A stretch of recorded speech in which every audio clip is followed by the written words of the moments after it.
do fast now. Boss no fit leave us joor. Make we bet. Time no dey wait for person o. Na why for Betano everything na sharp sharp. Play, cash out and win big. Download the Betano app on Google Play or Apple Store or visit betano.ng to start playing. Only for persons above 18. Bet responsibly. Terms and conditions apply. Betano. Omo, tonight na my night, oh. I go clear the table. Red, black, red, 0. I don't crack the code. No jokes. But make I no lie for you, the only thing where you fit really crack na jokes.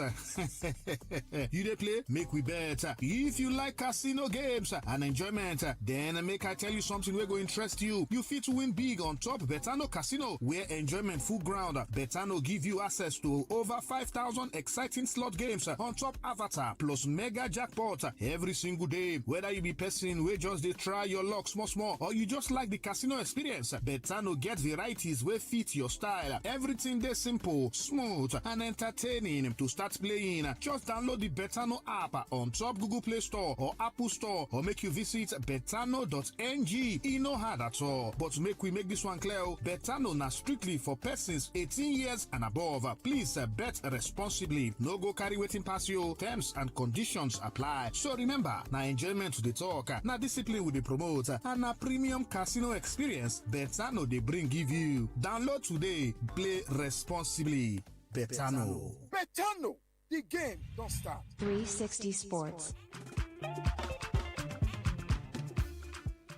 Silver Falcons captain Rasheedat Ajibade has expressed disappointment over the postponement of the 2026 Women's Africa Cup of Nations. On Thursday, the Confederation of African Football announced that this year's WAFCON will no longer kick off on March 17 as the tournament has been moved to a July date due to some unforeseen circumstances. The CAF statement did not name the host of the competition. Rasheedat Ajibade said, and I quote, "African women's football deserves better." End of quote. Another Super Falcons player, Ashley Plumter, has equally criticized the postponement of the 2026 Women's Africa Cup of Nations, saying such a decision would not be tolerated in other football tournaments, men's or women's. Let's listen to the Al Ittihad defender. It wouldn't happen for other tournaments in women's football and especially in men's football. Last AFCON wasn't less important than this one just because it wasn't qualification for a World Cup, but obviously this is a chance for, there's the first time it's the edition where there's 16 teams, all of which are going to want to be able to go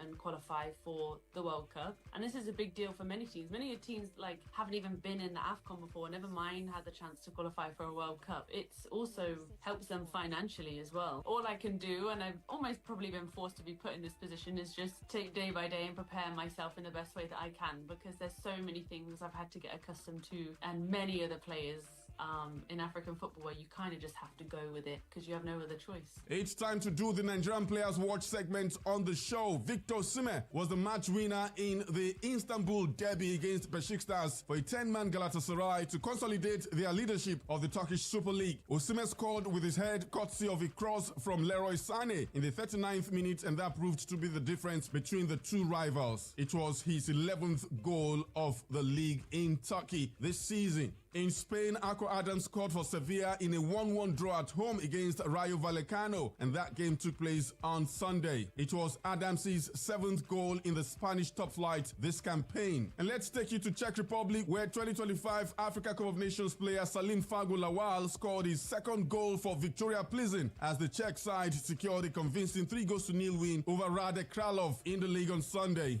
Gift Orban registered an assist in Hellas Verona's 2-1 win over Bologna on Sunday in the Italian Serie A. The Nigerian striker has so far scored 7 goals and made 2 assists in 22 league matches for Hellas Verona this season. And lastly, Super Eagles goalkeeper Amas Obasage has been cleared of match-fixing allegations following an internal investigation. The development brings relief to the Super Eagles shortstopper, who had earlier been suspended while the club looked into concerns raised after a series of mistakes in recent matches. And after a thorough investigation investigations, the Tanzanian side Siginda Black Stars announced there was no evidence of manipulation or gambling by the goalkeeper. Time for us to go on another break on the show. Stay with us, we will be back. Omo, tonight na my night. I go clear the table. Red, black, red, 0.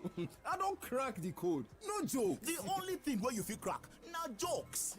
They play. Make we bet. Win big on Betano Casino. Enjoy more than 5,000 slots on Aviator and mega jackpots every day. Download the Betano app on Google Play or Apple Store or visit betano.ng to start playing. Only for persons above 18. Bet responsibly. Terms and conditions apply. Betano.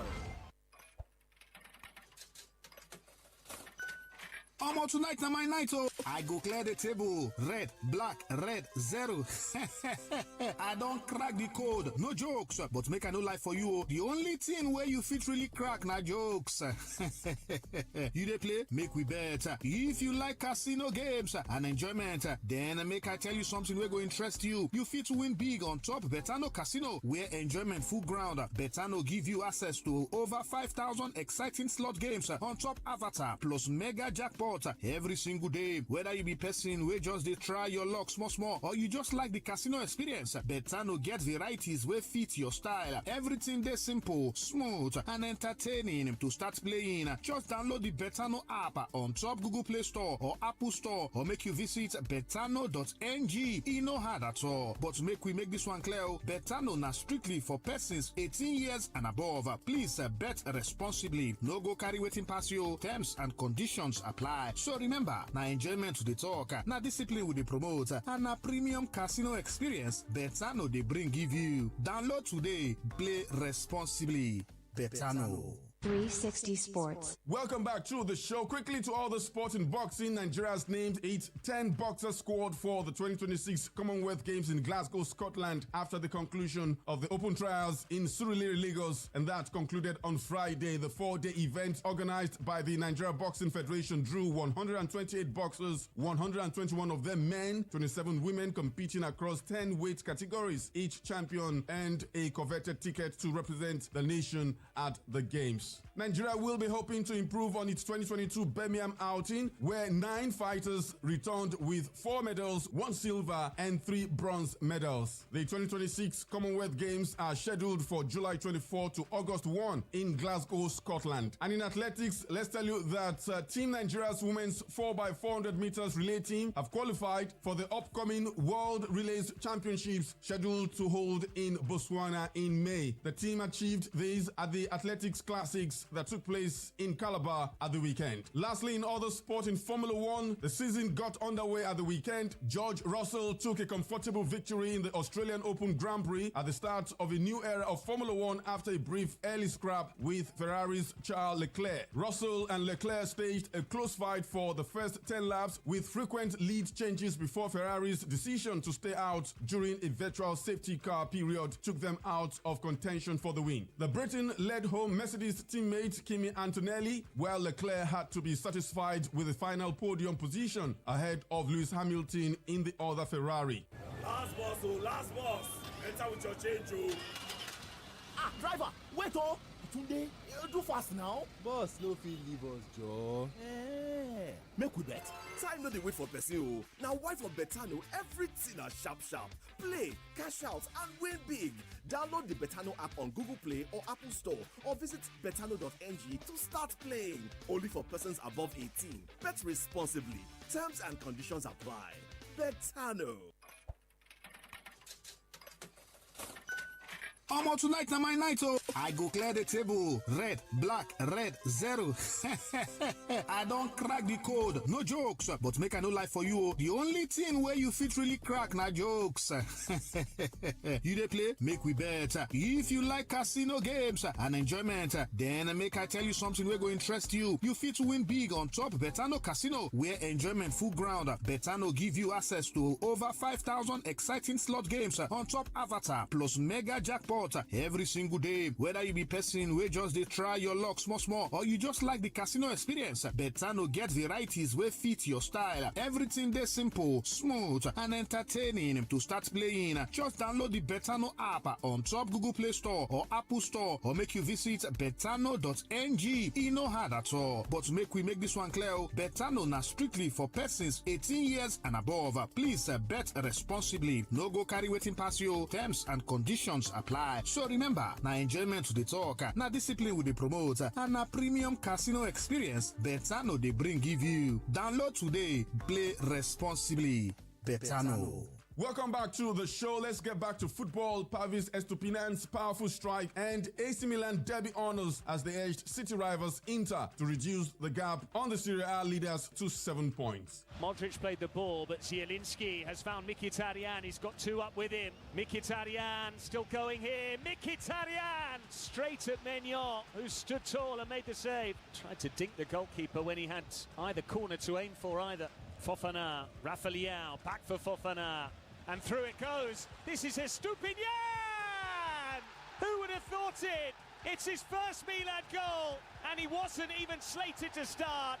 Estupinyan seizing his chance. The result ended Inter's run of 8 successive victories, while it was their first defeat since losing to Milan in the league back in November. In France, PSG dropped points in the Ligue 1 title race after losing 3-1 at home to sleek Monaco side, and that was on Friday. And in Germany, in the Bundesliga, even with 7 changes to the team and the absence of Harry Kane, that failed to knock Bayern off their stride in their pursuit of the Bundesliga title. Borussia Mönchengladbach 4-1 on Friday night. Goals from Saru Girassi and Maximilian Bayer took Borussia Dortmund to a 2-1 win at Cologne on Saturday, tightening their grip on Champions League qualification. First Dortmund corner, 6 already for Köln. Rierson, strong header away there by Ache. Girassi looking for it.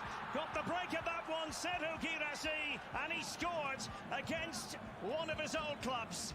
Bayer to slip there, and Bayer is able to take advantage. And on that left-hand side as well, and activity there for Neumann. Wasn't cleared away. Kaminski, Jakub Kaminski took a deflection, in it goes! And in Spain, Barcelona defeated Athletic Bilbao 1-0 at the San Mamés, and Federico Valverde's winner 4 minutes into stoppage time rescued Real Madrid as a 2-1 win at Celta Vigo prevented their faltering La Liga title challenge suffering another setback. Looking at the table, Barcelona continue to top Real Madrid by 4 points. No Premier League matches at the weekend. In England, we had FA Cup games. All the big boys still left in the competition won. Liverpool beat Wolves 3-1. Arsenal beat Mansfield 2-1. Chelsea also won on the road 4-2 after extra time against Wrexham, and Manchester City beat Newcastle United 3-1. Later tonight, there will be the final game in this round of the FA Cup. West Ham United take on Brentford in a London derby at the London Stadium. The FA Cup quarter-final draw will take place tonight. Enjoy more Monday Night Football with games in the Serie A and La Liga. Lazio take on Sassuolo. Espanyol welcome Real Oviedo. And that's the show today. Betano 360 Sports on the station. Thank you so much for tuning in. Special thanks to our sponsors, Betano. My name is Kufre Ekpe, the CCC on the MIC. Waza.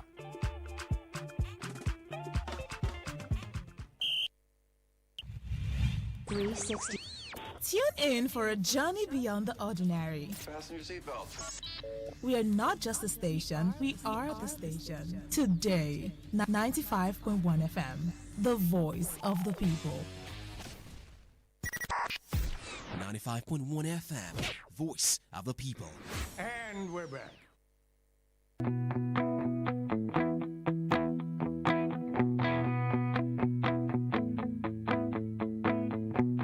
We are agreement of other national leaders. To mark down. Some of them are here. That's what I'm flagging us today. I want everybody. And you go.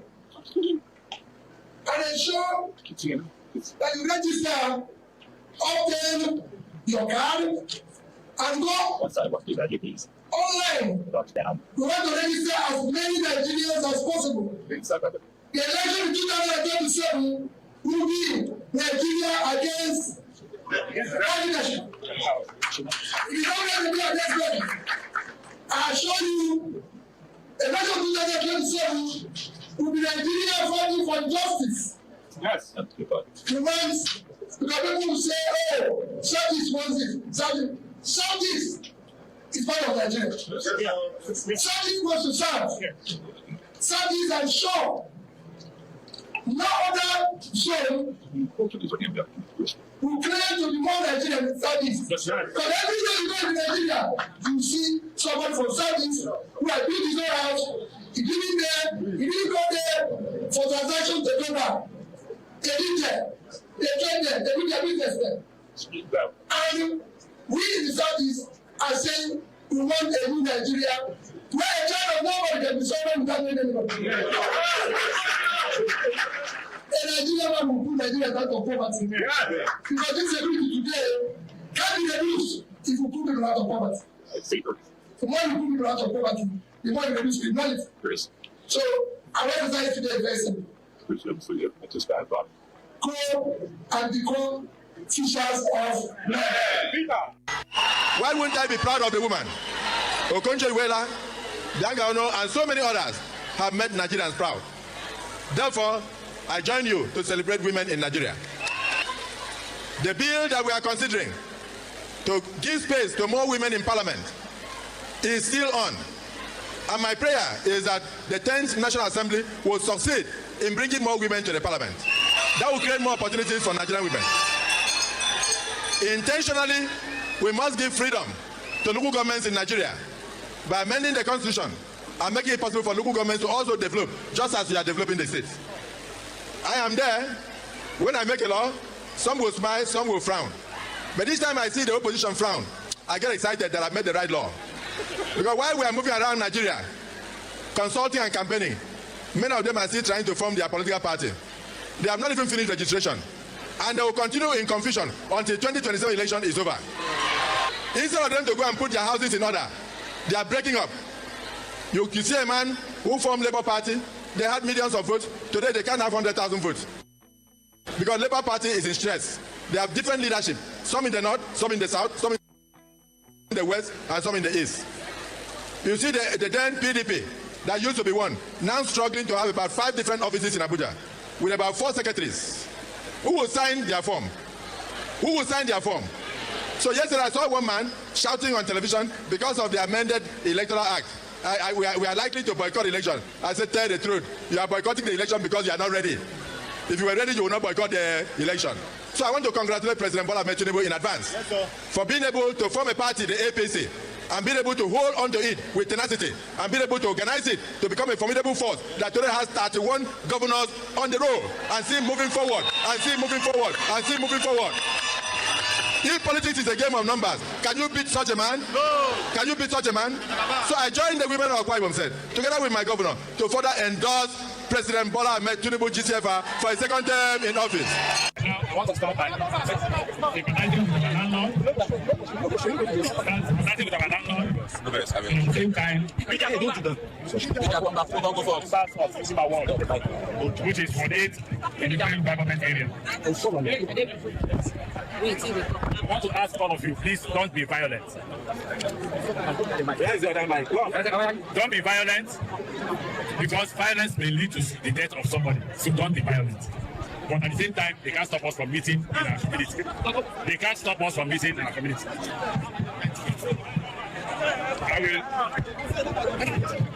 I will thank the Commissioner of Police and the Director of SSS. They showed a lot of professionalism in great life contact with them. But I wasn't expecting that kind of cooperation. I thought we would go behind these criminals and not render support. But all of us will agree that the police came out. What if NSCDC, right? Yes. Came out. And the DSS also came out. So I'm grateful to them. And I'm grateful to them, especially those of them who are here. But they must also know that this cannot continue. Yes. The way they will show us that this cannot continue is that they must prosecute those who are involved in this crime. I have been a governor, and I know the consequences of not protecting the lives of people. People begin to protect their lives by themselves because they don't want to die. But for now, everybody should calm down. Everybody should thank the Commissioner of Police. Everybody should thank the director of NSS and the director of whoever is in charge of NS, the commandant of NSCDC. Our role is to be calm, is to be peaceful. We are marching to Asoro. What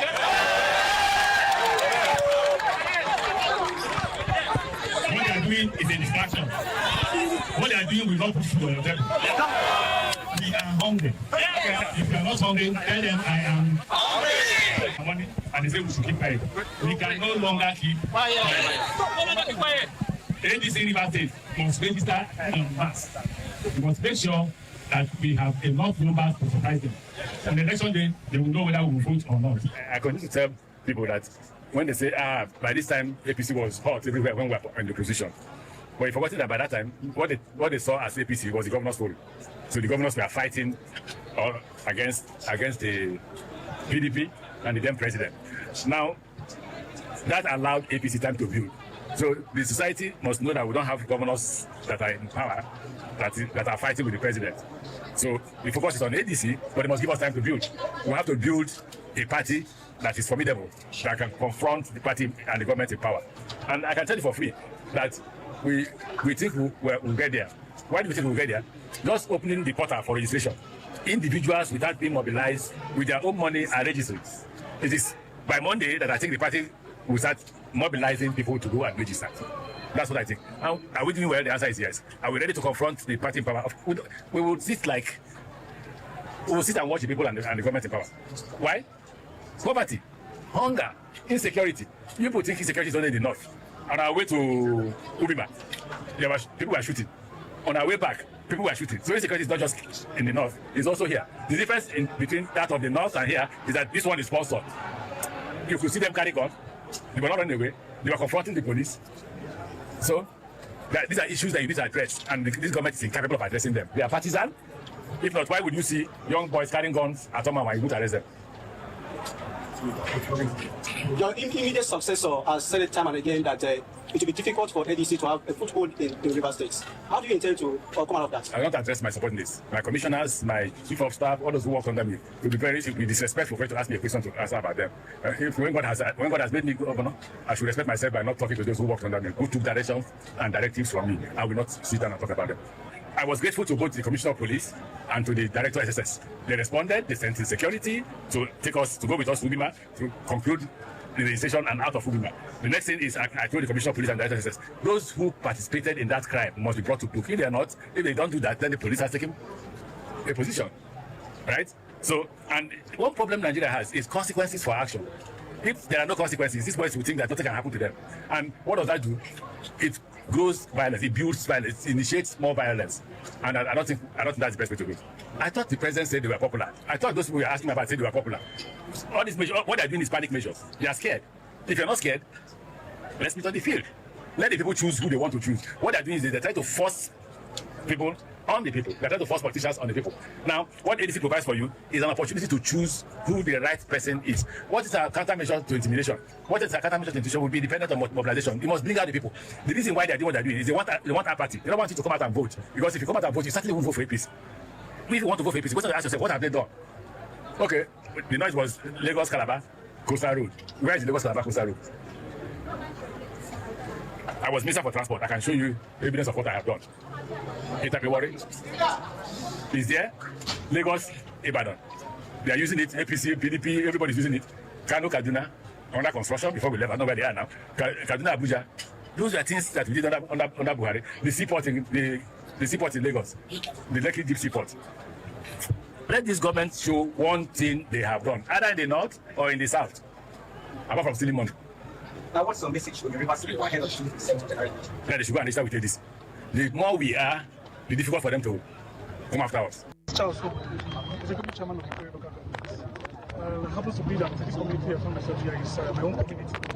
So you know that I'm fully involved in this community side. Yesterday, as I was coming here for a burial of one of our members, according to this place, there was heavy gunshots. That was sporadic gunshots everywhere. And I couldn't come in, couldn't move in. That was just ran inside the place. And it happens to be that I found out to see the former governor of River State, Rotimi Amechi, who was going to do his registration in his community, Ubima. Now you must know that this is not Ubima. This is Omawa. And he came down here. If you look around, you see the project we are handling for local government, to this community. And all of us knew very well that what we do in the local government to make sure that we put security in place. We also, by the help of the IG, to support us in local security we have. And that's why we have us back here in this community to help us. So what we did was to put them here around here to also help and checkmate what's going on here. Another ones, they move around to do whatever in support of the police, the civil defense and other security. But that's what we do here. And all of us can know, I'm doing this so that the whole world will know the truth of what happened yesterday. Now, this has happened. We can't say that anybody has not passed in this way. Everybody has always passed in this road all the time. What security do they have anywhere they need to suspect? They can really slow down and then you go your way. Another. The man Amechi himself, he has passed here. Has he not come here? Is this the next community? Is not his community? Has he not been passing here all this while and going to his community and coming back? But it was yesterday that it was very funny that nobody took everyone unaware. Like he came up here, him and his security men or whoever he has carried, opened fire on everybody. The whole community started running head scatter. I fell inside. I have to find myself by trying to escape from the gunshots. I know that, and they passed through the next road and passed to the burial angle. And the whole community was deserted. It became very, very funny that he destroyed the vehicle, the squad vehicle. The community, the government bought for them. We bought because we're supporting. If you notice, the last during our 100 days in office, we're able to support securities in the vehicle and areas, and we bought a car for them and other communities to support them whatever security we are doing. They opened on that car. If I know that you see that car and video on that car, they shot on that car. Everybody left this workplace and then moved to whatever they are going to have their station is doing. And that was what we saw yesterday. I think it was not enough. While everything settled down, we were still in the community. When he's coming back again, they opened up fire. Shooting on, you can find the cartridges that's left on here. Open fire on that same thing and leaving. Are we having issues? Will anybody stopping him from not going to know? If there was an issue anywhere, is he where he's supposed to register? The answer is no. He says he's Ubima, so why don't they stop him from Ubima or whatever? How did Omama as a community, how did that concern him? For him to open fire on them and he said the hoodlum stopped him. Who's hoodlum? What is the problem in him and the hoodlum? Let me even go further to inform the world that maybe everybody doesn't understand his anger here. That I mentioned we did the governor for 8 years, a speaker for 8 years, a minister, and his place is not developed. And you're expecting anybody who is from his place to be happy. That's why he's always having crisis within his place. I'm not Oma one. So if anybody's making him angry, he's one making himself angry. And not the people of our community or Ipoh local government. These people are not happy because he has never developed for all the years he has spent in the government. A governor for 8 years will not develop his community. He doesn't own even a lightest house in his place. He's even afraid of building a house in his place. So what kind of person are we going to call him? So why is he thinking like as if tomorrow he said the government is against him? Let me also say, from what we noticed that he wants to do, I think he wants to create a news here. And also coming back here and try to pretend to be the victim here. And that is what we are seeing. Tomorrow to go on air that the government is fighting him from the national. He is trying to get a favor from whatever national he is coming from. To let people know that, look, his people is attacking him because he wants to go and knock. What are we going to say? Has anybody not known that all the way he was a governor to this point, he has never won an election in this area? We had always won him. So is it this one that is going to do that he will win? He's not going to win. So what is our fear between him and we and him? Are we going to stop him from his election? If he register, his election is going to, is it the election that we are doing? Look, let me also say this. What he is doing, this is how he has always started. He will start something that he cannot finish at the end of the day. Our people will be calm and watch himself and watch and put it on the president. So come and ask people to investigate on this. Let us know the actual truth. He has gone on air yesterday, did whatever he said, and everybody were believing him. Let them go and ask him the question. They said they had a security, their office built in Ubima. A ward. There's a ward here. They have different wards in different communities. His own word. That place has never bought. I'm sure that place was barely got it within a day and 2 days it was painted. The next minute he bought one. Who will go and burn the ADC secretary? Has the ADC existed in this community before? It has never existed. So what is the burning the secretary going to do for the people of the place? If they have internal crisis, that's for them. But they shouldn't go and put something on people believing that people are attacking him. Nobody's attacking Amechi anywhere. He's not attacking himself. He is want to curry people from his national party. So they will also have a pity for him. That when he went to his village, he was also attacked like any other people that they thought that she's happening. That's the whole thing that's happening here. And that's why we come down to listen to what was going on yesterday, to know where is he coming from. What is all this shenanigan arrangement he's making. He wants to be in the news. And that's what we're finding out. As a government chairman, I've been informing the world. This is the true story of what happened. You mean Amechi is looking for how to be in the news? You mean Rotimi Amechi is looking for how to be in the news? Amechi is news now, like it's on Wiki is news. If he just scratches his head one hand or one kind, they will report it. Amechi is news. It's on Wiki is news. So why would Amechi be looking to be in the news? I'm just thinking out loud. A long break. A number of inserts for you to listen to this morning. We're here, the newspaper review segment, today's quest, Today 95.1 FM. It's a lot happening, and I still have a number of stories to share with you this morning. The international scene Crude oil has now gone above $100. In fact, it's gone above $110. At the pumps here, petrol is now, as of yesterday, petrol was 1,050 naira. Today is 1,095 naira. I'm talking about stations that are moderate. 1,095 naira. With the intensity that the war is taking after a new supreme leader for Iran, and the rhetoric from Israel and the U.S., Israel, I think at the weekend bombed some of Iran's oil depot. And so this morning, we're seeing a barrage of missiles from Iran hitting Israel and some of their allies in the Gulf. This war, we're now hearing, may drag a little longer than it was initially projected. The U.S. said 4 weeks. Right now, Iran said we're ready to drag it as long as you guys want us to be in this battle. America said we will not give up. In fact, now I heard they are thinking of kinetic moves. Okay, so let's stop the bombings and look for other ways. That's what I hear America may be considering at the moment. In the Gulf, the Strait of Hormuz, no ship dares cross. No ship dares cross.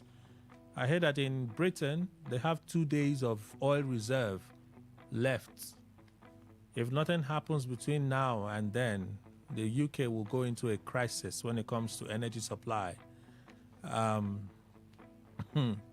20 million barrels per day worth of oil has been lost since this crisis started. 20 million barrels of oil lost since this crisis started. And more is being reported. Bahrain oil company has declared a force majeure, meaning, well, we cannot meet our responsibilities any longer. Don't blame us. It's all because of this war. Who you want blame, who you don't want blame. Would they here? Our government, they're not even saying anything, no. I heard that the G7 nations are now looking at how they would release their own reserves now, because the supply issue is even the bigger issue. It's not that they cannot drill, or you can drill, but you cannot, you can't move it, you can't ship it. I heard Saudi Arabia was thinking of using the Red Sea to avoid the Strait of Hormuz. You see, when we talk war, and we say the dangers of war, some people don't understand it. This one is between America and Israel that decided to go and attack Iran. You see how we're feeling it here already. I heard transportation price has gone up. Instant. In 1 week, we've had increase in fuel price 3 times already. 3 times in 1 week. 3 times. From 8 something to 1,000 something. It continues to go up. Price at the pumps will continue to go up. Our government has not even said one word. Not one word. Nigerians, this is what we are doing. We are observing the situation. Yes, it's deregulated, but we should do something. Not one word. I'm more interested in playing politics. More, like I said, I have a lot to take you through. So let's find the strength and let's go through what we have to go through. All right. So you listened to, on Friday, President Tinubu broke fast with the military brass at the villa. So you listened to the president there. And in his speech, he passed a condolence to Governor Zulum. That attack, all right, the attack that killed a number of soldiers, which the military, they are yet to release a certain number of those that were killed. But that attack actually happened in Borno State, where a number of soldiers were killed, okay, in that ambush. Well, President Tinubu was saying Nigeria will not fall. He says again that we're out of the woods. Things are getting better. Anyway, I think it's National Democratic something. The party that is the baby of Senator Seraki Dixon from Bayelsa spoke about it. But interestingly, he said the opposition, they were part of that insertion for a digital register for political parties. They all were part of it. They agreed to it. They thought it was necessary to digitize the political parties. Okay? So that answers to a large extent some of the confusion about, but the opposition party is not aware, were they not to know what were they doing. He confirmed that they were part of it, they agreed to it. The challenge, what is the cause of the issue now, is the timing as announced by INEC for that to happen. And that's where they have a challenge. And then he spoke on some other things. Femi Gbajabiamila, Chief of Staff to the President, inaugurated that committee, the Committee of Ministers for the Grid Asset Management Company. Grid Asset Management Company. You listen to that. You listen to Daniel Boala's Gbasgbos on Al Jazeera, Mehdi Hassan. I said it yesterday. Mehdi Hassan is not sit down and talk. Mehdi Hassan is a confrontational journalist. That's his style. That's his style. I've watched him for a while. I've watched more than his interviews. I enjoy it a lot. He's very punchy, very quick. He doesn't have time for you to speak plenty grammar with him. But, that 49 minutes interview that Boala had with him, Boala even, he talked. He explained some of the policies of the Tinubu administration. He really tried to articulate. For me, it was an okay interview. But you see, the Gbasgbos in between was definitely going to trend on social media. And Hassan said so that he's expecting a storm in terms of reaction from social media. And indeed, it happened. But what you listened to wasn't exactly how it played out during the interview. It was an edit. So someone decided every time that Daniel Boala denied that he said something, and Hassan put it to him that you said this thing, someone went to get the actual video where he said it. Who got the actual video where he said it and imputed it into the clip, and there was just hot, trending hot at the weekend. Well, Boala released a statement. We may just talk about it today, but we have a lot on our plate today. And then from there, Peter will be officially registering with the ADC. Now he has his card. He went to his local government, like Amechi came to Ubima, and then the unfortunate events that happened at the weekend happened. The attack on his convoy, and then the denial coming from the chairman of Mikore local government area. So the only thing I'm wondering about is if you say that Amechi ordered his security to do what they did, so I'm like, wait, Amechi ordered the SSS, the police, and the NSCDC men that were with him to shoot at the vigilantes. That's what you're saying. These men are controlled. These men are controlled by the center. Why would the SSS and the rest of them be shooting at vigilantes? That's the only thing I want to say. But of course, we'll find a way to talk about it today. Like I said, we have a lot to talk about today. So we listen to that. We listen to Amechi. We listen to Sunday Wobodo of Ikore local government area. And then Senator Godswill Akpabio at the Godswill Akpabio Stadium, I think that was on Saturday, when they received the First Lady. He talked about celebrating women, and then his shade to the opposition parties. They will remain in confusion until after 2027 because they are not organized. Well, Senate President there, Senator Godswill Akpabio. All right. Let me take you through some of the other things we're tracking at this time. Let's go to the papers. There are channels to reach out. We always like to hear from you. Our chief IT guy, Paul, sent me an update this morning. So let me see what that update is. So you can find the newspaper headlines and opinion poll on X. You can find newspaper headlines and opinion poll on Facebook. You can find opinion poll on Instagram. Okay, so it used to be only opinion poll on X and Instagram. Now you can find the newspaper headlines and opinion poll on X, and then you can find only opinion poll on Instagram, and the newspaper headlines and opinion poll on Facebook. Facebook at Today951FM, Facebook at Today951FM, Instagram and X, TodayFM951, Instagram and X, TodayFM951. All right, and then phone lines to call, numbers you can call is 0810-951-0951. Again, 0810-951-0951. That's the number you can call. To send messages, 0701-9339-962, 0701-9339-962. Text, WhatsApp, voice notes, that's your plug. Okay, I see a break just around the corner. Let's push. NNPCL increases fuel price second time in less than 24 hours. Daily Post. The Nigerian National Petroleum Company Limited, NNPCL, and other filling stations have increased their premium motor spirit PMS pump price for the second time in less than 24 hours following Dangote Refinery's gantry price hike.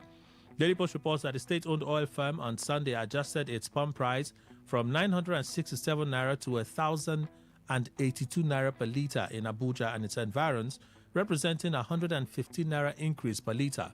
It followed an earlier adjustment from 960 to 967, also reported by Daily Post. With the latest hike, NNPCL retail outlets have raised petrol prices by 207 naira in less than a week.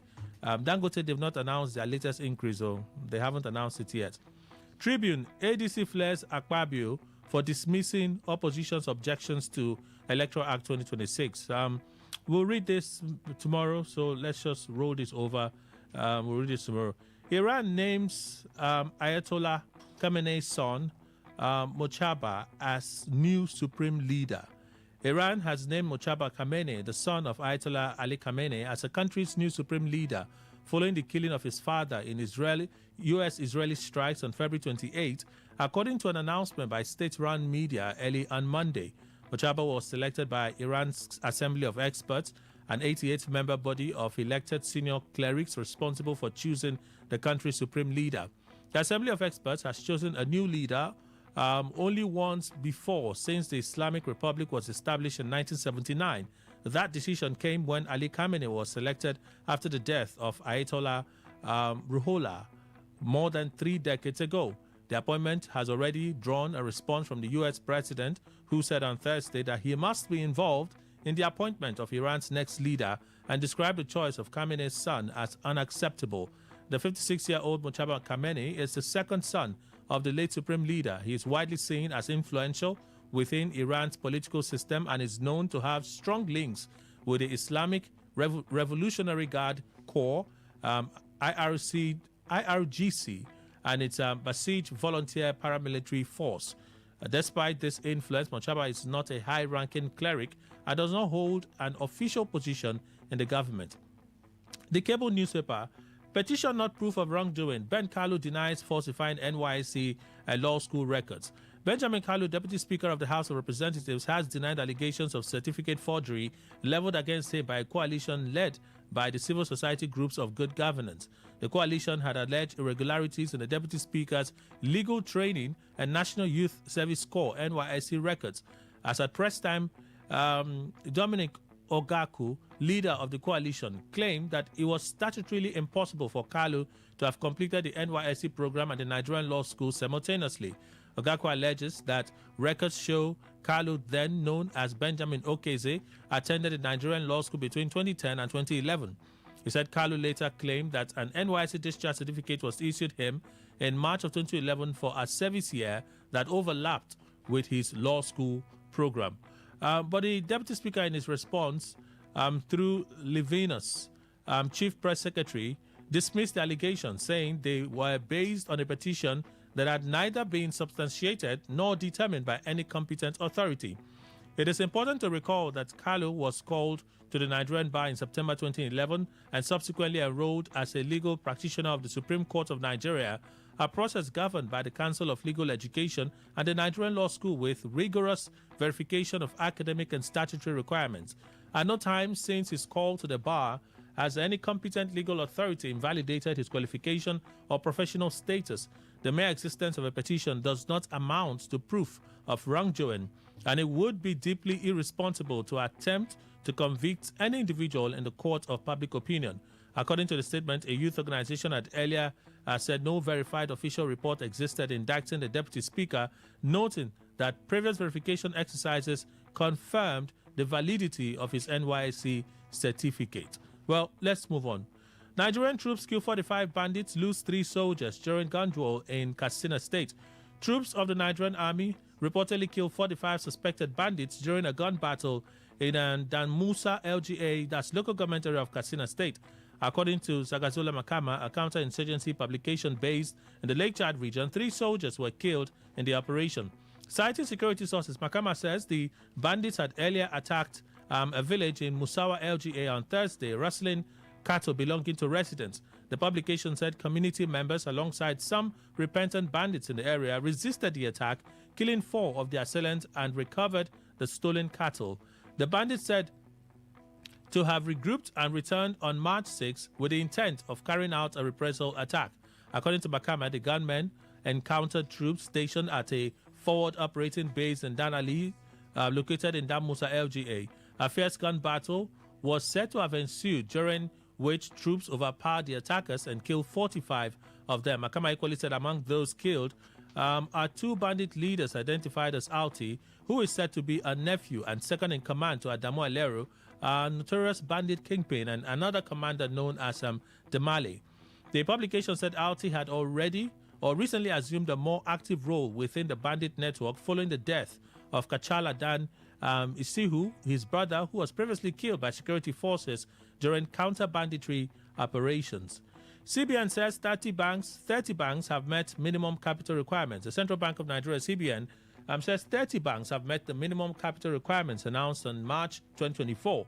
In a statement on Friday, Hakama Sidi Ali, the acting director of corporate communications, CBN, said 33 banks have raised additional capital through rights issues, initial public offerings, and private placements as part of the program. The Central Bank of Nigeria, CBN, introduced a capitalization program for the banking sector in 2024 to strengthen resilience, stability, and long-term capacity of the financial system to support Nigeria's economic development. Since the introduction of the policy, banks across the industry are taking steps to strengthen their capital base in line with the revised regulatory requirements. As of March 6, the recapitalization exercise is progressing steadily. 30 banks have met the new minimum capital requirements applicable to their respective license authorizations. Let's move on. Tinubu inaugurates committee to oversee Grid Asset Company Incorporation as FEC approves establishment. Okay, so we'll do this story, and I think a break will just be around the corner.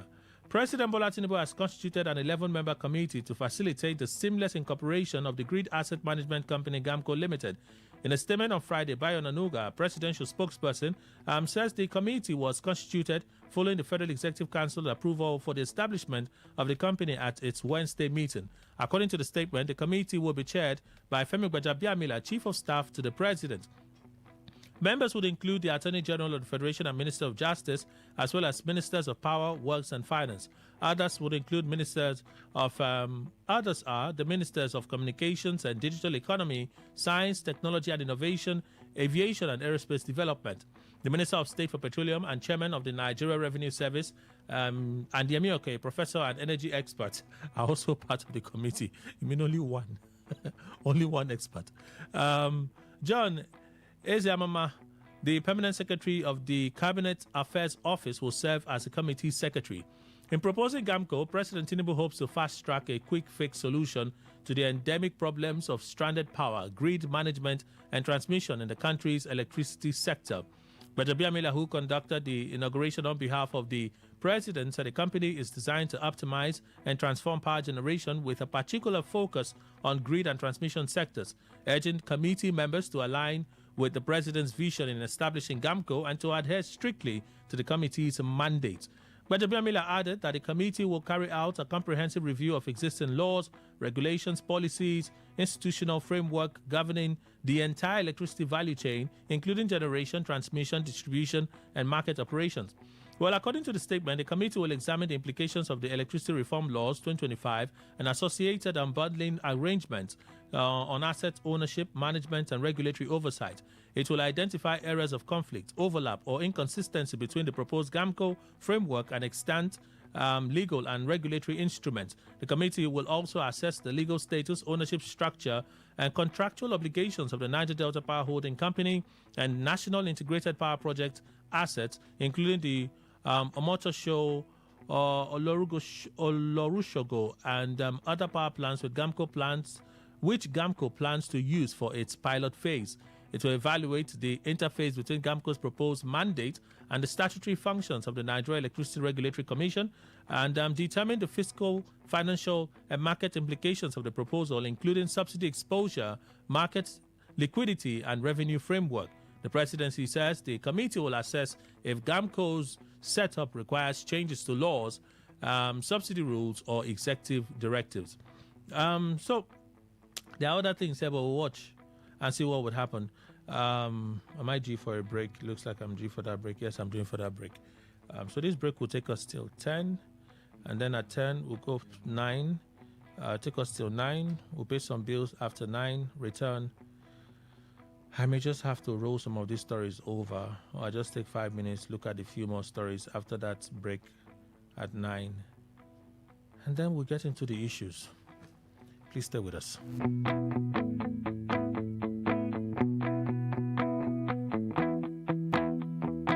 Today 95.1 FM, where news meets insight, sports meets passion, and entertainment meets excellence.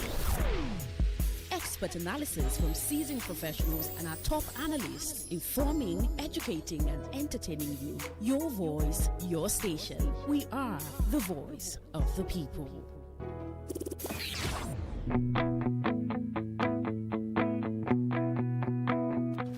All right, thank you all for staying with us.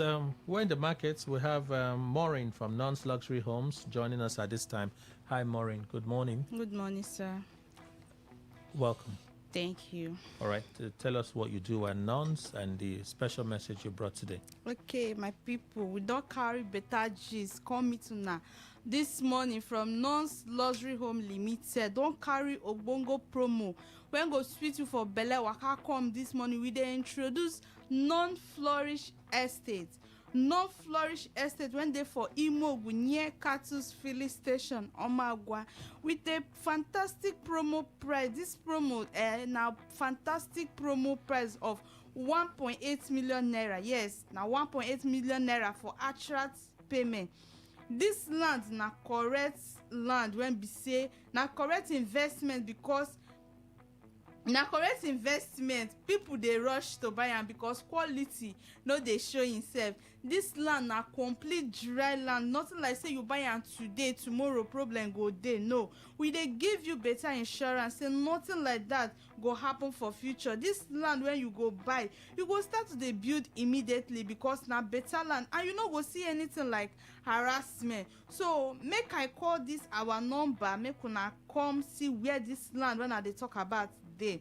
Our phone number na 0808 414 6285 0808 414 6285. And our second number, in case if you call this one no go, you call our second number when be 0913 238 2724 0913 238 2724. And our office there for number 120 Airport Road, Igritale. Non-Flourish Estate when they for Imogu Omagwa, they available outright payment of 1.8 million naira. But if you don't check your pocket, say you no go fit meet up with this 1.8 million naira, you fit start as low as 1 million naira. We go help you spread the remaining balance for like 3 to 6 months. The best part be say we go allocate you go receive immediate allocation and we'll still give you 50 block make you test that because we know say that money when you pull out no dey easy. Now because we'll give you that 50 block when you test out your building or your fencing or anything when you want to do for the land. We know they tell you story, we know they tell you may you go come or may you go next week, next 2 weeks. We dey allocate you immediately and we still they carry fit deed or conveyance give you make you take no say yes you don't get this. Now the documents where you get for this land when you buy from Non-Flourish Estate Omagwa. So sharply collect our number again, make una call us, may we carry go show you where this fantastic land when they talk about today. Our phone number na 0808 414 6285 0808 414 6285. And our second number na 0913 238 2724. And we also get another land again. This one is still better land again when they for Non's Garden Estate Omagwa. Non's Garden Estate. This one there for AP Junction, opposite AP by Agwawure community. This land now they sell for 2 million naira. as you dey hear me, you dey come see where all this land when I dey mention, so you dey come collect this land when dey for 2 million naira because na promo price.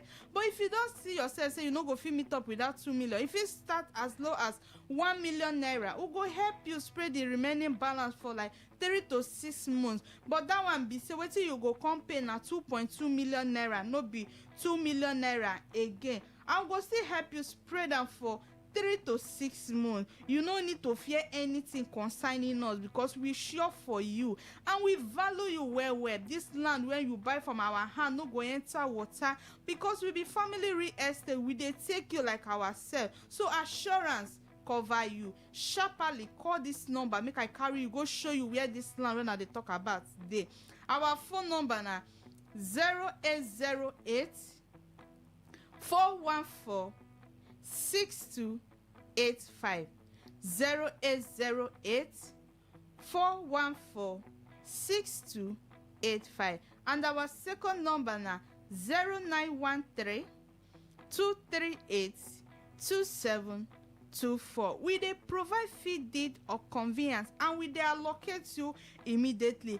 No dey make landlord dey take advantage of you. I dey talk am every time when I dey come this place. They say no dey make landlord dey take advantage of you. You dey pay rent every year upon year. You dey renew rent. Why not pull that money where dey your bank now, use and come buy this land, start to dey build, park, enter, na your land, na your property, na your own, na your investment. Nobody go stop you for wetin you get. You no even need to renew, and once you don buy am, you don buy am. Remember say land na asset while rent na money taker.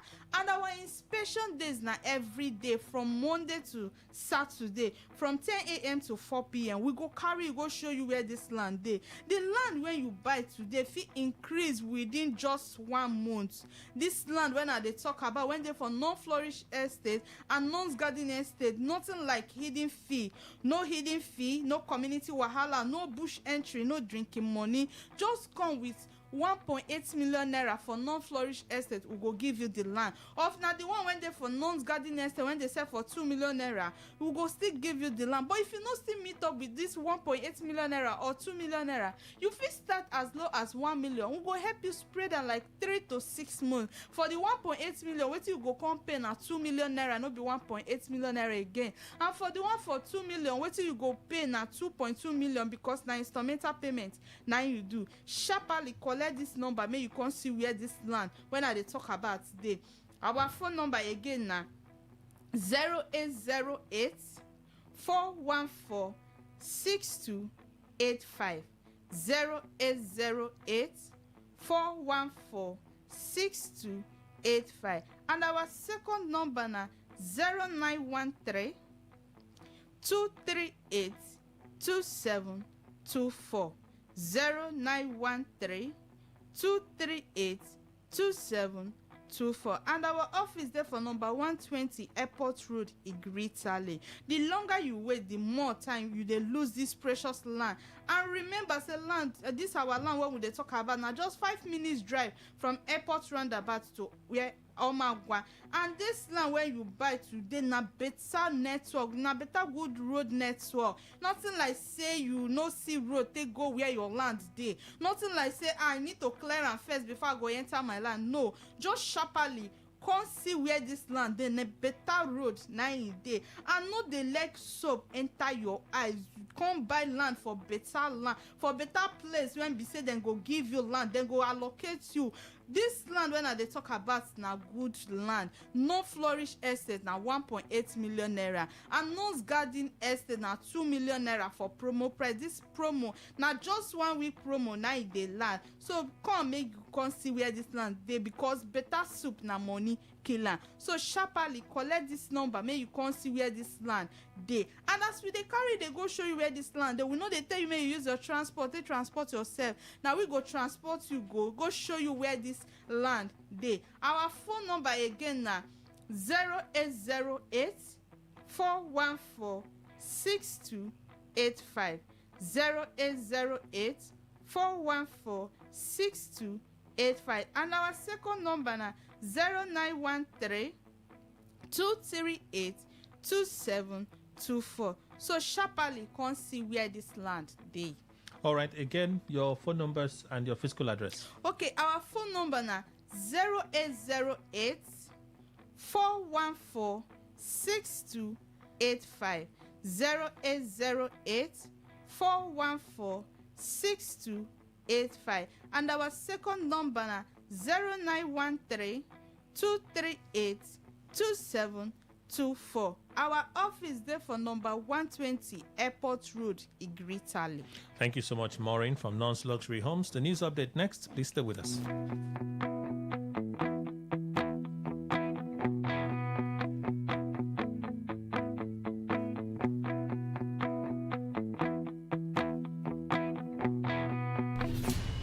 Stay informed, stay ahead.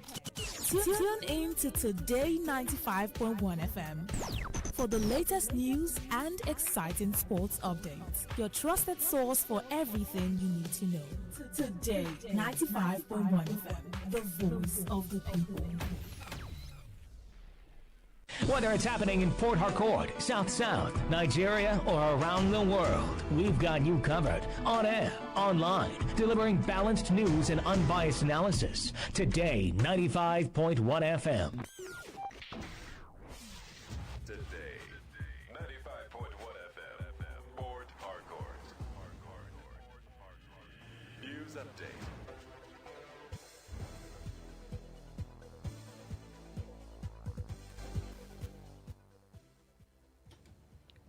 Good morning.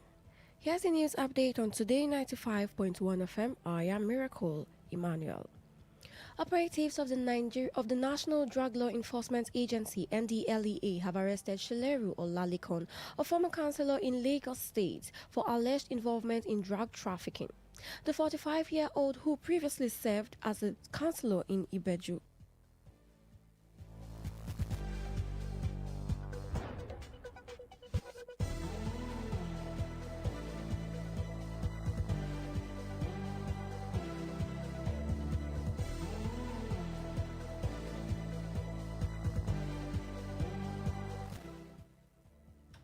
The 45-year-old, who previously served as a councillor in Ibeju-Lekki local government area, was arrested on March 2, 2026 at his residence in Ilado, Ibeju-Lekki. During the search, NDLEA officers found 40 kilograms of skunk and a strain of cannabis hidden in one of his rooms in his house. Olalikon reportedly confessed that the drugs belonged to him. He also acknowledged that he had served 2 terms as a councillor representing Orimedu community. In a separate operation in the Federal Capital Territory, NDLEA officers intercepted a businessman, Emeka Hyginus Oko, who was traveling from Enugu to Abuja. He was carrying 1,000 pills of tapentadol concealed in baby diapers. Oko confessed that he was transporting the drugs to a provision store in Guduwa, Niger State. Armed bandits reportedly disguised in women's hijabs have attacked Malamawa Yari village in Gawakoke ward of Raba local government area in Sokoto State. The attack occurred on Saturday night and left several residents dead, while many others were abducted. The incident was disclosed by security analyst Bakat Sain in a post shared on social media platform X. According to the reports, the attackers carried out a large-scale assault on the village while dressed in women's hijabs, which allegedly allowed them to move around the area without raising suspicion. During the attack, several residents were killed and others were taken to an unknown destination. The incident has raised fresh concerns among residents about the continued wave of attacks across communities in Sokoto State. Authorities are yet to release an official statement on the attack at the time of filing this report. Gubernatorial aspirant Iyabo Obasanjo has called for a greater justice and decisive action to ensure gender equality for women and girls. In her message to mark International Women's Day, Obasanjo emphasized that the celebration must move beyond policies and promises to tangible, real change. Speaking to the people of Ogun State, Obasanjo highlighted the theme for this year's observance: rights, justice, action for all women and girls, urging society to transform legal frameworks into concrete actions that benefit women. She pointed out that while many countries have laws on paper to protect women, the reality often falls short. Obasanjo also pointed out that though many countries have introduced policies such as equal pay laws and representation quotas, women's experiences on the ground are far from equal. She called for a collective effort to implement these policies effectively. She urged society to stop seeing women's empowerment as charity but as a vital investment in the future of the nation. Now on the foreign scene, the U.S. Embassy in Oslo, Norway, was targeted in a loud explosion early on Sunday, causing minor damage but no injuries. Norwegian police have said the explosion may have been a deliberate attack linked to the ongoing crisis in the Middle East.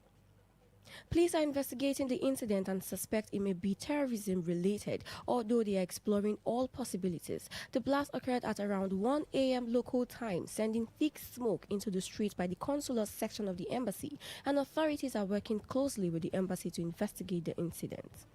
And that was a news update on Today 95.1 FM. I am Miracle Emmanuel. Thank you for listening.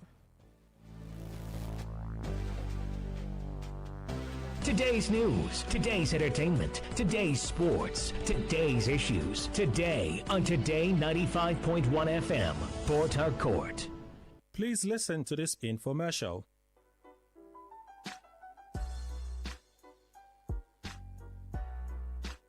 Hello, welcome to Business Talk on the Radio, brought to you by New Wave Tech, a company that provides consultation for online businesses and financial education to help you expand your revenue sources.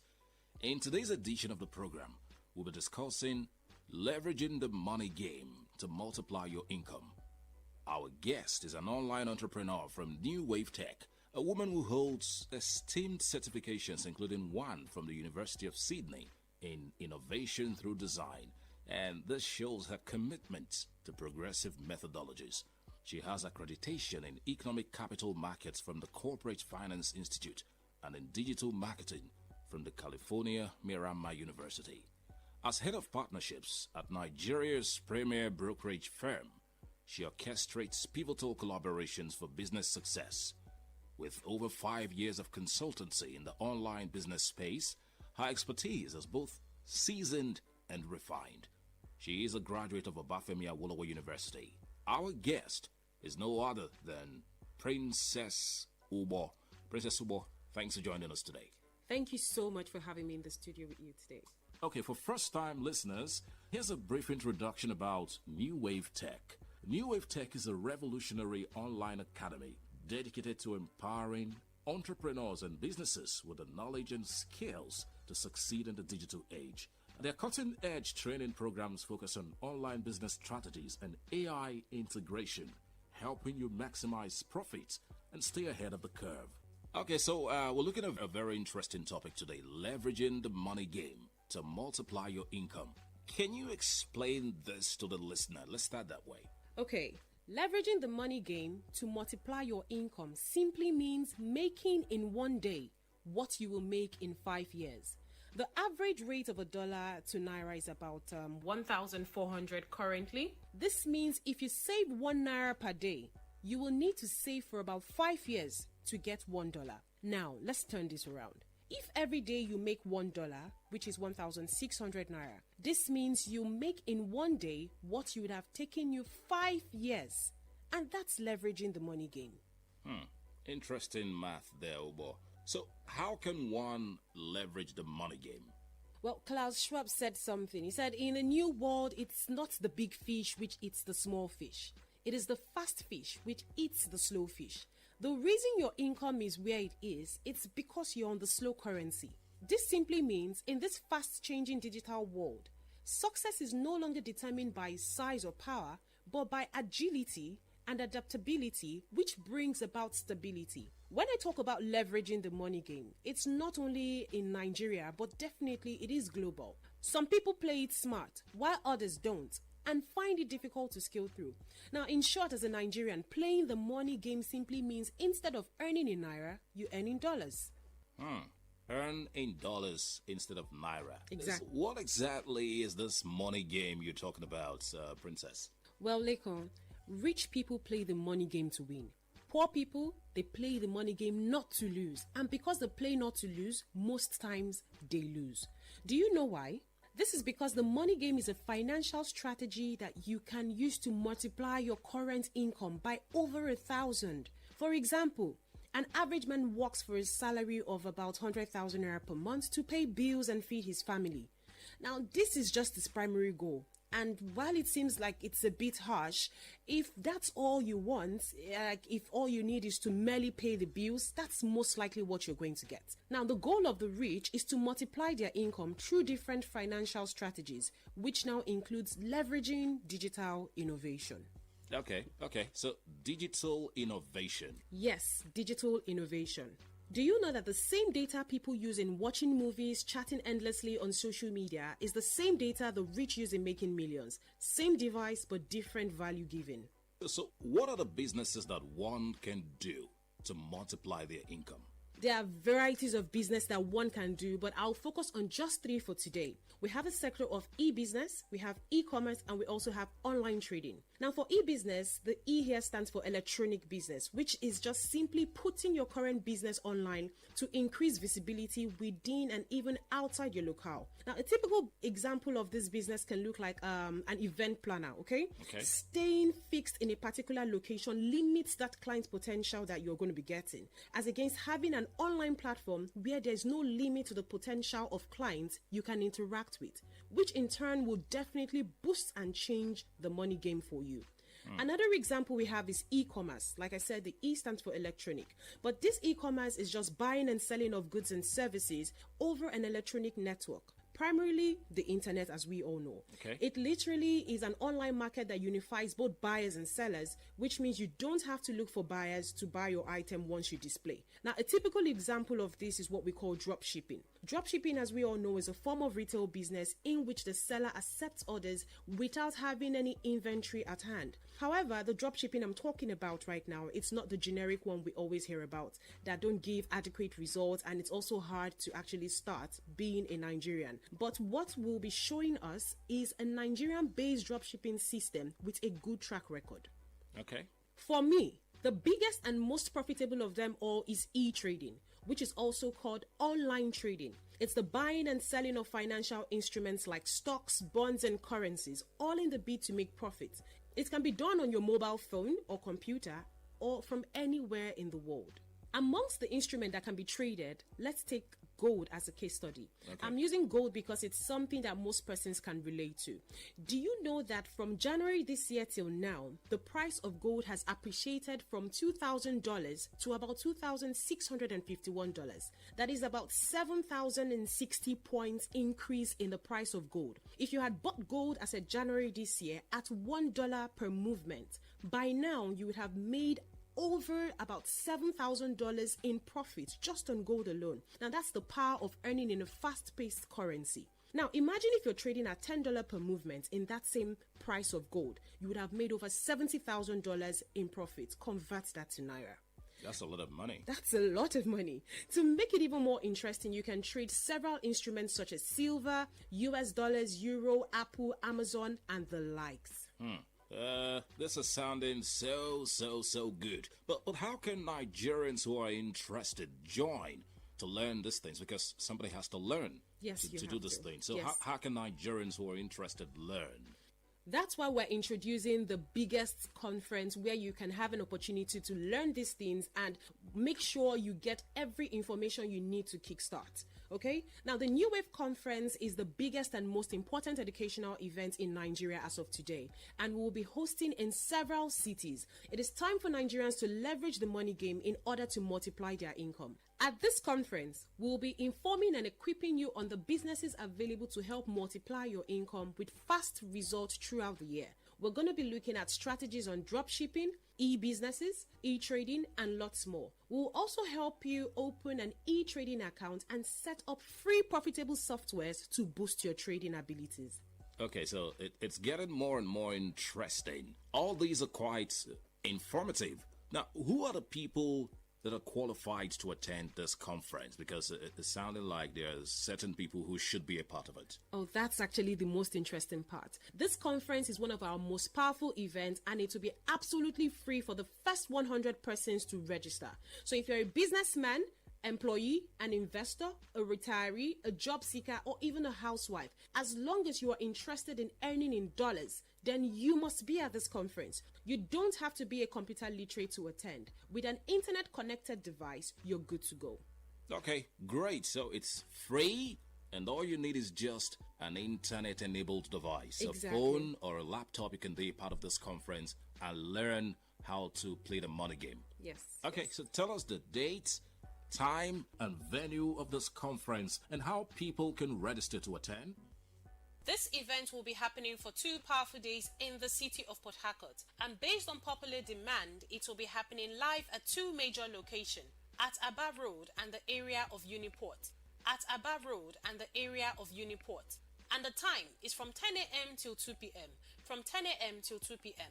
And the date is this week Thursday 12th and Friday the 13th of March 2026. This week Thursday 12th and Friday the 13th of March 2026. And the venue for Aba Road will be at 2nd floor City View House. 2nd floor City View House, located at number 26A Aba Road, beside Market Junction, Port Harcourt. To register to attend is very simple. Let me show you how it's done. To register for day 1 for Aba Road, simply send PH1 to this number, 091 6466 0000. I'll take the number again, 091 6466 0000. If you will not be available for day 1 and you would rather attend day 2, for Aba Road, simply send PH2 to this number, 091 6466 0000. I'll take the number again, 091 6466 0000. For those at Uniport area, the venue will be at MBL Hotel and Resort Center. MBL Hotel and Resort Center, located beside Rugama Petrol Station, along Alakahia, Rumologo Road. Alakahia by University of Port Harcourt. Small towns and communities around MBL hotels can also attend. If you're located at Alakahia, Choba, Ozuba, Alu, Rumomose, Rumokene, Rumokoro, SAS Road, NTA, and Rumokparali. To register to attend is very simple. Let me show you how it's done. To register for day 1 at Uniport area, simply send UP1 to this number, 091 6466 0000. I'll take the number again, 091 6466 0000. If you will not be available for day 1 and you would rather attend day 2 at Uniport area, simply send UP2 to this number, 091 6466 0000. I'll take the number again, 091 6466 0000. Thank you.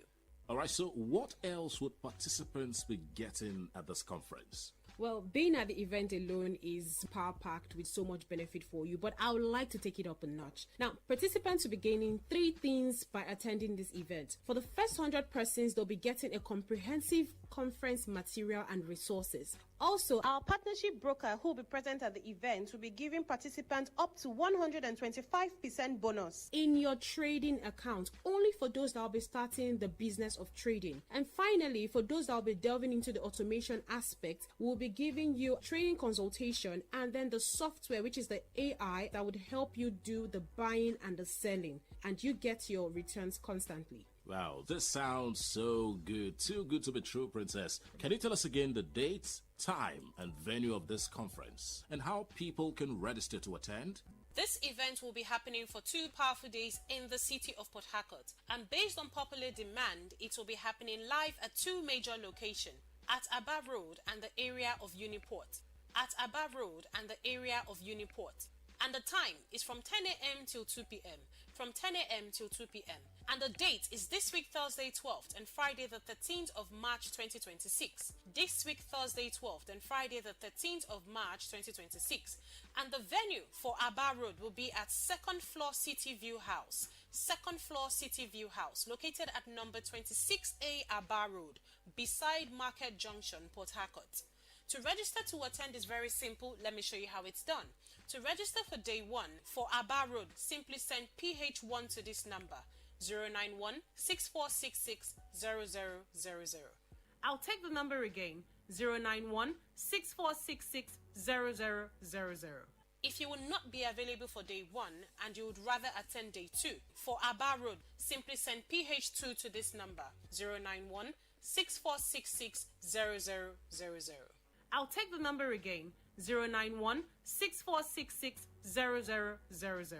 For those at Uniport area, the venue will be at MBL Hotel and Resort Center. MBL Hotel and Resort Center, located beside Rugama Petrol Station, along Alakahia, Rumologo Road. Alakahia by University of Port Harcourt. Small towns and communities around MBL hotels can also attend. If you're located at Alakahia, Choba, Ozuba, Alu, Rumomose, Rumokene, Rumokoro, SAS Road, NTA, and Rumokparali. To register to attend is very simple. Let me show you how it's done.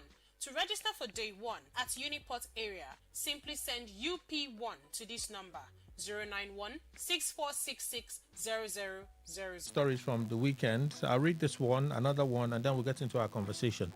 FG Science deal with any Ajib to settle OPL 245 dispute. This happened on Friday. The presidency has announced the successful conclusion of a settlement agreement between the federal government, ENI, that's ENI, and Nigerian Ajib Exploration Limited. Bayo Nanuga, presidential spokesperson, announced the agreement in a statement on Thursday. He said President Bola Tinubu signed the deal at a ceremony on Thursday in Abuja.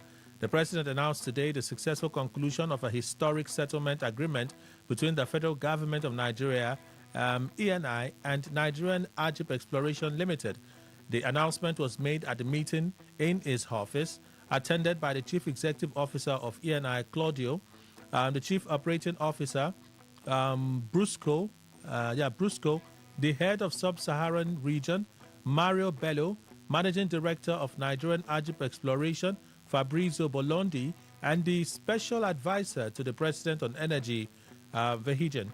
The agreement, the presidency said, brought to a close the long-standing dispute over oil prospecting license OML 245, paving the way for the development of one of Nigeria's most significant deep-water resources. So I can move on from this story and flip to this one from Premium Times, and then the rest will just have to do an internal review. If it's not stale by tomorrow, I'll give you as an update in case you missed it, but if it's stale, we'll have to drop it.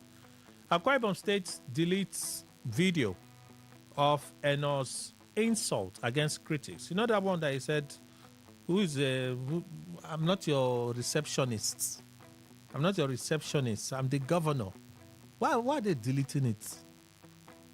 Akwa Ibom State government has deleted a controversial live-streamed video in which the governor, Umoina, launched a verbal attack on his critics and made claims about the state finances that have since been found to be misleading.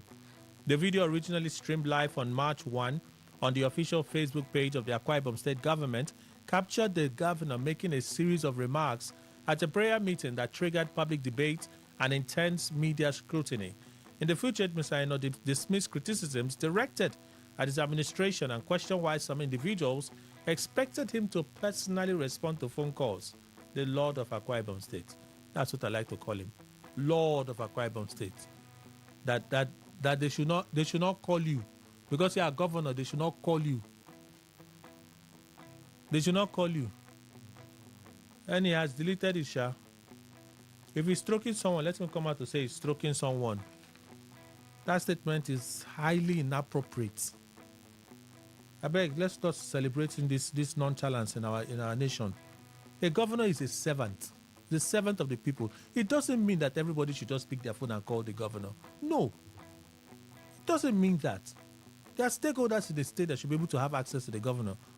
As in, first-time governor. Because you are playing APC opposition politics now, you feel that nobody can touch you. Anyway, when I said, I'm like, what's this man saying? I'm not the governor. It's a whole governor. That's how Yesom Wike was talking when he was governor here. I'm the governor of Rivers State. Who drag her with you? Like I did for my house with my wife, I get a shout. I'm the man of this house. I'm the husband. I'm the head of the home. I'm insecure. Make I introduce panelists, Jerry. We'll continue our conversation. Maybe we'll find out. I'm sure my senior colleague is not insecure. Opaka Dokubo, Vice President, NUJ Zone F South South. Senior, welcome. Ebate. Ebate Kelly. How you, sir? I'm not better. Oh. I hope you're good. I'm well. I'm very well. Welcome, sir. Thank you, Riverside. And good morning, panelists as well. Happy New Year. Dr. Paul Waller, Senior Lecturer, River State University, Port Harcourt. Doctor, good morning. Welcome. Thank you, Kelly. Good morning. Good to see you. Thank you. Dr. Richard Waigwe, Executive Director, Citizens Leadership and Rural Development Initiative, CLADI. Doctor, good morning. Welcome. Good morning, sir. Good morning, Nigerians. Daniel Momo, a Public Affairs Analyst, a Strategic Planner, and a Travel Consultant. Blessed Business Hula. Good morning, sir. Welcome, sir. Yes, sir. And Mr. Emmanuel Indukwe, our in-house analyst. Welcome, sir. Good morning. Thank you very much. Ebate. Good morning, Nigeria.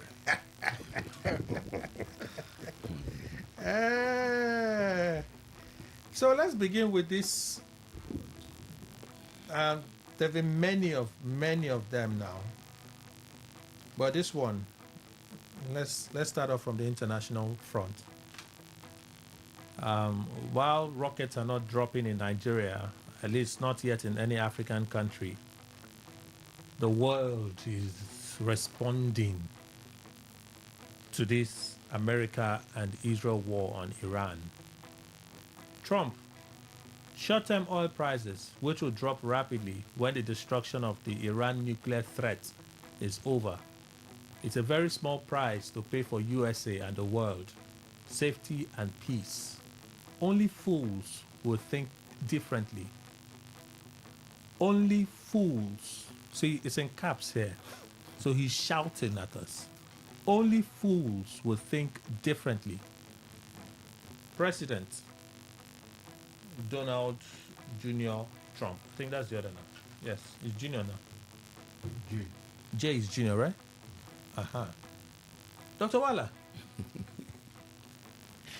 you're certainly not part of the fools that will think differently, no? Kelly, I know you must surely drag me to this. You are here now. And I'm here today. It's not about international. I see at times what we think is that issues that affect a common man in the street has to be domestic. But at times, that of international influences, just like as it is now, everybody has started feeling the impact. Fuel has gone up, right? Price, people have started paying price. So what we pray for is to have a stable international community. Regarding this particular issue, I have been thinking about it in different ways, trying to understand what is actually happening. But there's something. Well, you are trying to understand it. Yes. I should leave this to you. So I'm trying to understand it. What could propel this, attack at this particular moment, where I have not actually seen a provocation, direct provocation that should lead to it. Well, you haven't seen a provocation. Where is the provocation? That led to the strikes from Israel and US. Yes, where is the on Iran? Yes. No, tell me if you have. No, I'm just trying to. Not seen. I said a direct provocation. When I mean direct provocation from Iran, that should have warranted all these kinds of attacks. I said direct that could have. But you see, in international politics, it's a different game altogether. When nations are beginning to pursue their national interests and also to showcase power. Ogema have several times said the sovereignty supervises sovereignty, and each time he says that, I goes back to really reflect about it. So, but in all, the only thing I could see is that in international law, that's what is called protective principle. When a state perceives there's a substantial threat of a regime, it may go. Especially when such threat is against its national security, it may go out of its way, just like as we may say domestically of a self-defense. That's what we call domestically self-defense. They may go. US have been clamoring, and if you go historical, the problem between Iran but this can't even be self-defense now. Sorry? It can't be self-defense. No, you don't understand what I say. Protective principle. domestically. Yes. So when there is a substantial... So self-defense is don't wait till they attack you. Attack them first. No. When you see that somebody is about to attack, what do? You defend yourself. Yes. Yeah, somebody you don't have any issue with anybody, and then you say no. When there's a passive threat, somebody come and that person, if not is with me, kill me. I may decide to kill the person, but in self-defense. So in this case of because of the international issue we are talking about, it falls under what I may call protective principle under international law, where a state, when perceived that there's a substantial threat to its national security, may act. And US have been talking about Iran nuclear power. Iran poses because Iran have all the resources required to get to that status of becoming a nuclear power. Iran has been an ally to some of the states that may be seen as competitors to United States. So even the attack coming to Iran is like China is there. Russia is there. I thought Putin is friends with Trump. Friends? Well, it depends on what you define. Friends in this context may become a concept that need to be defined. You are my friend, we talk. You become my enemy the day we begin to attack each other. No, but you also will not discountenance that the emergence of Trump as president has freed Putin to a large extent. I don't think so. Remember that if you say it has freed Putin, the other way, let me tell you. You see what is happening to Iran now. I want to believe that it has been planned. That someday it must surely happen. And if it happens, where will Iran get their backup apart from the smaller countries? The major countries there is China and the US. Now, I say China and Russia. Now, Russia is engaged in the Ukrainian war. Don't forget about it. Why is it dragging so long? When we would have thought that? Why has the US been foot dragging on giving Ukraine the support that Ukraine needs? It's what I'm trying to tell you now, that strategically, Russia has been engaged with that of a Ukraine war. So the support that ordinarily Iran would have been getting from Russia is not coming. No. I asked a different question. Okay. Since Trump emerged, Putin has become freer. I'm telling you that it's not free. No, that's the explanation. I still haven't understood it. That's why I'm raising it again. Because it was as Trump came, Putin started before Trump came. Putin literally has been in Russia. He only visits most of the Belarus. He really made trips far away from China. That's Putin. But Trump came, he pulled him out of Russia for a summit on Ukraine. The outcome of that summit, nobody has seen anything yet, right? He has moved from there to at least they had one of the Asians. The Arctic areas, one of US territories, that's correct. He's gone to South Korea, he's gone to North Korea, he's gone to China. This did not happen. Do you think that if there was no issue regarding Ukraine and Russia, that Putin would have made this trip? No, but clearly it's because of the invasion. Invasion of Ukraine that Putin became enemy number one to most of his European partners. See, don't say became as if. Before now, most of these European countries you are talking about have seen Putin or Russia as a friend state. Don't think so. That fear has always been there. That isolation has always been there.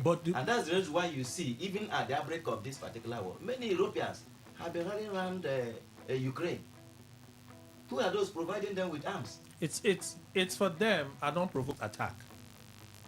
It's for them. The reason Russia gives for attacking Ukraine, for the Europeans, it's inexcusable. It doesn't hold water for them. So for them, they see Russia's invasion of Ukraine as unprovoked. It is unprovoked, according to you. No, it's not according to me. It's what the Europeans are saying. That is reports confirm it. But their action, does it confirm it? Which of their actions? The support they're giving to Ukraine, does it confirm what they're saying? But then I'm not sure. It doesn't. I'm not sure I follow. Because you see, in political game, there are, especially when it comes to the international, there are different ways states devise, to ensure that their interest is being pursued. So we go through diplomacy. So we want it to be a kind of a soft power diplomacy. But what is it until you see the physical? So the freezing of Russian assets doesn't show that they don't support what Russia is doing to Ukraine. That's what I'm telling you. That for them to freeze it means that they are aligning with their support of Ukraine now. Their support of Ukraine. Am I speaking the wrong English this morning? They're supporting. I don't understand. Am I using the wrong terms? terms? That's why I'm telling you that even before now, I asked you before now, has Russia, as European powers you are mentioning, seeing Russia or Putin as friends to them? No. No, but at least before the war, before the invasion of Ukraine, right? Before the invasion of Ukraine, there were no sanctions against Russia. At least not substantial sanctions against Russia. Okay. Russian businesses existed in Europe without sanctions. Yes. It was the moment Russia dropped bombs in Ukraine which is the waiting point. that Europe moved against Europe. That is the waiting point. They were still supplying them gas now. But even with the gas was like a lifeline. It's a lifeline. They couldn't do away with Russian gas until they had an alternative. But the fact of the matter is, alternative, don't you? They would have also. No, but we're talking about the ties with. We're looking at this with Iran. Iran's strongest support, though heavily sanctioned, still comes from Russia and China. Yes.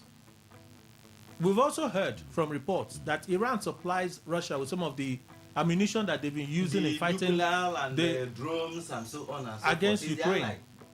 Against Ukraine. Yes. We've heard a lot of these things. So my own is, why is Trump hitting Iran? You say because he suspects. That's what you say. Continue. He suspects that Iran is a threat to America. And this is perceived. Not suspect, they know. Perceived. They are It's sure. not suspicion. Perceived that this country poses a threat to their national security. Now you have said they are the one financing, or maybe because of the allies supplying Iran, supplying China. So let me also say to you: are you also aware that when it comes in terms of energy, today, in terms of industrialization, energy is central. Who are the major buyers of energy product from Iran? It's China now. China is the major person now. Then when it comes in terms of nuclear equipments or whatever, Russia patronizes them. Hezbollah patronizes them. Let me leave Hezbollah now because Hezbollah is a terrorist group. Remember that Trump has already said that one of the problems is because Iran finances majority of the terrorist groups. Yes, and it's true. Okay, so these are let me also ask a question. And excuse me, Kelly, before I forget this. And what they are doing, if you watch the tactics they are using, they are not at war with the Iranian people. How do you say that? They are not at war with the 168 schoolgirls have been killed. Hold on. If I say they are not at war with Iranian people, they are targeting the regime. Yes. That is the problem. They are targeting the regime. In the process of targeting the regime, there may be victims. There may be victims. What's the effect of the collateral damage? That is it. That's why I say they are not at war. Like, for instance, US have declared war with Iran, which is general. No. Okay. So that has always been strategic. Okay, so Russia said Ukrainian alliances with NATO was a threat to its national security. Right? So at this point, if America perceives that Iran is a threat to it, it says, no, we have to be preemptive. Let's take the war to them, right? So Russia, too, at this point, will be justified in taking the war to Ukraine. No. Russia is not at war with Ukraine. No, that's the same meaning now. Russia is not at war with the Ukrainian people. That's the But it's true. No! You displaced almost about millions of people are saying they're Sorry, let me find this on Dr. Wale. I know we are getting So at this case now, not from what I've said now, we perceive that Iran is a threat to our national security, right? Which has been said for years now. But the Americans have been able to manage it without resorting to dropping bombs in Iran. Abi? And somehow the world has just been moving on. We're not in the crisis that we're in right now. In reaching their nuclear I'm sorry. I'm not a sympathizer for any of these nations. And it's good for me. For heaven's sake. America has a rich stockpile of nuclear weapons. America is a nuclear power. Oh, China is a nuclear power. China is Russia is a nuclear power. Yes. The problem is we don't trust ourselves. The 9 of them.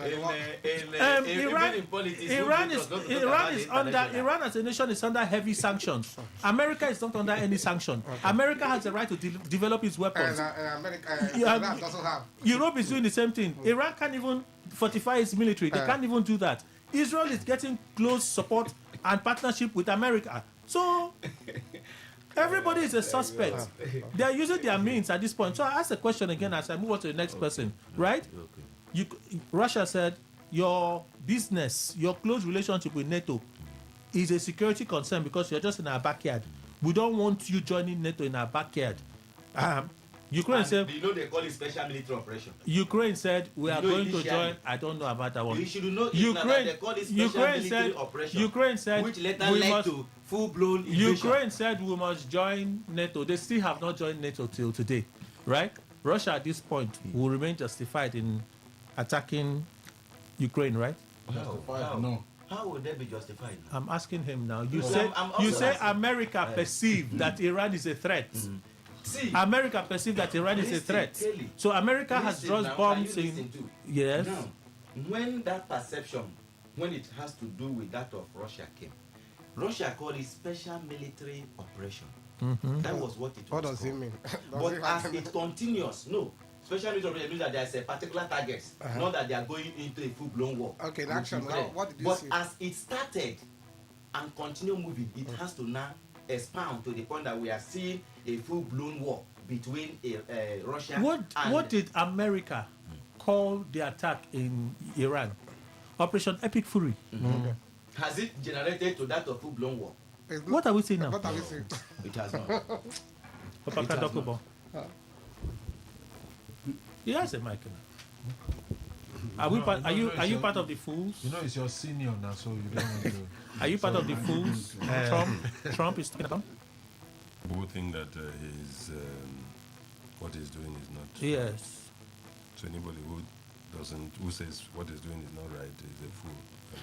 Well, he said if we look at one side of the problem, oil price is spiking, and we say that because of that, he's not justified in what he has done. There may be upstairs something is going on. I think it just depends on the maybe as an individual how we see Iran. To see Iran as just any other nation, you would say yes. There is no justification. On the other hand, if you see Iran as one that is in support of terrorism and the one that has actually, as it were, exported terrorism around the world, supporting terrorist organizations here and there, that have made our lives, even in a very rural backyard, very difficult to live. You would say, well, what Trump is doing is right. So that will take out this one and all of us can live at least a little easier. Because we have gotten to that point. Let's not even the war that is happening now between them. It shouldn't be. It's not too far away from what, as a result of what happened on October 7 last year. No, the year before. 2004. In Israel. And it's like, see, these people are still at it. This is the head of it. If you don't remove this head, or the root, as it were, these things, you've only, dealing with Hezbollah, you've only dealt with, like, the manifestation. The root is still Iran. We can still spew these people. And then, so take out Iran, and you know that where it is, the source, is actually you have stopped it. In Nigeria here, if terrorism bothers us so much, and a lot of us even believe that yes, some of this sponsorship also is traced to Iran. And if you are in a part of Nigeria where this thing has actually touched you directly, your skin, at this point you want to see Trump as a hero. Okay. Because take out that source and you dry up this whole... He's fighting for you, actually. You would think that, yeah, he's fighting for you. So for the American people that he says, oh, it is for America and the world when it is terrorism. Maybe for America, because I don't see how, in the first place, the rationale behind an entire country coming out to say, say death to this one. And that is your national goal or national philosophy, whatever you want to carry out. That is, so if you find a regime that way, and they have come out openly, this is not like, oh, we're doing diplomacy, we don't understand what we're doing, let us study it. They have come out to say this is who they are, this is what they stand for. Kill America, kill Israel. And you want America to sit back until, even after waiting, what do you call 9/11, to sit back and then wait for you to develop to that point and then hit them. And that's what I'm sure Dr. Wala was talking about. The issue of preemptive strikes. I know sometimes I've been watching, and I know that the way you have come in, I may not survive it, I may not live to tell the story. What happens? I come out first. But again, in doing so, are you sure of that threat is real? Really, that threat is real? Because it is now at the point, at the realm of you speculating. You are the only one who has seen the threat. You are the only one who knows how the level of the threat. You are the one gauging everything. But from the history that you have chronicled, isn't that enough threat that has been established? No, of course. There is enough threat now. But why did you not wait till now? Why are you striking now? And that's why I said, why I also treated to that October 7 incident. Because it sounds like, okay, these people have been threatening it, but now they have already carried it out. And who knows what next? Who knows what next they still have if we allow them to continue to develop? But you see, and that is why, again, if you have a country that has this thing and allowing them to become a nuclear power, you now put the whole world at risk. Others have had, but they've been quite maybe reasonable, if you like, at least so far that we can see. They've been reasonable about it. Israel has been reasonable. Israel has been reasonable.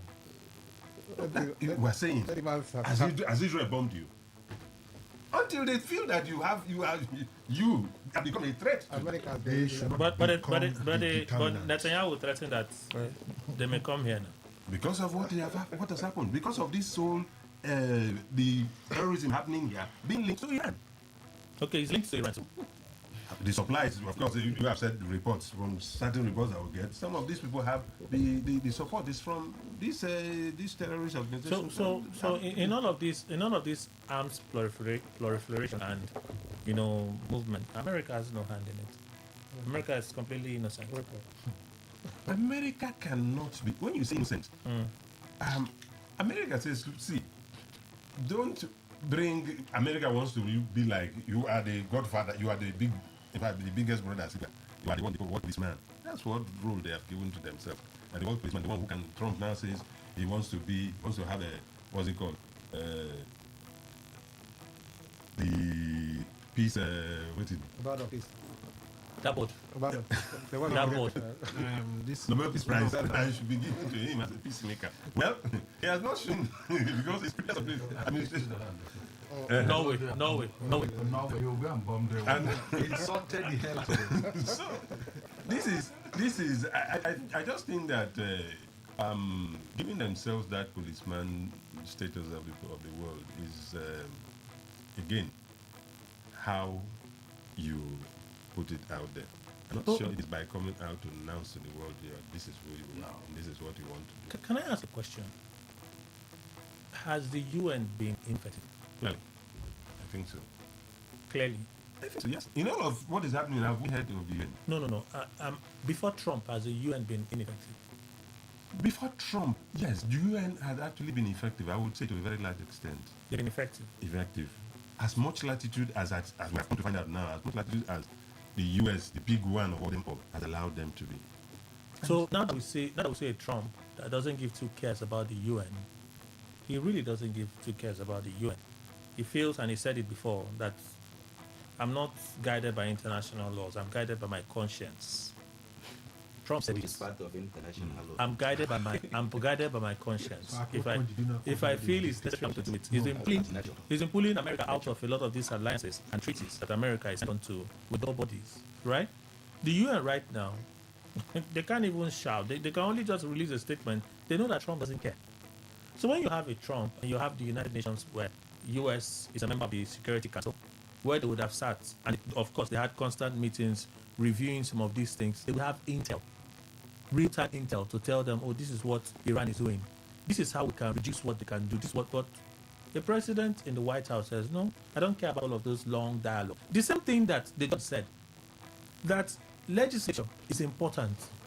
They may be long, they may take a while in delivering what you want. But the reason that process is set there in the Constitution is so that the excesses and arbitrariness in the executive can be curtailed. That's what the Supreme Court said to him when they said, you don't have powers to issue global tariffs. You must go through Congress. Because they know that this arbitrariness can manifest in a man that sees power as, I can decide where to start and where to end. So when you have a situation like that, I ask the question, what if you say the UN is ineffective? The UN is ineffective because Trump doesn't believe the UN is an instrument for global peace. Kelly, that's why he has his peace board now. Kelly, I like the fact that you said Trump and not America. Yes. I like the fact that you said Trump and not America. Because if over the years before Trump, this had been the true attitude, what Trump is exhibiting now, I think the attitude of all American presidents, it would have been a different thing. It would have been a different thing, ball game altogether. But we'll find, and that is why we need, at every level, we actually, it's absolute power corrupts and corrupts absolutely. So it is good that they have systems in the US that sometimes curtails the president's powers. Because the situation where one day, one man, just like what Trump himself is saying is guarding against, these people should not develop nuclear weapons because you can't trust them. How? We are already seeing that. Even in the White House, it will be difficult. I mean, there's no checks, strict checks. You might have somebody one day who will enter there and blow the entire world up. So Trump today, for me, this is the one American president that has whose head, I mean, I don't know, some wires are touching, and then well, at least it's not Kelly that said it. Mr. Momo. Yes, whether foolishness or anything that Trump is saying, it's within the geographical region where he was elected to become president. It's immaterial to some of us here. America has created. Are you affected by the? No, affected by the word foolishness or something. Who did not? We have a different opinion from him. Let him feel what he wants to feel. I tell you, we can mention here, America has created and exported terrorism more than any nation on the planet of Earth. Recently, they used the leader of Al Qaeda in Syria to remove the prime minister of Syria, who had fled to Russia. They said they had no hand in it. No, hold on. They hosted him. America declared $20 million there. But they still say they had no hand in it. America declared $20 million. On the same leader now? On the same leader. Then? Trump hosted the same leader. But Trump says that U.S. had no hand in the operation. He wasn't even president when it happened. Biden was sitting up when it happened. No, but at the tail end of when this guy flew to Bashar. Yes, it was Trump who was the leader, who armed the Al Qaeda in Syria to defeat the government. Then was the American government who did that. So the idea that so that's your legend. No, the idea here that Iran is one thing we should never trust. Who armed the Kurdish fighters? What happened in Iraq? What happened here in Africa? What's the name of this guy here? This Arab African country. Gaddafi. Yes. That made Nigeria today and all other African countries unsafe for all of us. That is the US. Why are they making it look like they are one innocent people from? You see, the idea to now say that it's your conscience, that the international laws doesn't matter. It is dictatorship. We are all here. He strolled into Venezuela, killed and picked up the president. That man is in jail in America, the president of another nation. Now he's threatening Cuba. He threatened the Denmark for Greenland. So at what point do you even satisfy? Cuba is next now. Yes, Cuba is next. Yes, Cuba is next. Now, at what point do you even satisfy the appetite of such a man? What would you give to such a man to satisfy that man? Well, thank God. And so we now began to make it look like he's a dangerous person. Trump? Yes, he's a dangerous human being. When do you even satisfy him? Who is next? Who will speak? Who would he disagree with? The Supreme Court that even gave that judgment, he rained curses on them. He's still bashing them. That one is still bashing them. So you can imagine. He's been so unpleased with that ruling. You can imagine what goes on in such a person's head and what he's thinking. Yes, we can trace some elements of some of this to Iran, and you can see what happened. Immediately this war started, what did Iran do? Started bombing the Gulf, the GCC states. And so such a man too, you can't trust him. To say, okay, so if you were even allow you to even use this nuclear weapon, it means that these people are around you. No, but ordinarily, my thinking is, and I think the ambassador to Nigeria said so. He said the reason we were bombing Gulf states is because that's where U.S. stations are based. Look, it's from one more. And it's from those stations that the U.S. is launching attacks. The U.S. is not hitting Iran from U.S. They are hitting Iran from Gulf states close to Iran. That's where they are hitting them from. No, hold on. Even before they started that, they have not taken off. Majorly, they have taken off from two states, from Kuwait and from Bahrain. Did they take off from Qatar? Have they taken off from Qatar yet? Have they taken off from Dubai, United Arab Emirates? But they have bases there. Don't they have bases? They have bases in Turkey. Why did they not strike Turkey? Maybe you will see here. Why did they not strike Turkey? He knows that Turkey. If they send one, Turkey will send 100. Why did they not strike Turkey? Why are they striking United Arab Emirates, striking Bahrain? Let them strike Turkey. US has most of the highest system in Turkey. Why did they not strike Turkey? So it's selective. It's selective, that's what I'm saying. Again, you look at such people to say, okay, so if you had problem with Israel, you have problem with the US, suddenly all of the persons around you now become vulnerable. That's the meaning. And so for me, such people too should not be allowed. No, but with nuclear weapons. You don't also see that that's the reason we're feeling the heat. If the bomb had just stayed, and I think that the late Supreme Leader had said so, that if you think that this crisis is going to end only with Iran, you are wrong. No, but the Iran government came out. We are going to extend to its governors. No, but they also said it now. They put a proviso in that apology. Ensure that your country is not used as a base to attack us. Turkey is used as a base. Let them strike Turkey. No, that's not confirmed. No, let them strike Turkey. Let's also not forget that. Again, as much as what's his name, the Turkish Prime Minister, Erdogan is a strong man. He also understands the need for some stability. He has very high inflation in his country and it's part of the European bloc. So the man may not allow you to use his base to be dropping bombs somewhere else. But just to round off, the point was from the US president to say whoever does not agree with what they are doing. And for me, it's nonsensical. All right. We have to go for the news. When we come back, you continue. The US is as guilty as the Iranian government.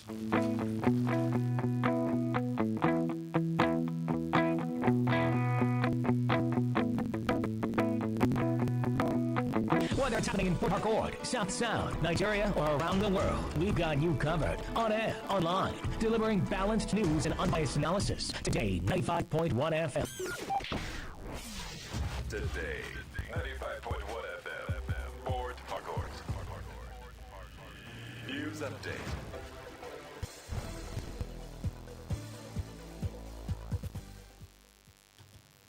Good morning. Here's the news update on Today 95.1 FM. I am Miracle Emmanuel. The federal government has approved 100 billion naira under the National Public Sector Solarization Initiative (NPSSI) to provide reliable electricity to public institutions across Nigeria. The initiative is part of broader efforts to expand energy access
establishments.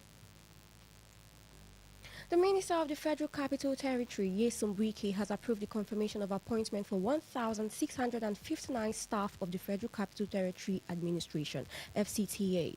The workers were among 2,281 candidates who participated in a confirmation examination conducted by the FCT Civil Service Commission on February 28, 2026. According to a statement issued by the Minister's Senior Special Assistant on Public Communications and Special Media, Larry Olayinka, the chairman of the FCT Civil Service Commission, Emeka Eze, disclosed that some of the employees had been in service since 2016 and 2019 but were only now undergoing confirmation.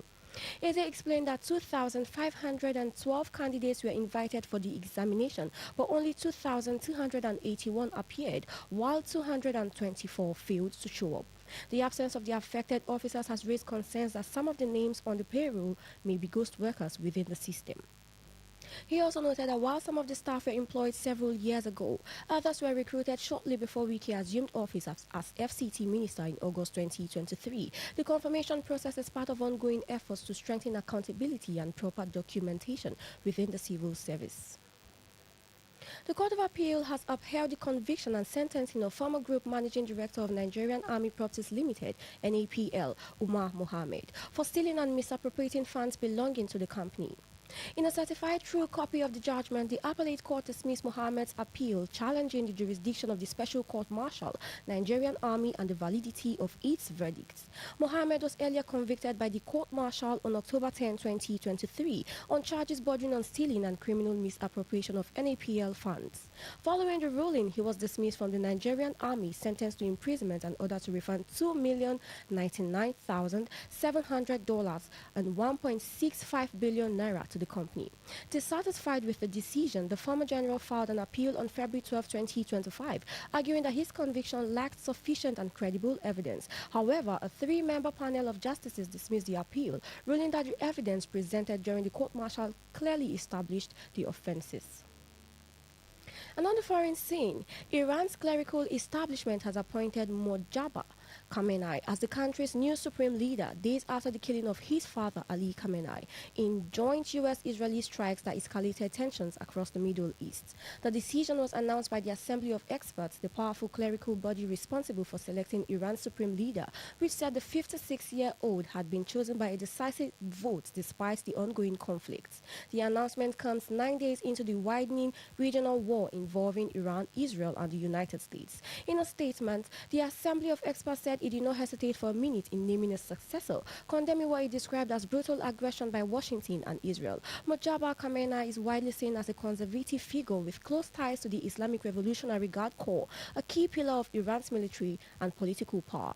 Meanwhile, Israeli strikes overnight targeted several oil facilities in and around Tehran, killing at least 4 people and igniting fires that sent thick smoke across the capital. And that's the news update on Today 95.1 FM. I am Miracle Emmanuel. Thank you for listening. Today's news, today's entertainment, today's sports, today's issues. Today on Today 95.1 FM, Port Harcourt.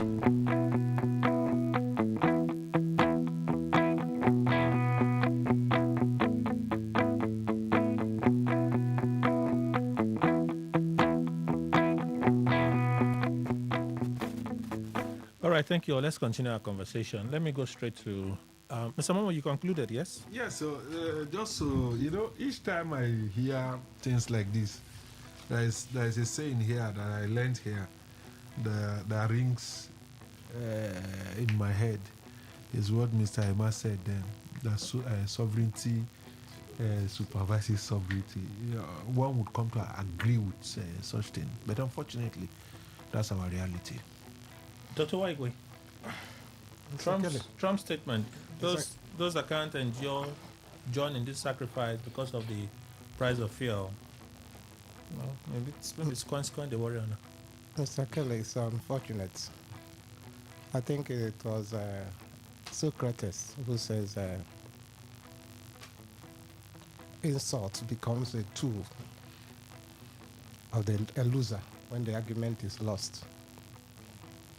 And I think I would say that it's only idiots, autocrats, on warmongers who think their own perspectives or their line of reason is the best.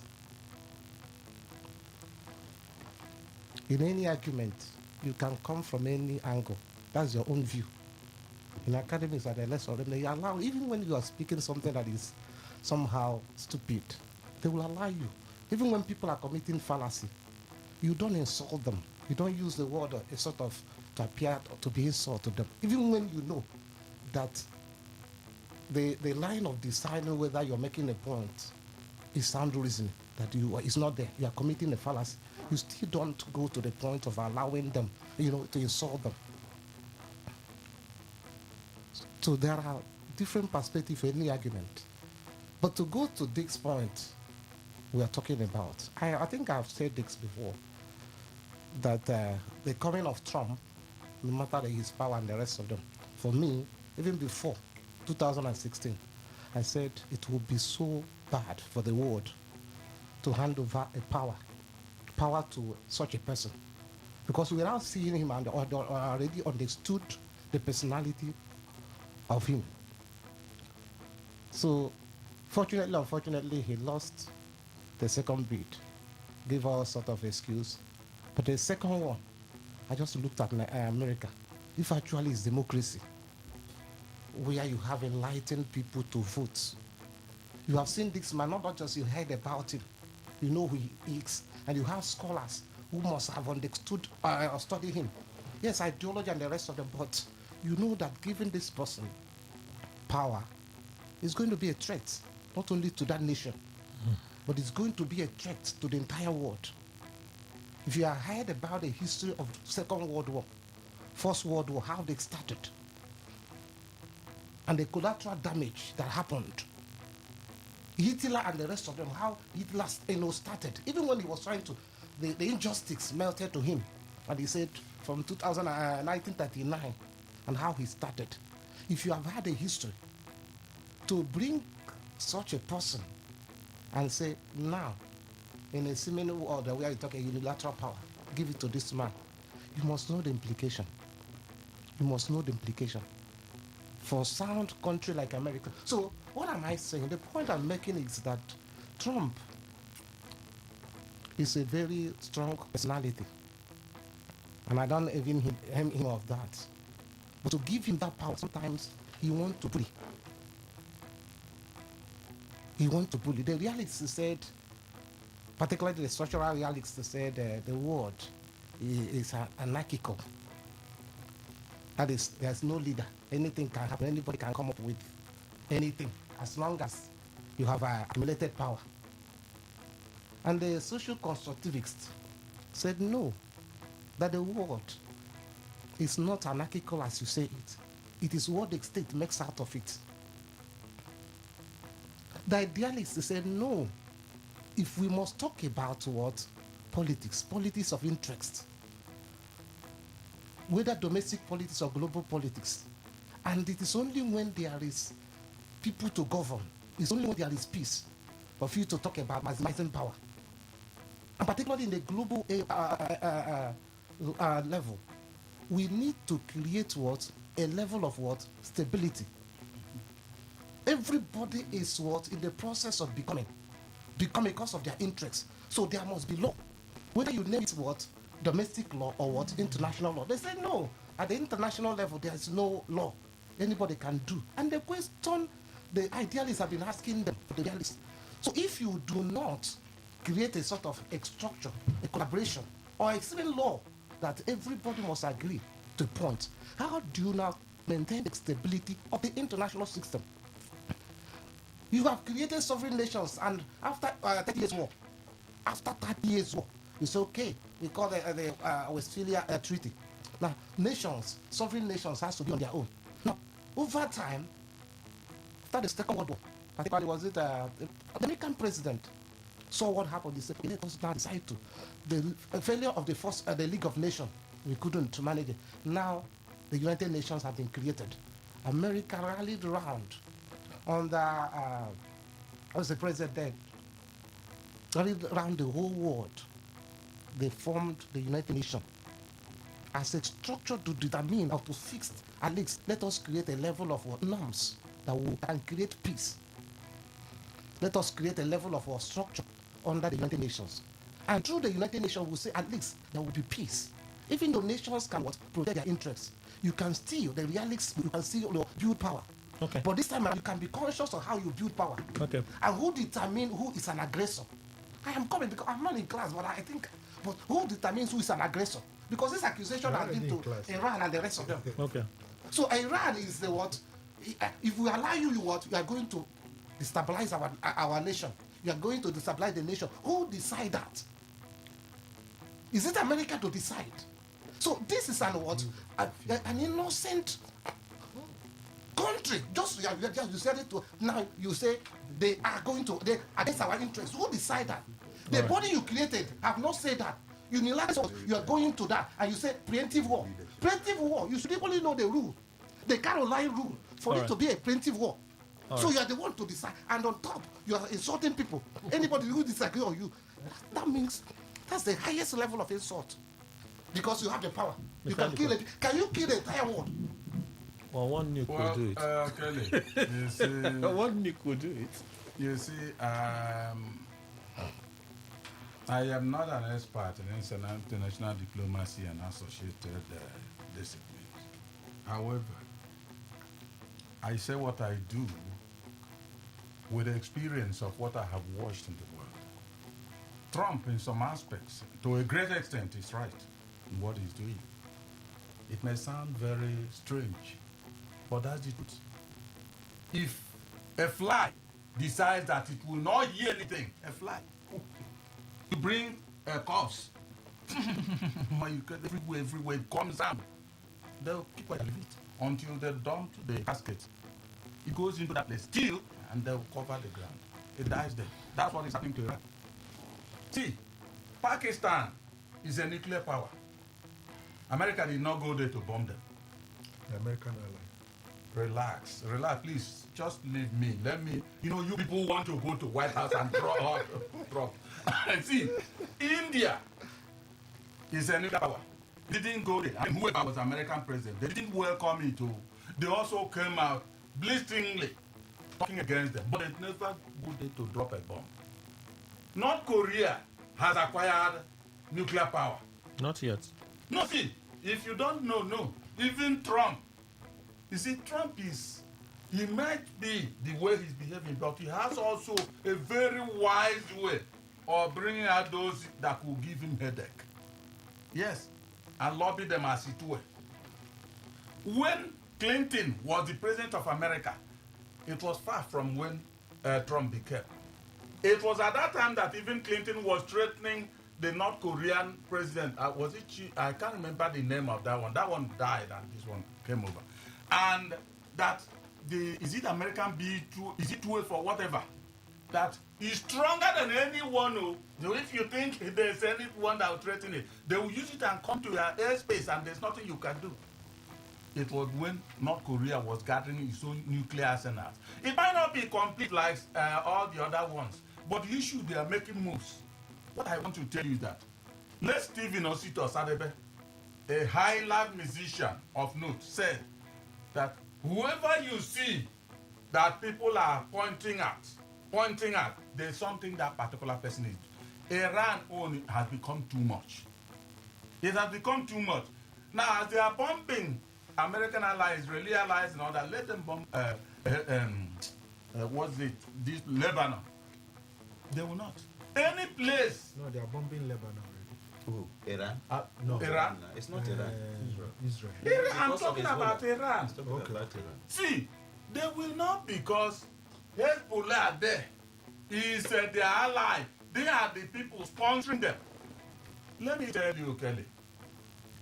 What Trump said, there is no human that is perfect. None. That is why if anybody wants to talk to his fellow human, let him also remember his own limitations. And don't go the whole hog. My name is Emmanuel Ndubel. You know that already. I am not a fool, and I'm not supporting what Trump has said.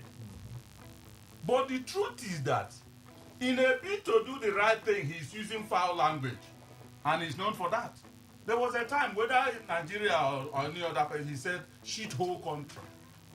It was reported, they denied it, they said it was never said. Whether he's denied it or not, at least it didn't come from me. But you are saying he said. No, You just said he said. See, at least so far I read.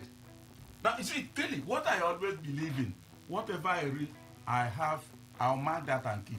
And if anybody wants it, I'll bring it and show you. See, this thing, I didn't write it. I am quoting you. Now, when we quote, and it's a good thing that you've also been in the industry for a while. Good. There are some sources I don't touch. And I don't touch them because over time they have shown that they're not credible. Yeah. Right? I go and read something from that source. Is that what? I did not hear you. I did not hear you. So I don't touch it because I don't trust their credibility. Then I come on to make reference to what they have said. That this person said, I read from here. You already know that it's not every source that we read from that we can trust. Yes. So unless we have a confirmation, strong from multiple sources that said, oh, he said this thing, and then we can hold on to it that it was said. Isn't that our practice? Now, also, if you like, Mushito, the one about Nigeria. Thank you very much. He said it. That is it enough. That's what I'm telling you that. There was a post from him where it is said. No, what I'm telling you, that's a different whether thing. It's from him or not, but at least the issue is that the way Trump talks smacks of overpricing of oneself. Yes. But that is the president of America. And all these things, maybe we may be surprised about why America is doing like that. If you are reading the Bible, you won't bother about that. If you read the book of Daniel, you know about the struggle between the king of the south and the king of the north. That is just the two parallel lines, and it will keep on until the time that God will stop that. And America is playing its roles because, see, when you look at it, I didn't hear any time that America went to one podium, global podium, and announced that we are the international police for the world. No. But, Kelly, if a man has so much wealth that he can control here and there, he will do and undo, and there's nothing anybody can do. You talk, finish, you go. If you talk and he sees you, he will hand on you and then put you behind bars. That's exactly what America is doing. Their power is exactly, they are doing good. They're also doing bad as imperfect humans. When all these people like Dr. Wingwe, Dr. Wile, all of them, international gurus, I don't listen to them. What America is doing, is it doing it well? How can Iran be always sponsoring terrorism here and there? Even within the Gulf, let's look at it. You see these people at Kaduna, the church people that will always do their own religion on the main road, cover road. It's also Iran. So what is this? So are we going to run away from the war for the sake of Iran? Are the Shiites terrorists? No, did I say so? I have not said so. Interestingly, up until I have not said so. Up until Buratai wanted to use a road. Good. And the road was blocked. The Shiites and that's us. when we got to know. That's what I'm going now. After that, they lived. It's been on. They lived peacefully. At least they lived peacefully with their neighbors. It was after Buratai, the world got to know what was happening around that place. And then people now started speaking of what they have been facing all of that time. So if our brothers from this one want to do better, they need a block road. Okay. No, you can't compare. No, that was not the issue. People said a lot of things that those guys do. Could Buratai not have used another route? Okay. When Buratai went and met that procession, the religious procession, could he have not used another route? Okay. He's a Muslim. Could he have not used another route? You see, Kelly. No. Do you know that Kaduna State government, led by El Rufai at the time, indicted the military for the killings in Zaria? No. Are you aware? It's possible. It's possible. No. They may have gone talking overboard about that. But what I'm saying is that, can we also say that the day Fashola was going on a road where they were doing wedding, could Fashola not have used another road? Why do they have to scatter that wedding and allow him to pass? You see, could Fashola not have used another road? Oh, let me just finish. There are cultural things. If they didn't get permission to block that road for that wedding, but it's a different thing. No, but I feel like series of people come out to say See what these guys have been doing. Have you also read the terrorizing account of Amnesty International on the number of shares that were murdered? Absolutely. No. See, I don't need Amnesty No, to it's tell not us. What are we justifying? No, it's not a commendable thing, but it's lack of disobedience. When you know that somebody, chief of army staff, is going on a duty, and you call, see, religion is personal. Religion is personal. It's going on a duty and... No, what I'm telling you is that duty is for the Federal Republic of Nigeria. Now, you on a religious mission that has main road as your own maybe garage or whatever. Main road that army chief is passing. You say that you want the army chief to... You remember, Bible, like I always say, is the highest book for me. Says that we respect the superior authorities, that government. However, one moment, sir. Did they stop? Did they see him coming and block the road, or they were having their religious procession and his convoy was coming through? Which is it? No, maybe you have forgotten what happened. Do you know that some army came down and went to speak with them? They spoke to them, telling them the person who is on this thing coming. They refused. I have a simple question which you haven't answered. Ask me. Did anything stop Burate from using another route? Why should he not use that route? Oh, okay. So that's your own answer. Yes, why should he not use that route? Well, so, in other words, since he insisted on using that road, the killing of the number of shares remains justified. No. What are we saying now? No, that's what we are saying. America He knows that the implication of insisting on using that road was if they refuse. And that's not indiscipline. No, one moment, sir. One moment. He can force his way through. Because he's the show of army, he forced his way through, and there are implications. People died. He too could have made a decision. No, maybe you are forgetting Jonathan the is a simple example. Jonathan said, we talk about woman rapper. The man said, no, I made a decision. No, maybe you are I forgetting made a decision that the blood of people is not worth my ambition. The guy would have said, if people would die. After all, in this same country, elections happened and people died in the north. Why? Because he lost election. No, you are forgetting that story. People make their decisions in leadership. See, chief of army staff could have made a decision to avoid the killings in of these people. Let me use another route. What would have happened? They too should have made a decision to leave the road. So the person with power now made his way through. No, now we're talking like this. What else can be said now? He had the power now. He had the power now. No, he made his way through. They shot and they killed as alleged. The story. I don't need to remember the story. I don't need to remember the story.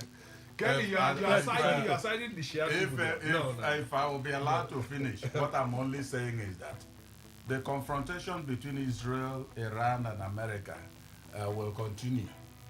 And it may have collateral damage, and that's why we are suffering from fuel. Okay, well, you know there are many things now, and Mr. Could just touch on the point that I want us to talk about. We can talk about the war, the implications, but let's stay on the implications of the war for us. I know that people that want to travel, their flights, a lot of flights have been cancelled. Although I hear that those flights are gradually being rescheduled now, gradually. But with recent strikes, I heard yesterday, Iran dropped bombs again, I think in Saudi, Bahrain, and some of these nations after Israel and US resumed missile strikes in Iran.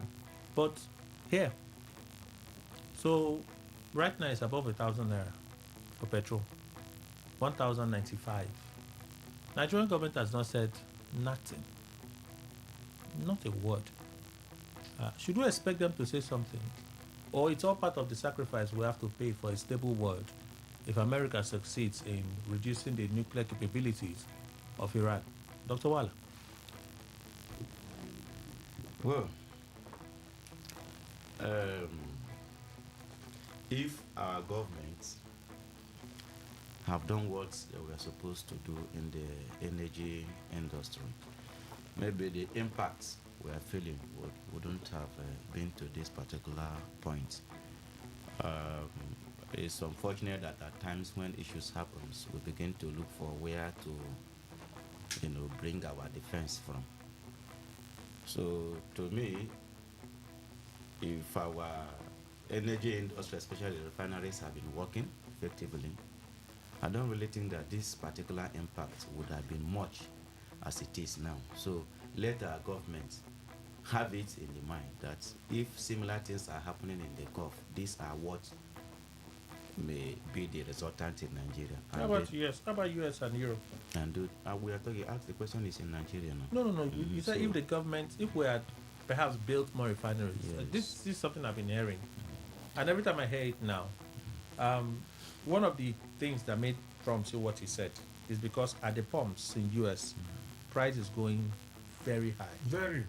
Right? In US they have huge reserves. They have refineries. It's also an oil producing nation, right? So ordinarily you should expect that price should not be affecting US citizens as quickly as it's affecting them. What I'm saying, not that we will not feel the impact. I say the level at which we are feeling the impact wouldn't have. That's what I said. If we are, for now, the only refinery that functions here in Nigeria, we say that of Dangote, isn't it? Every other is based on importation. So if we have had, not that there will be no impact, I'm saying that the impact wouldn't have been as much as we are feeling it now. How? I don't understand. That's the part I don't understand. How? When there is, let's say,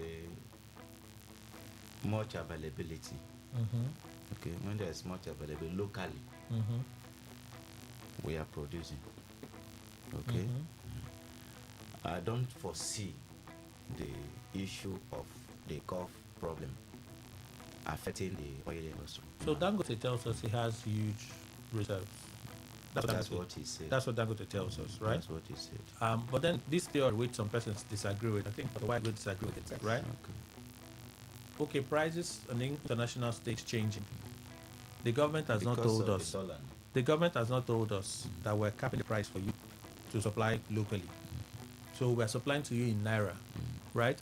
In naira doesn't mean you're paying less. You're actually paying the same global amount. So what's the difference then? But that's the thing now. No difference. That's the thing now. Yeah, so no difference. it is $100 plus. The Nigerian government is supplying crude to Dangote. They are supplying crude at the equivalent of the naira value of that dollar rate. So that means that they are not doing. In fact, the problem still remains. Because if you are telling me that you are doing something, one should expect that the suffering, should reduce. It's just the ease of transaction. Don't go and shop for dollar. Pay us in naira. The same amount I would have paid in dollar. Yes, the same amount. It's my choice now. I can go and continue with that dollar, because if I'm making an alternative, it should be something that should be less expensive. No, even if you went overseas now, even if you went overseas to get it, you will still pay at the It's what I'm saying, that the if global you will price. charge me the same amount, then what's the need of you telling me I should then buy it in this The ease way? of It's not convenience. Because if you went out to go and get it, he's also going to pay that forex difference. There are charges on the forex. Those forex charges he will pay for it.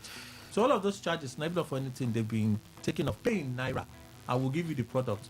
So he gets the product, the price keeps changing, and you say that the local refiners should keep their price where it is and be selling to us. If the government doesn't cap their own local supplies to you at a certain rate. Why have they not capped it? That's a big question. I think it's simple now.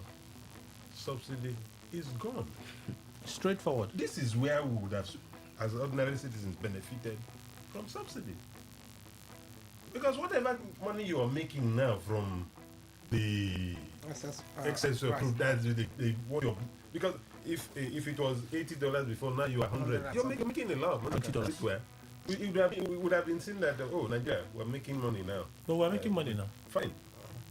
Now, but that money, ordinarily, if all things being equal, would have just been used to now subsidize it so that your prices become stable. But now that subsidy is gone, you are left to the volatilities and everything that comes with whatever. When they sneeze there, you catch cold. Yeah.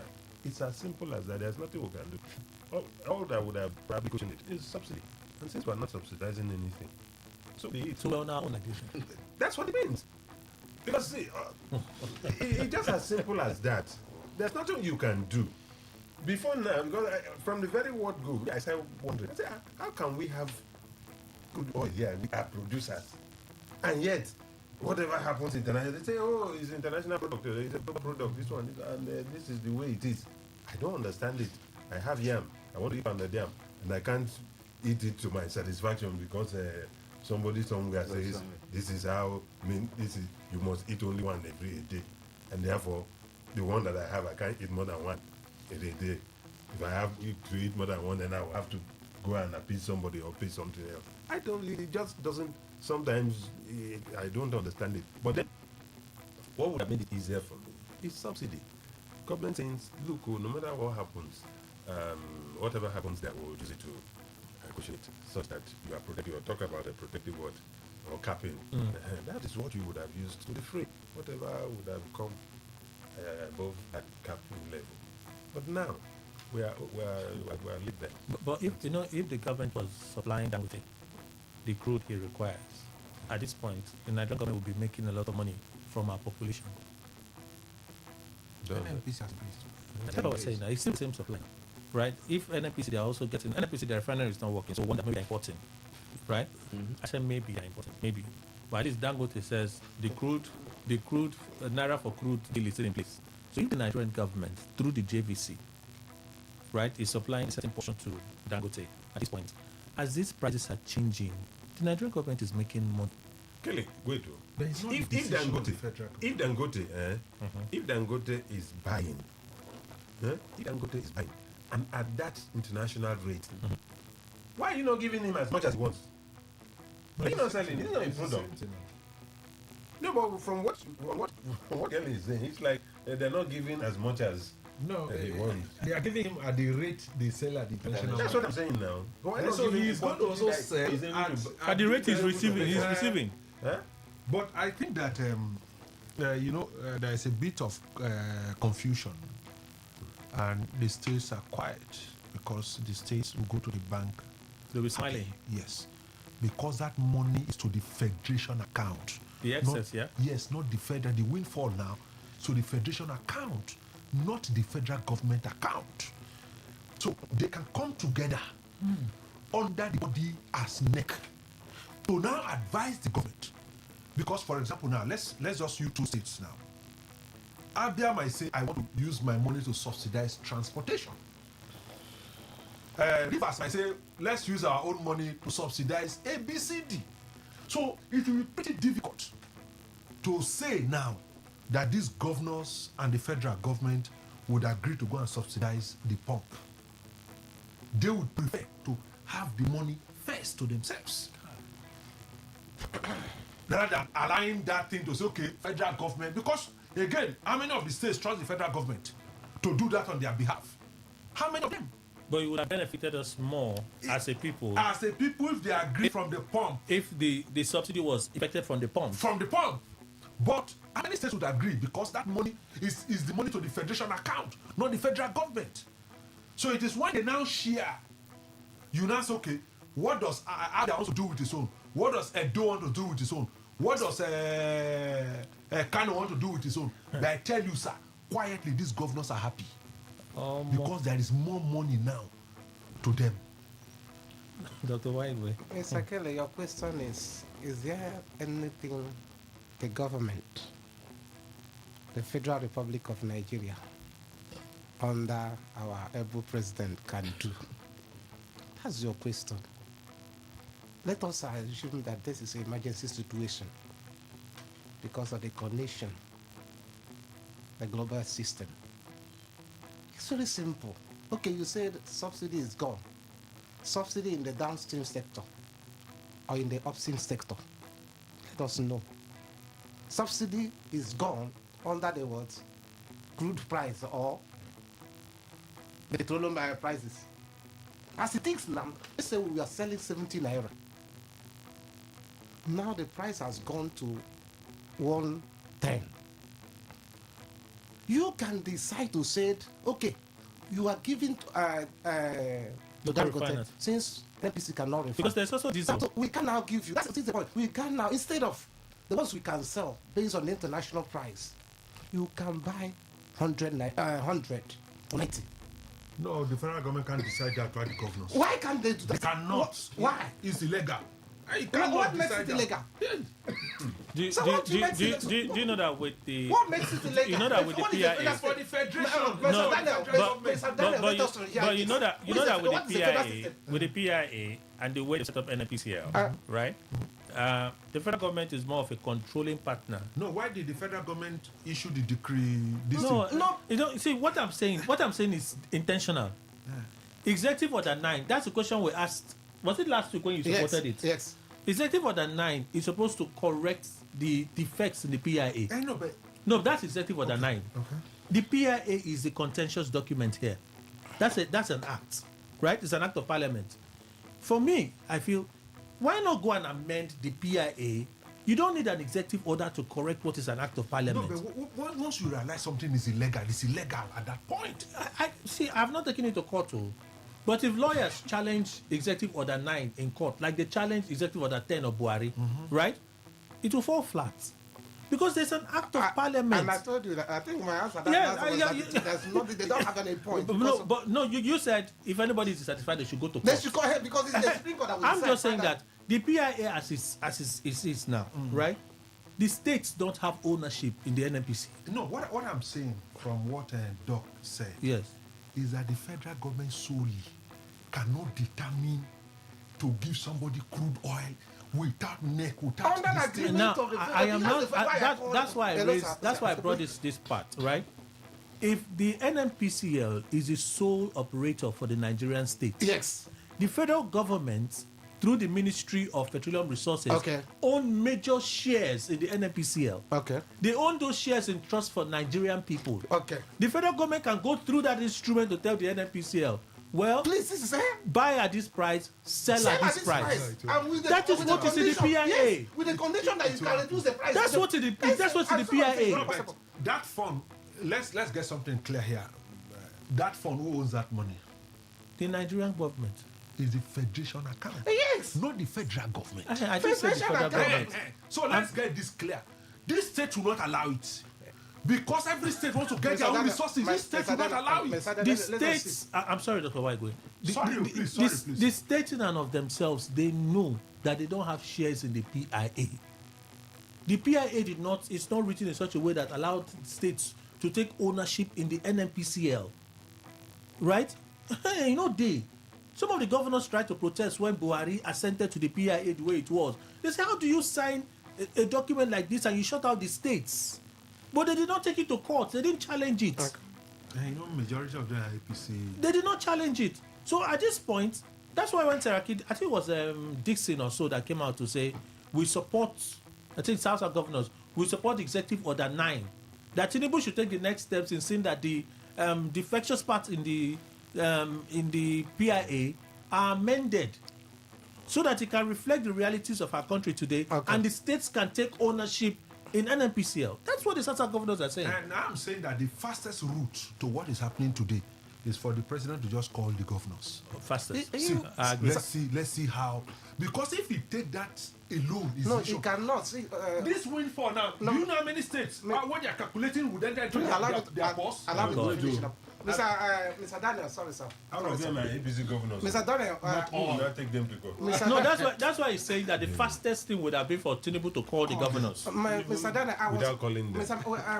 I think. As long as hello, Dr. Mr. Daniel, I was still saying something. Sorry, please. When I said he has to do that, I didn't say he has to do it unilaterally. I was assuming that he knows the principle of federal system. And in such a thing too, there must be a consultation between the governors. If the governor decide not to do, he has the power, the instrument of politics. Let alone now that almost the governors are in his party. So it is easier. The question is the willpower, the political will on the side of the government we elected to say that this is the emergency situation. How do we cushion this effect? From that angle, from the upstream sector. So even when it's not possible, or you do it to a point that you can equally go to the downstream sector by the price too. It is not a cast in stone that subsidy is gone. You can say, okay, the condition, as long as this war is going on. Please go on. As long as this war is going on, we know because, okay, if this thing continues like this, now the price becomes 2,000. You say Nigeria has to bear it. In fact, you create a level of instability that you cannot manage. It's not cast in stone that we cannot, that subsidy go. No. What can the government do? A government that's people-oriented, that cares for the welfare and well-being of the people. And you can. There are lots you can do. Don't pretend you cannot do. You have not even spoken to the Nigerians. Do you know, almost, was it on Saturday or Sunday?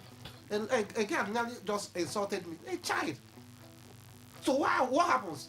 I was one KK guy just entered. I just like they said they have just increased the price, almost 15 naira added. I intentionally say So, but when it comes out to a point, you didn't reduce the price. The guy was up.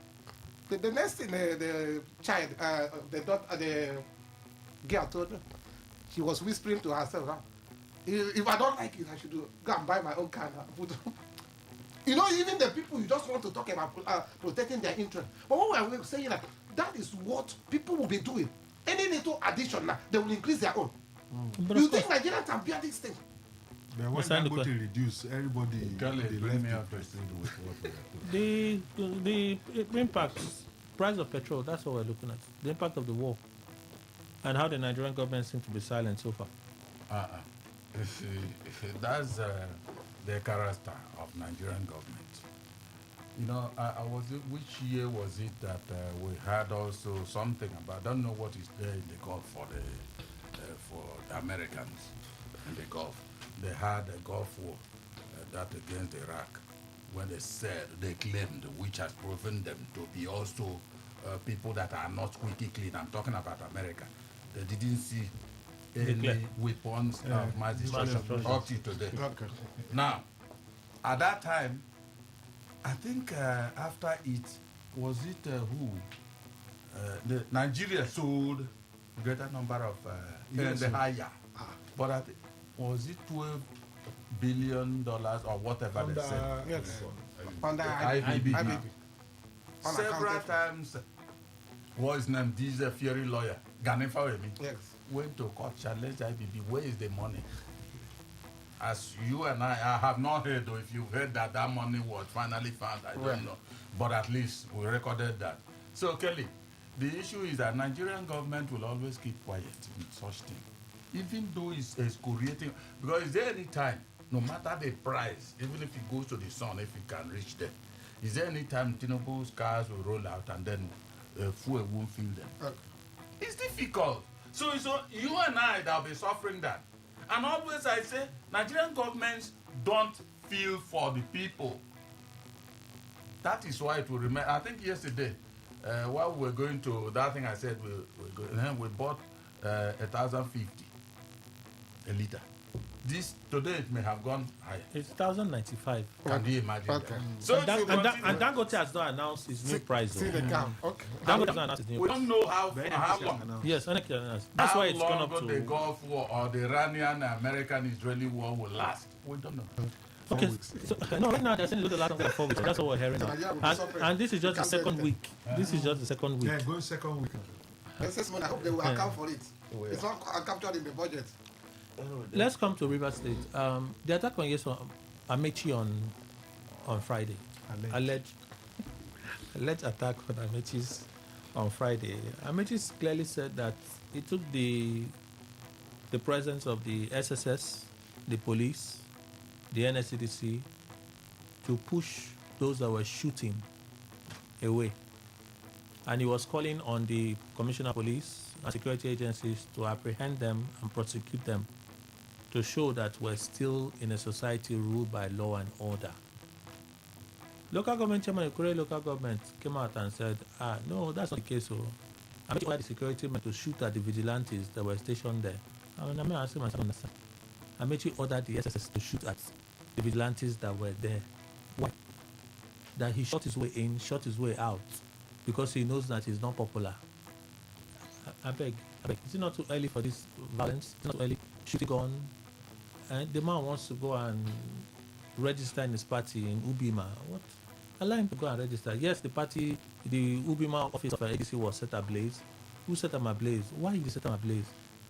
The election has just started. Is it not too early for us to be hearing stuff like this? Kelly, I think it's something that should disturb all of us. Every Rivers person. And I really don't know. It's sheer madness. It's just sheer madness. It's sheer madness. If we don't engage this thing properly, honestly, I don't know what will become of us in 2027 when the elections. And Rivers, almost every election season, it's like red spot. They will come to one of the places they will flag. As Flashpoint. Flashpoint. Why would we continue like this? Why? Like you have said, I read that statement. It makes sense to me. I'm going to with my company. I just vigilante. I shoot them. You don't be shooting them. Shooting them and then go. Hey, what kind of? Why are you telling? Why are you telling people that kind of story? I don't understand. Why are people telling that kind of story? SSS. That's it. Why? So did you in any way obstruct them? So it's really unfortunate, but honestly, it's something that we need to condemn. And it's when you say okay, investigate, because you want to push it to the same government. You should not say please do investigation. What are you really expecting?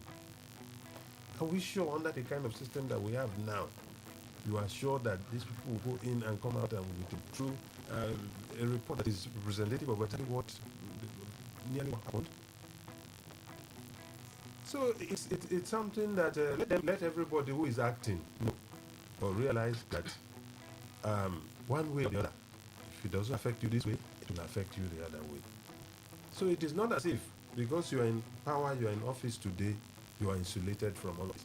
If this thing truly happens and it busts in our face, it will look like whatever feces that you throw on the ceiling. It will splash everywhere.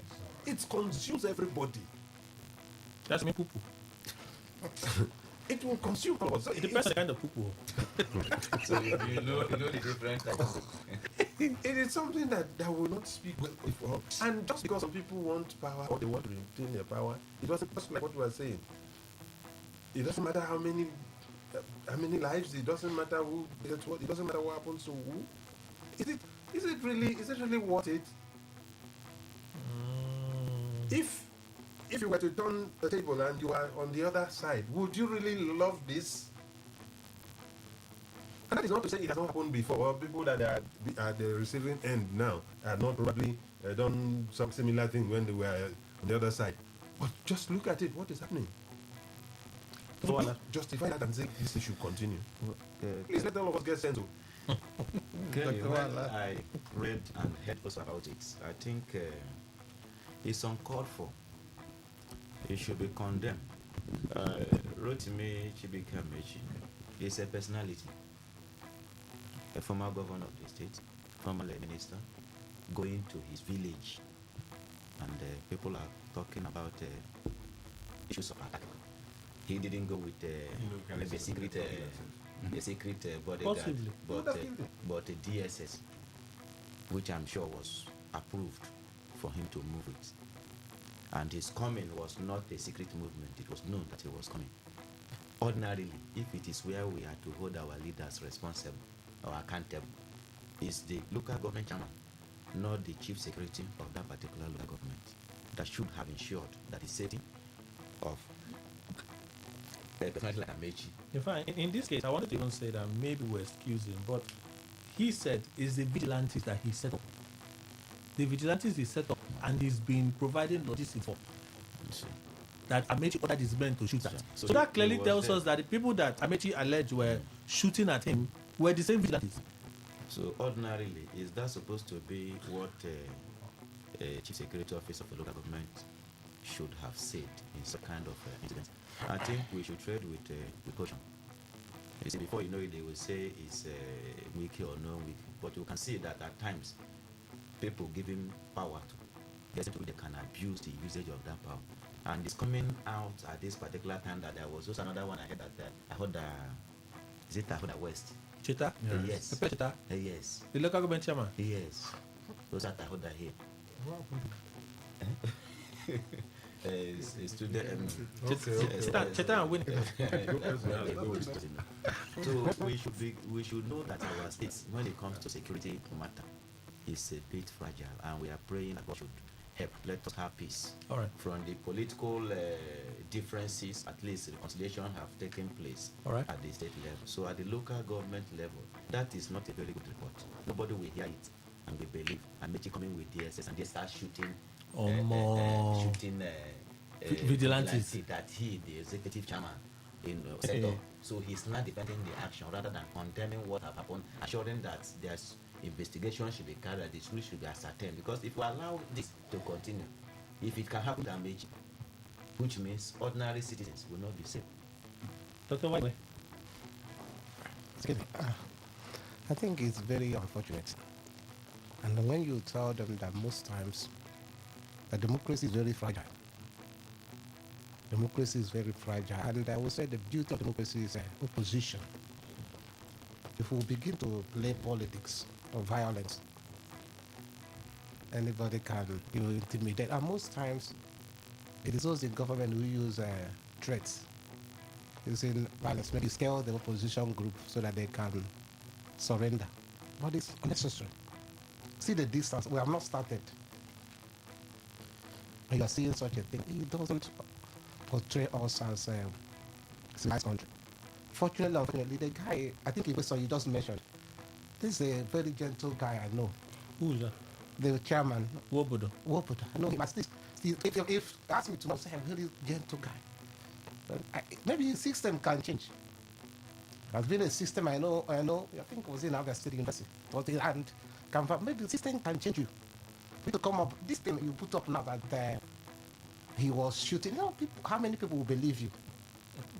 So indirectly or directly, you may accuse us, you may indict us, but then, we're saying that the guy is a very gentle guy, but you don't allow power to corrupt you. You don't even allow anybody to use you. He sounded educated and you don't come to that level. Playing politics like a tout. No, don't come to that point. It has been established who and who is responsible. But you remember what happened? The burning of the secretariat. Or was it in that Obi alone? It's an indictment. The burning. So if that thing happens, and when it comes to you leave the two. And for me, it is unnecessary. It is unnecessary. That can cost us our democracy. Those who are enjoying the status quo, remember that even if for nothing else, that will sustain the system. And if we are so desperate that we can attack the opposition, even when it is not time, remember it is only when the system is sustainable that you can continually enjoy the fruits. Political culture, that's why we say it's important, the kind of political culture. Are we taking it serious? Okay. Maybe small good news. I that crude price has dropped below $100 per barrel right now. So, some more. I think what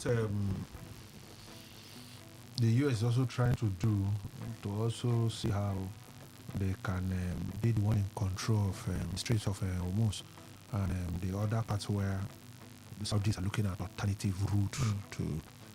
Well, let's wait and see. But the idea is that guns should not be running around Iran, and I'm suffering here in Nigeria. It should not happen. I wouldn't say that. I think that this has always been the reverse politics. It has never, in Rivers State, since I got here, been a politics of ideas, it has always been a politics of who can outsmart the other person, either by gun, using executive order. Quite unfortunate, but the truth is that in any sane society, the person in court, once he comes here, he was a governor here. Once he comes here, he should be accorded every detailed security to support his movement around. He's not a child here. He's not someone. He's the rank of people head in the state. Even though we saw him at the supermarket. Buying meat pie. It doesn't matter. I'm not saying that the police have to carry a gun and no. You didn't see that one. No. All of us did not buy meat pie.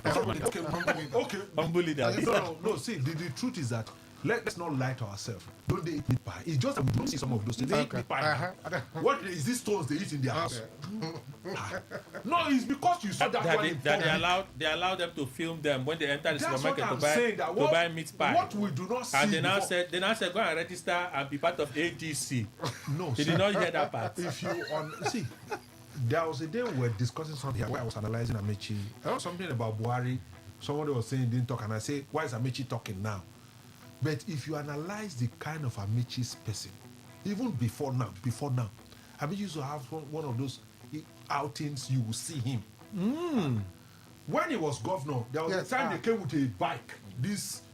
Yes. No, if you know the person of Amechi, not just now. So he has been going to buy meat pie. We've not been seeing it. No, you are taking it too. No.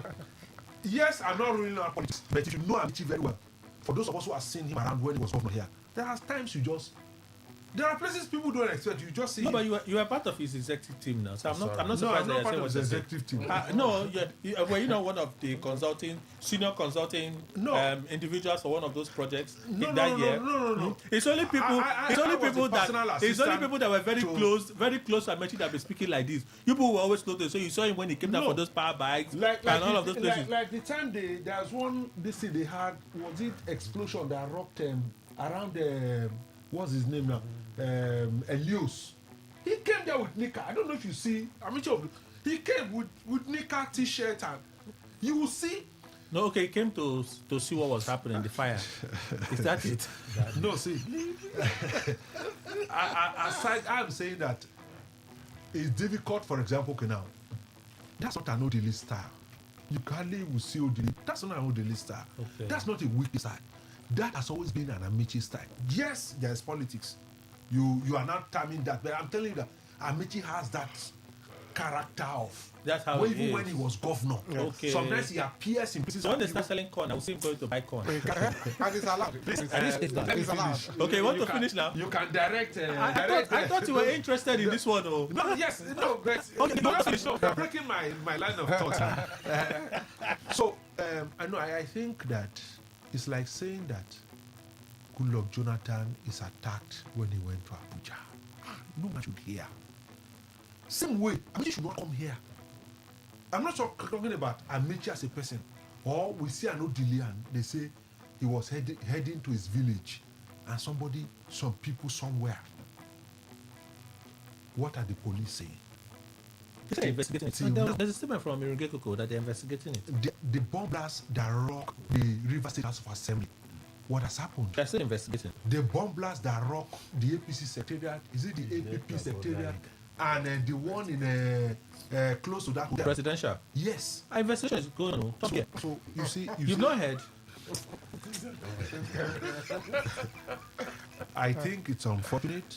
The world is moving past all of these ideas that we begin to attack ourselves. All right. Let them attack each other with ideas. We talk on how to develop the state. Okay. So, from 4,500 megawatts, we're now at 2,984 megawatts. Serious dropped from gas supply. No light. No room for me for light. You already used to have light before. You know, PhD used to have like 298, 290 something megawatts. Yes, 270 something. Now it's 188 megawatts. Let me even check the national grid. Mr. Anderson. Well, Kelly, I really don't understand what would make 188 at 2026 March the president. They will start attacking themselves, politicians, and I always say Nigerian politics is very good, very, very. My place, they said, if you are walking along the road, you see small bed, just tiny bed, and it's looking at you, looking into your eyes, and it's not moving. You are coming, it's looking directly at you. What is living in that heart? It's inside the bush. You mean bed? Yes, a small one. I'll bind it first and push it. See, Kelly, that's the other. when you are hearing that kind of comment from the local government chairman, you know that it goes beyond him. There certainly must be a supporter, somebody that is putting weight that people around him. Because how can he say that kind of thing? And then you have seen when I say, I don't want to be a politician, let them continue. Let them be maybe wealthier than Elon Musk and whoever. I don't want. How can somebody tell me that kind of thing? You say, for instance, you say, I should put out this kind of comment. Emmanuel Ndukwe will sit down and take my pen and write that kind of comment. How can Amechi be coming with SSS? And they will start shooting at... I don't even understand what kind of thing is that now? Are they thinking it's a fans that will listen to this thing? For me, it's unfortunate. I'm only saying that it's not only always the man that takes a case to court that will win. So let them know, let them treat themselves in the right way, because there's a ricocheting effect somehow When you treat somebody somehow, the later on it might still, but it will come back to you that way. Let them allow people. As it is at that local government, he also could grow to governor. Or even president. Will it be nice when he leaves as president or governor or whatever? He comes home, they will not allow him to access his own home. Coming to register. All of them are politicians. Like Charles Mobodo, he has a political party. Yes, I'm sure he must have registered. I mean, he comes to register. Why would his own be a problem? Let's take your reactions, okay? The conversation for opinion poll. Perhaps I'll just take quick opinions at the end of the show. 08109510951. 08109510951. All right, that's the number to call. 60 seconds. Good morning. Hello? All right, call drop there. Please kindly call us back if you can. Let's try this one.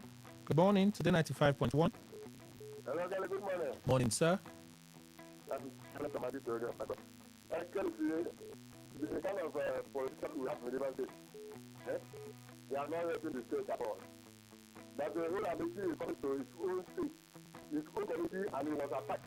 And the block from registering his name in his own party is quite unfortunate. So, see, let me just go there and see, it is wicked ones that are doing this thing. Not the exact you're the one alleging. You are alleging. He received, hello? Okay. Oh, I didn't say you should drop. I just said you were alleging. I'm making allegations. That's all I said. Okay? Perhaps you did not hear me. Today 95.1. Good morning. I greet you guys. Welcome, sir. Good morning to you, Bakali, and your people in the studio. Good morning. Yes, my name is Poyote. I'm calling from Abadio, sir. Okay.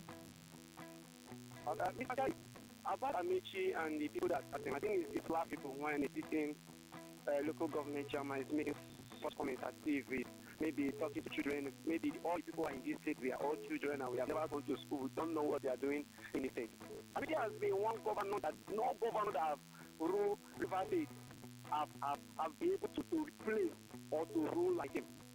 So the extent of the primary sector to the secondary sector, the primary hospital, I mean, she have a signature on all these things, affect directly to masses. So when you are talking about politics, I know they are playing politics of bitterness. Oh yes. Okay, that's a time. We River people, at least we need dividends of government, and I mean she is one of them that can give us that. Thank you. Today 95.1. Good morning.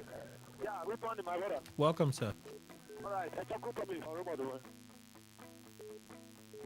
hello. We can hear you. Please go on, sir. Okay, yes, my brother, concerning what happened at Udima, I want to say that it is all about sentiment. But if there is no sentiment, my brother, I don't think there is any such a thing will happen. Because if there is consensus, you see the position between the government chairman, that's what we do. You see the coalition between and making them.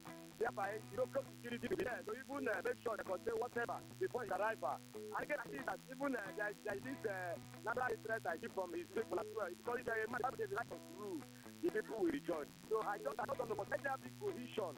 If there is cohesion, there should be no sentiment. What do you mean by Ejeku promise? What do you mean by cohesion? I mean, let that joint work. Let them work together. Okay, you mean Amechi should work with the local government chairman? Yes, that you need party affiliation. Wow, that's we live and breathe like this. According to that local government chairman when I was small, in my lifetime. Today 95.1. Good morning. Good morning, Rakali. Welcome, Collins. Please go on. Yes, chairman, they tell us now, we'll not get it. They tell children we don't know anything now. They just they tell us that makes you know that now we care for it. Now we care for it. Governor don't talk anything. Governor don't talk anything. Even though normally the governor shall say something. The governor cannot say anything because that we care for it. They don't report give a report to the Okama of Abuja. Now we do other people go do better politics. They only bring that thing the one part they want to get it. They make people the government. So the governor go to the governor know this. That is the thing. You can look at government camera on this one. That's the moral. You know the rest of come up. I'm going now. So watch it. Thank you. Collins, thank you. Today 95.1. Good morning. Hello, good morning, Bakale. Welcome, sir. Yeah, my name is Ayano and I'm calling from Pakistan. Yeah, politicians are strategizing how to position by next election 2027. Nobody is talking about how fuel price is rising like a rising loaf. Nobody is talking about how fuel price shortly will get into 2,000 naira per liter. And the whole population will be suffering. People can no longer use their generation. Even the commuters, transporters will not be able to go to their place of work. Nobody is talking about the leadership that we have in this country. And they are talking about the APC, Labour Coalition. Nobody is talking about leadership that has ruined this country. The whole population is suffering. It's a shame to us. It's a shame that this country is swallowing in poverty, abject poverty. Things are happening downwards. Look at the price of oil. Just 4 price of oil, and then it's producing crude oil. We cannot do something for ourselves. Sorry. Thank you very much. I didn't understand my name. Thank you, sir. Good morning to 95.1. Good morning. Hi, Wellington. Welcome. Please go on. Let me look at the visit to Ministry of Business. The local government chairman, I expect him to come there and look at the situation. What is the shooting? Who that is shooting? If it is the vigilante, why are they shooting? Why the DSS is shooting? It's going to know, not to render an attack. It is the security officer of that local government. It's going to know and proper solution so that other people will not continue. It's his duty to secure his brother, maybe. That is his duty. Before talking about politicking, as I said, these people don't talk about, they joke with our life and they want to politic. If you don't like the both sides shooting now, somebody will say, I'm going to somebody will say, I'm a vigilante person. God bless you, my brother. Wellington, thank you. Today, 5.1. Good morning. Yeah, good morning. This is Honorable Chris Okus. Welcome. The reason why Nigeria play like this, and I can play Nigerian politics, and if I want to play it, I will jump and give you fire to fire. Which other person now? Let them angel from heaven, and then the people will do that thing for Ubila or for Amechi village. We know if not be Wiki boys, if I mean Amechi boys, if not be Amechi boys, now community boys. No, everything no alleged. Never see white, call and say now white. Angel from heaven, now then come back. Since 1960, we started this allegedly. If we see yellow keke now, we go say allegedly na yellow keke. Kelly in particular, I'll call it allegedly yellow keke. It's me, Honorable Chris, allegedly. Not put that one for me. Okay, thank you, sir. Thank you. So the caller is allegedly Chris O'Chris. If you want to track him, you have to track him. Today 95.1, our final caller. Good morning. Good morning. Yes, Kelly. Peter, welcome. Thank you. Peter, how are you both? It's unfortunate that we find ourselves in a country called Nigeria, where things are done upside down. People walk with their heads down. The leaders, they talk the way they think it suits them. That something happened in your locality as a local government man, and you came on air and was talking anyhow you like. Well, even if they kill a meeting today, let us see how himself, as a local government man, where it will let go, and how himself will end. So bad that the people you are leading, you are showing them very wrong example. And with some of these stuff we talk on radio, all right. They are also listening. Let them listen. Tomorrow we join them. Thank you, sir. Thank you so much. We should take some more calls, but we have to turn attention to the other channels now. Oh, Stan, I see your message. Bless and Woody, I'm here. Looks like a Woody. Okay, not a Woody, just a nice sweatshirt. Yeah. You're trying to make clear the point that one of the senior consultants that's in the studio this morning was very, very close to the former governor, and was really trying so hard to explain that the Amechi is the man used to shop and buy meat pie. Right? Are you going to deny that? Are you in Rivers State? Yeah, right. Mr. Kelly knows that. Okay. I even told the mic on. I seem like he wants to say something. So let him say something. Greetings everyone in the studio. Tinubu said if he does not provide power for Nigerians, we should not vote. This is past 11. Somehow I forgot myself. There's a threshold there. So let me go back to those that sent messages earlier. The statement pointed to Ikore local government chairman sounds so childish. They started to intimidate the opposition parties again. The governor's silence over this unholy act is worrisome. Abayo Kinsi, Rumokuta. The governor's silence, people are talking about the governor. The governor should say something. Saying Iran sponsored terrorism around the world is laughable. Iran has killed over 17,000 ISIS inside Iran. And Syria, Al-Qaeda sees Iran as their number one enemy. Hezbollah is not a terror group, it's a resistance group. And that's from well, Hezbollah has been declared as a terrorist group. So let me update you on that one. Good morning, Mr. Kelly and the respected panelists. Amechi's convoy attack and destruction of FADC secretariat in the Ikore local government area. The right opposition attacks spark concerns ahead of the 2027 elections. It's quite unfortunate that democracy is in problem. Politicians sending folks to attack their fellow politicians and their sponsors. It's unacceptable. Politics should not be seen as a do-or-die affair. And Nigeria should rise against one-party system. Wanna Clinton West, you sent this message. Thank you.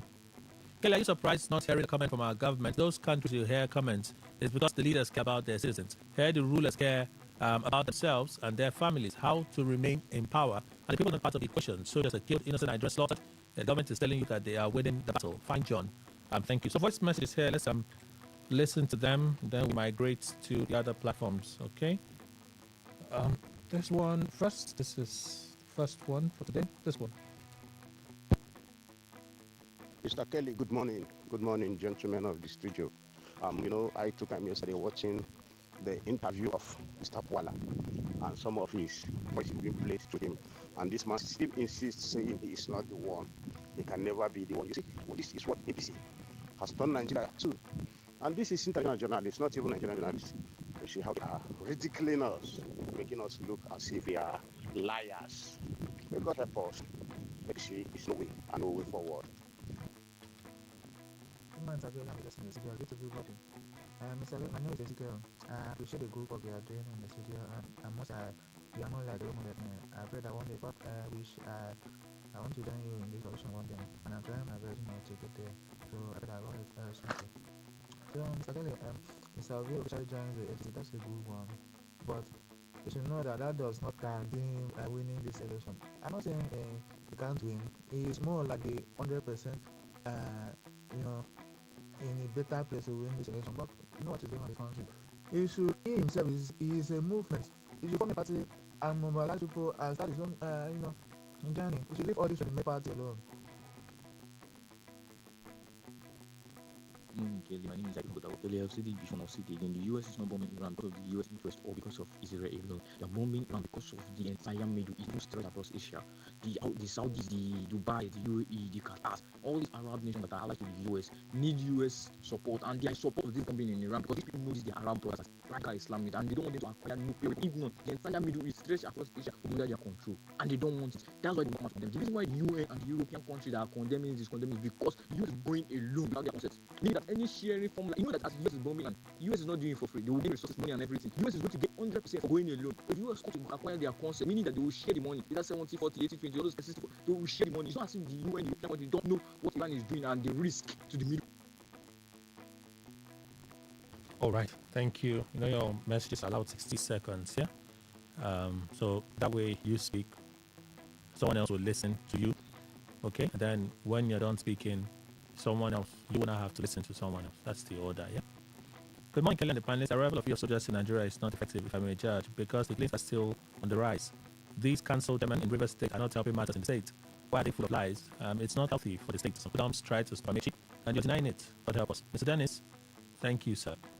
Omei and Mechi and Wike are proud sons of Ikore. These great sons have brought Ikore and River State to political limelight in Nigeria. River people, especially people, should be proud that one of their own is trying to contest for the office of the president. Whether he succeeds or not, it's in the hands of God. I feel sad and shameful that some youth of the state were sponsored or not will carry guns to attack Amechi in his hometown, and our people are silent over it. May God touch our conscience. Elder Ben. Amen. Early January, Wike paid attention to 22 out of 23 cancel areas, but Congo was never attacked, like nothing. Just for Amechi to come and register in his ward, they almost killed him. Yeah. Up to now, Fobra is still keeping mum.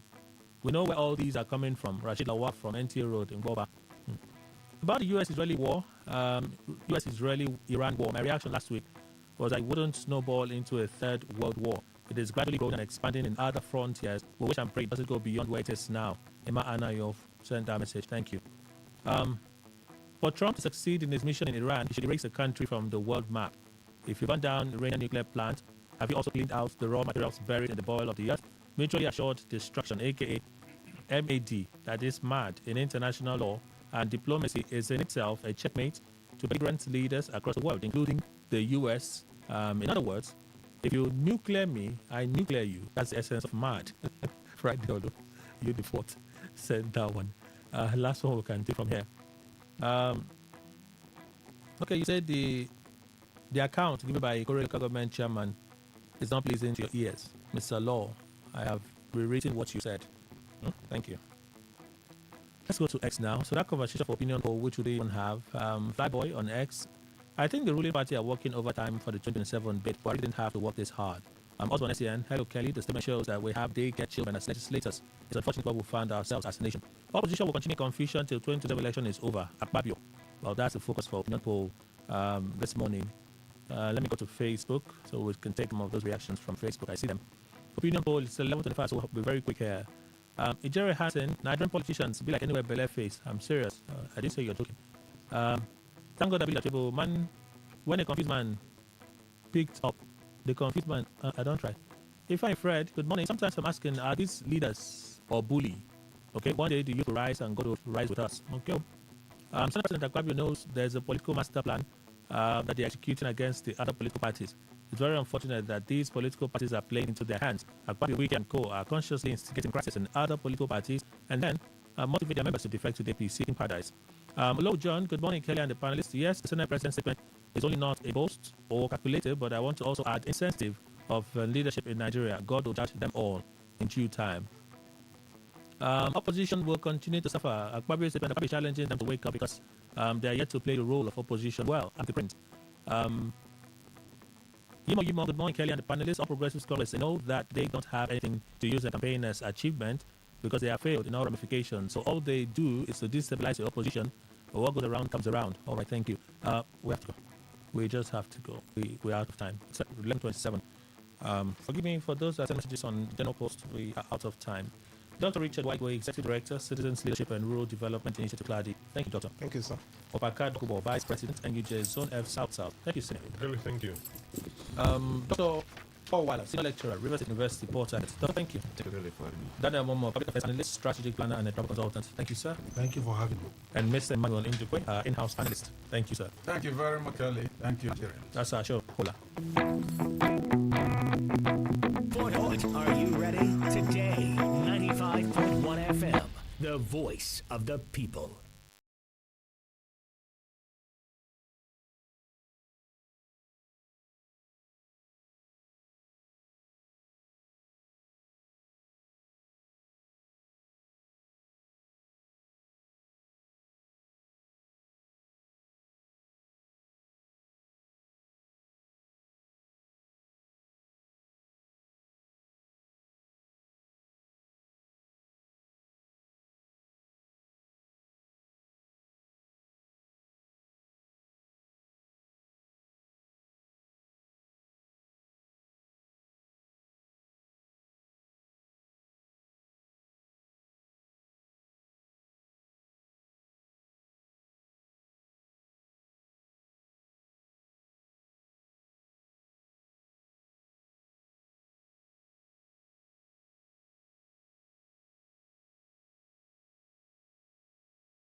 95.1 FM.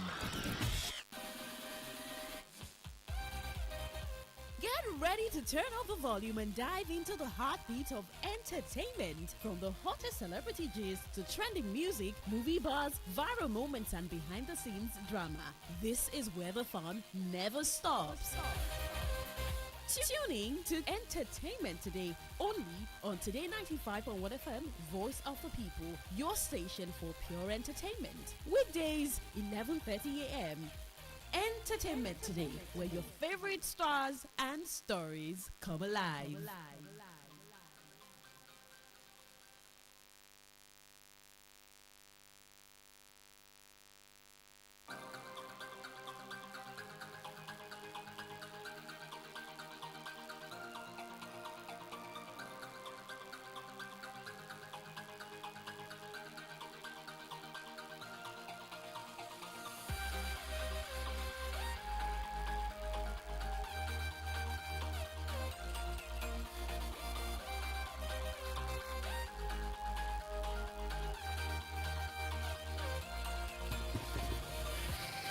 Well, it's a beautiful Monday morning, March 9, 2026, 11:34. Welcome to Entertainment Today on Today 95.1 FM, Voice of the People. I hope you had a great weekend. Well, I had a great one. My name is Queen Chima.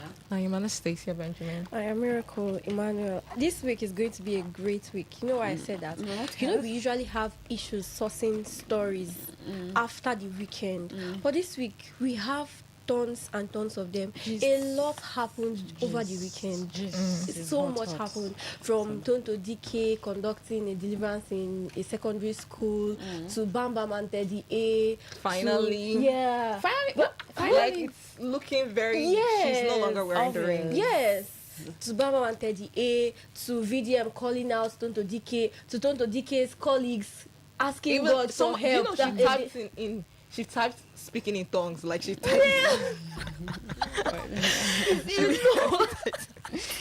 Oh my God. You guys are laughing. I don't know if some people feel it's funny, but you guys feel it's funny. So yeah, it's funny and annoying. You know, we had this conversation about her referring to herself as an evangelist, and we had that conversation if it's appropriate, if it's time yet. We are not even done digesting. But you know, God can use anybody. At the same time, God can use anybody. No, really, we are not arguing that, but we are saying, is it not too early? All right. Well, one of these days we're going to turn the microphone over to you so you tell us how early or not so early it is. Welcome to Entertainment Today. Let's begin on the foreign scene where there are reports that the Beverly Hills home of pop superstar Rihanna has been hit by gunfire, police say.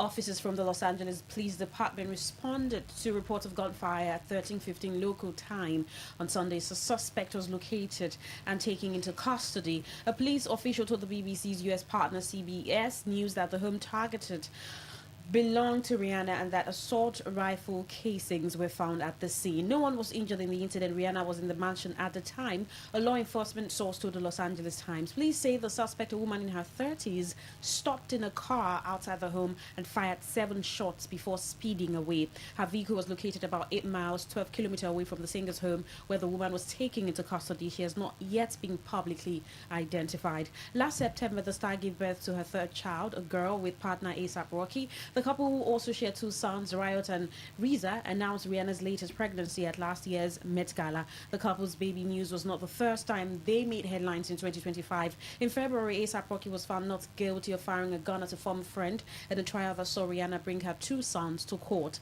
The Barbados-born celebrity, whose real name is Robin Fenty, rose to prominence in the early 2000s with hits like Pon de Replay and Umbrella. She recently celebrated 20 years since the release of her first album. During that time, Rihanna has launched multiple businesses, including her popular makeup range, Fenty Beauty, and a lingerie company. The 37-year-old net worth has been estimated by Forbes at over $1 billion. The BBC has contacted Rihanna's representatives for comment.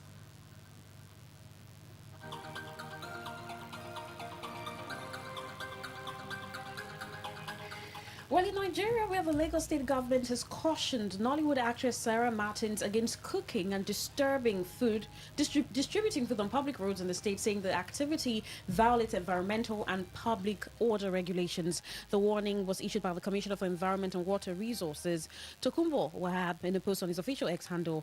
My attention has been drawn to your recent activity of cooking and distributing food on the streets of Lagos. He wrote, while we acknowledge and appreciate the spirit of charity and compassion behind what you're trying to do, carrying out such activities on public roads, walkways, or medians is not permitted under Lagos environmental and public order regulations, the commissioner stated. Cooking or trading on public infrastructure poses safety, sanitation, and traffic concerns, Wahab added. The commissioner also disclosed that the actress had previously been cautioned over a similar activity. Sarah Martins again.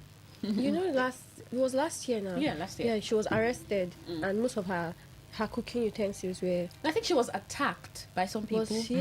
Some road people attacked her. Burnt her hand or something that inflicted injuries on her. Was she arrested? Yeah, too? she was. Okay. I think sometime in October. But now, you know, she has come out to reply to this. Yes. She said, while she knows she violated one time, this time around it was not on the road. Okay. She said it was in front of the King's Palace, something like that. So. But why is cooking? Like, I think everybody just wants to cook, and it's getting so much. It's not even like about that. Why can't they just cook at home? That's the And thing I'm telling you. distribute This food. obsession with wanting people to know what they are doing. Right, Because be even out online there. right now, this food vlog is too much. It's like, so maybe if they didn't stop this one now, other people might come out and start cooking too, because it's like a trend. I think it's for people who do this humanitarian activity, and then it comes to food, maybe they just want people to see what they are giving them. However, she did a similar thing outside the country. I don't know if it's in Canada or somewhere in America, and she cooked in the house. Now, she cooked in the house and then took the food out to distribute. I don't know how many people she gave there. But then, even the Lagos State Commissioner for Environment saying this, there are women who cook roadsides, right, sell their bean balls, their food early in the mornings and all. But it also depends on where she's doing this. So if you want to distribute food, maybe just distribute uncooked food. If you want to have an event where people should gather and eat, then gather them. You want to talk to them and then distribute cooked food. But I don't understand this The concept idea of cooking on as the a celebrity road. cooking on the road and giving to people. It was bean balls. I saw bean balls. I don't know if there's it was another snack or something, but I think those were bean balls for breakfast or what. So, or better still, buy from someone who's prepared it and then distribute if you want to give people breakfast. So sometimes people just feel some of these things are just to garner attention, let people talk about it, and when they are done talking, I mean the numbers, And maybe your also the page and all. crowd that comes out to watch her cook. Yeah. Because it's not just her Is she a chef? I don't know that. Is she a chef? Well, he advised the actress to channel her charitable outreach through approved locations and proper channels so that assistance to vulnerable residents can be provided without violating environmental laws. If you wish to continue your charitable outreach, it should be done through proper channels and in approved locations so that your efforts can support vulnerable people without violating existing laws and constituting environmental nuisance. Wahab added. He further emphasized the importance of compliance with the law by all residents.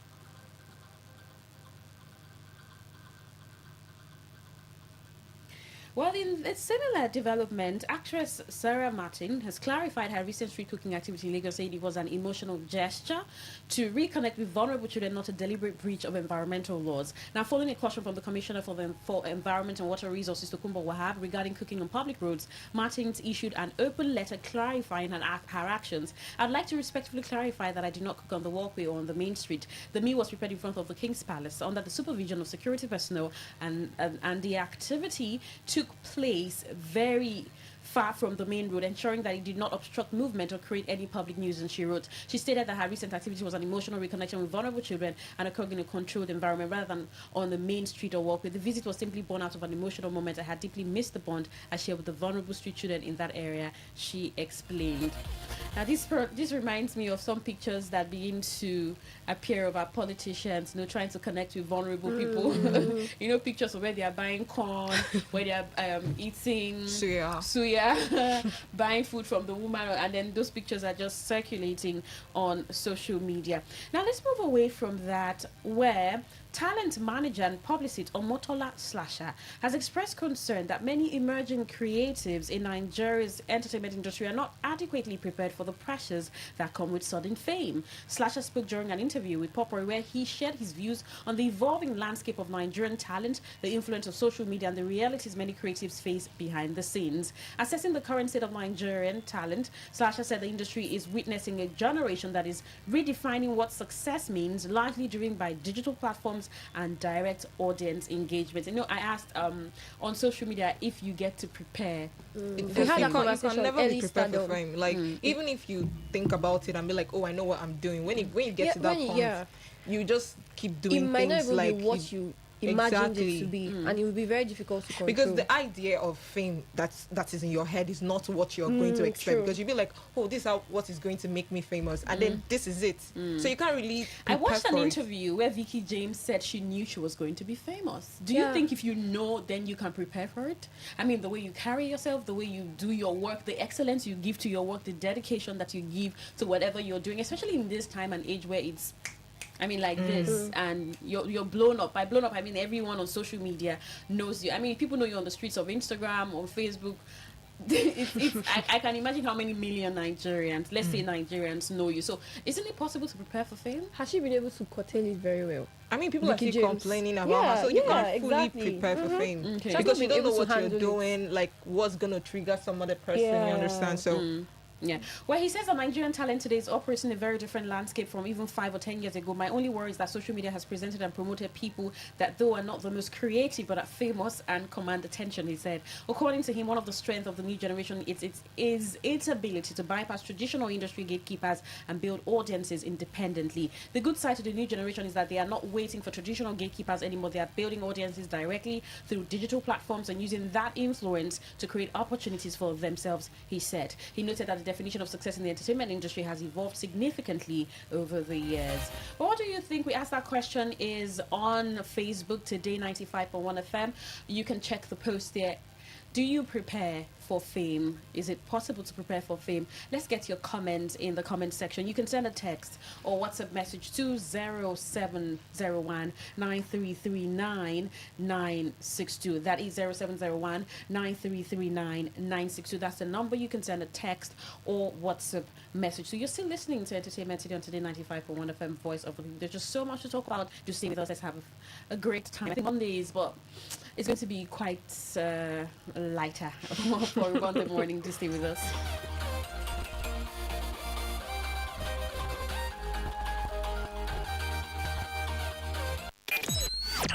Talk radio. I listen to a lot of talk radio. 95.1 FM.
A lot of talk radio. 95.1 FM.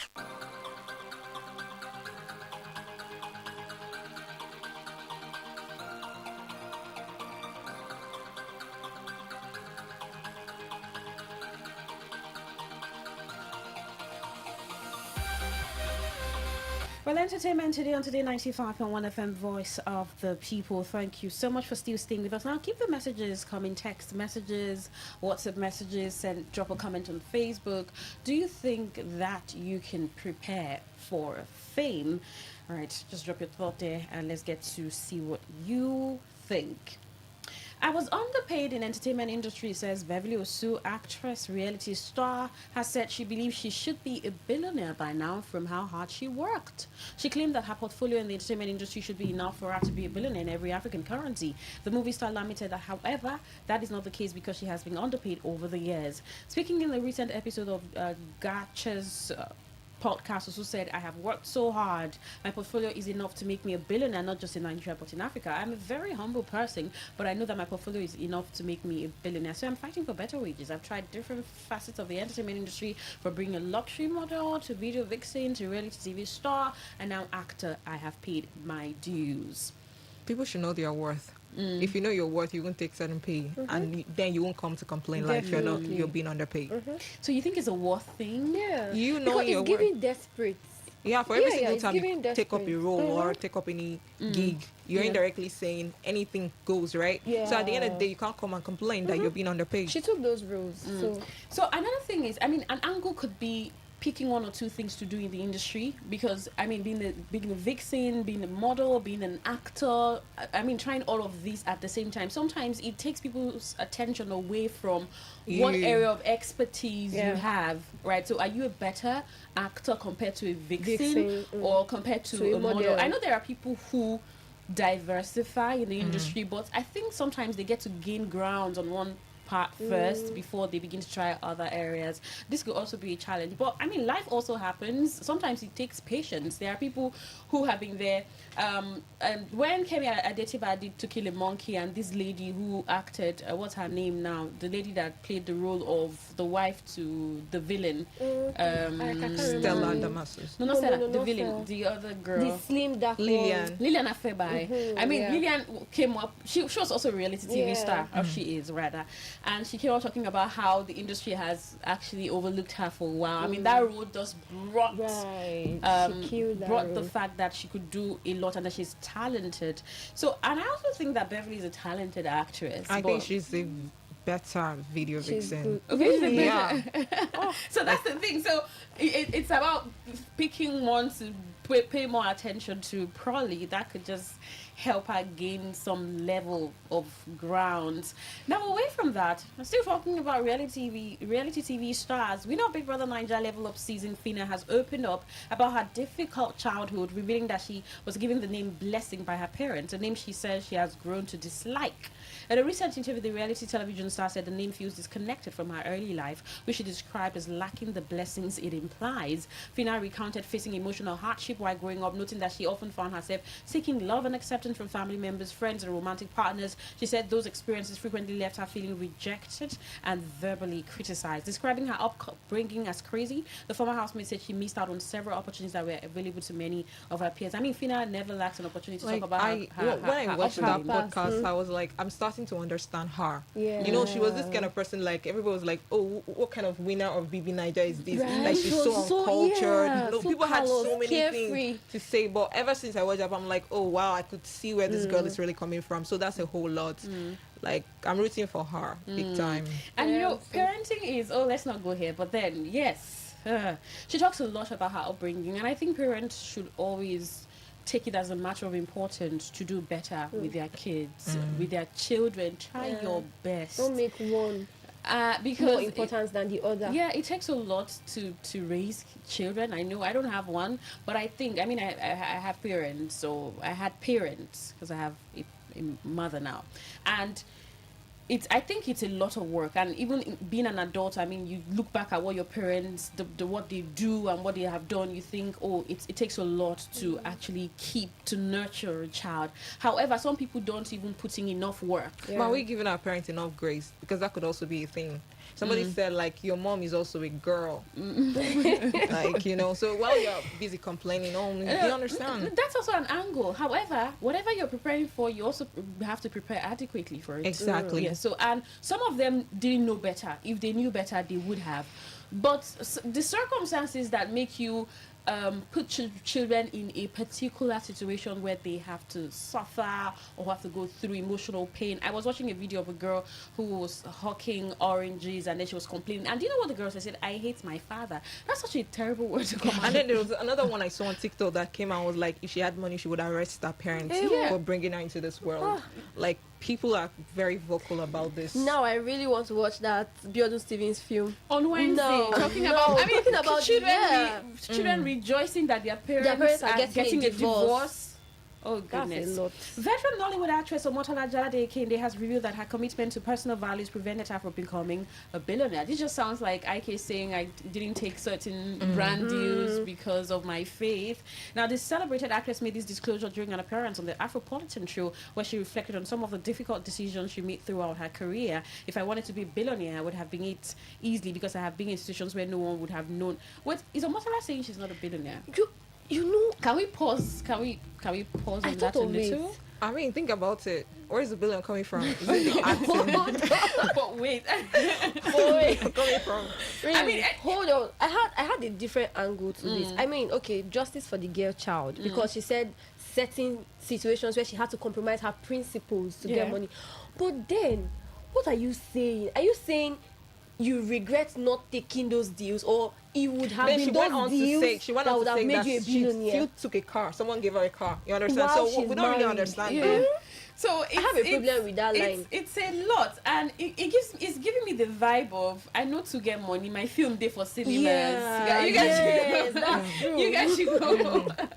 Wait, are you sure we're not getting to the heads of these celebrities a little too much? Are we overthinking things? This movie has brought her to our faces a lot. Yeah. And I think right now I'm starting to like. Me too. Sometimes it's good to just stay quiet, because if she was gone, I will never be having this opinion about her. Honestly.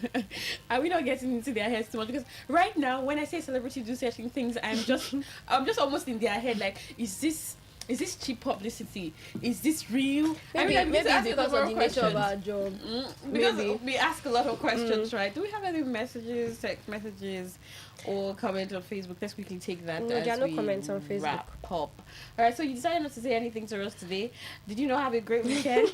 What is going on? Well, we'll bring you all the stories for this week. I saw this very cute video of Naira Marley's kids, and they were having like this. They were talking about Islam, and it was such cute video. And I was like, oh, good. This is really, really nice. I was going to get the video to play for you, but then I can't find it. This internet is doing a lot. But then let's just see. And did you guys see this video where actress Idia Essing was talking about spending money? We took her. Yes. I don't know why is it that. I mean, we always give ourselves very wrong advice, because I was expecting Toke to say something different. She was like, "Oh, girl, don't give a man money." Like, you know, I was like, "Oh, wow, this is different." So like, you don't know Toke as a feminist? No, apart from that, I was expecting she was like, you know, she's evolved. So I was expecting something different. But having that kind of mindset, I was like, "Wow," you know. Well, that's it. That's our show, Entertainment Today on Today95.1 FM. Thank you so much for tuning in. My name is Queen Chima. And I am Anastasia Benjamin. I am Miracle Emmanuel.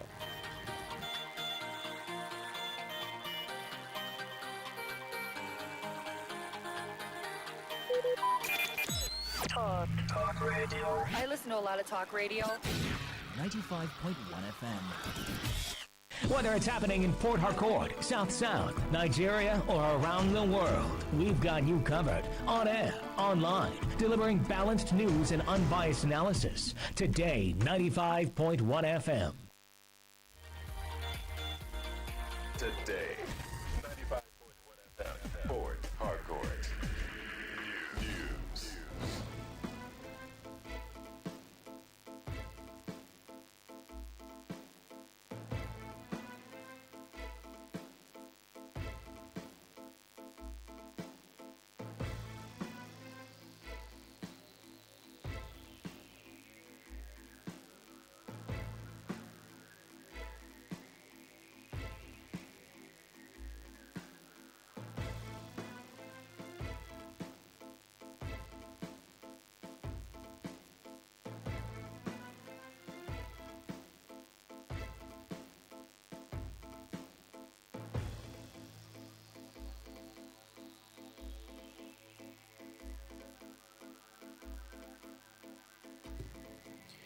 Good afternoon. This is the World News on your premium talk radio, Today 95.1 FM Port Harcourt. I am Queen Chima. The headlines.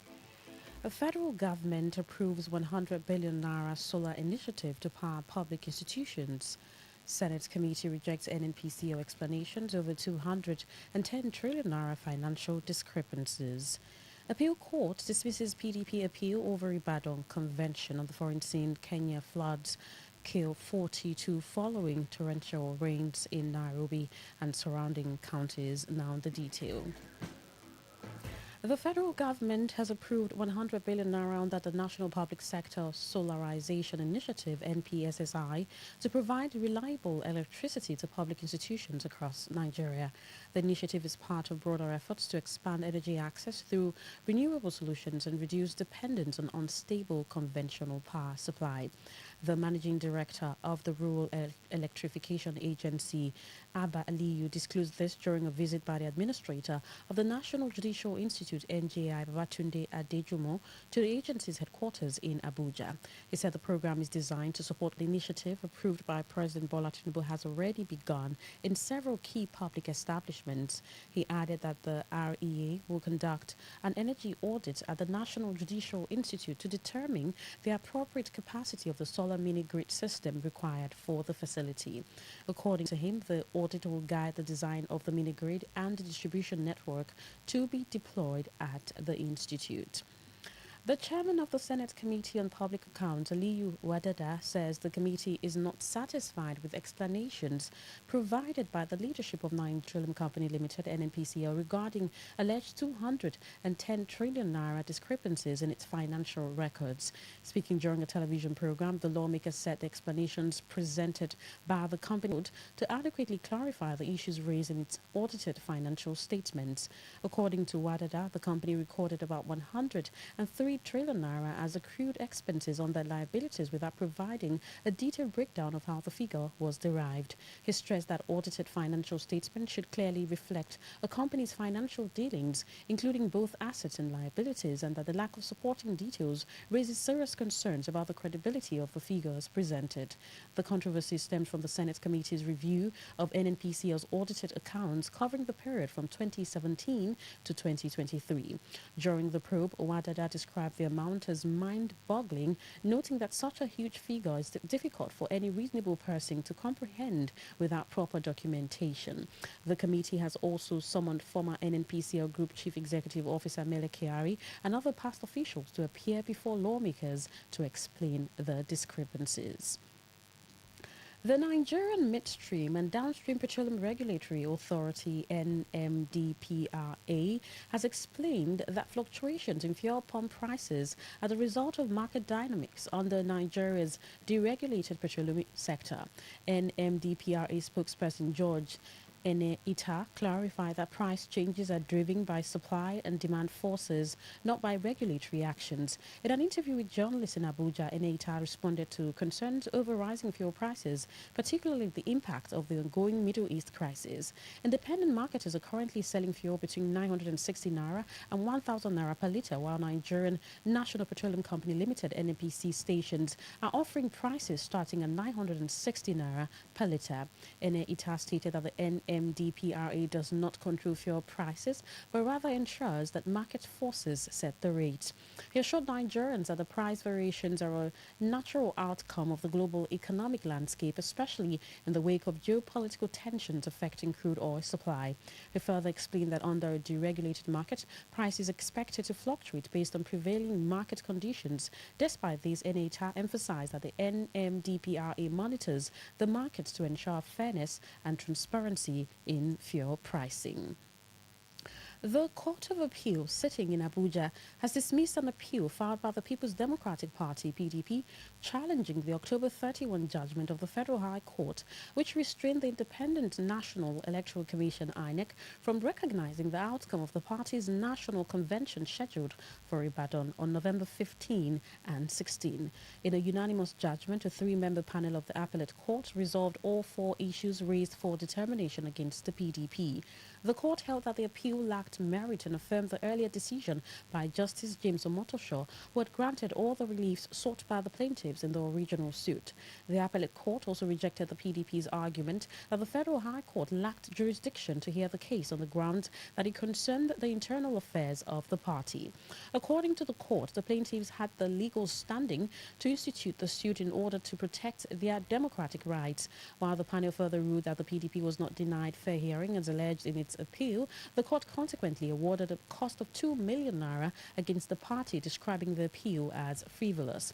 The Court of Appeal, however, said it is yet to deliver judgments in the remaining 8 related appeals arising from the matter, which include challenges to earlier rulings and decisions connected to the dispute.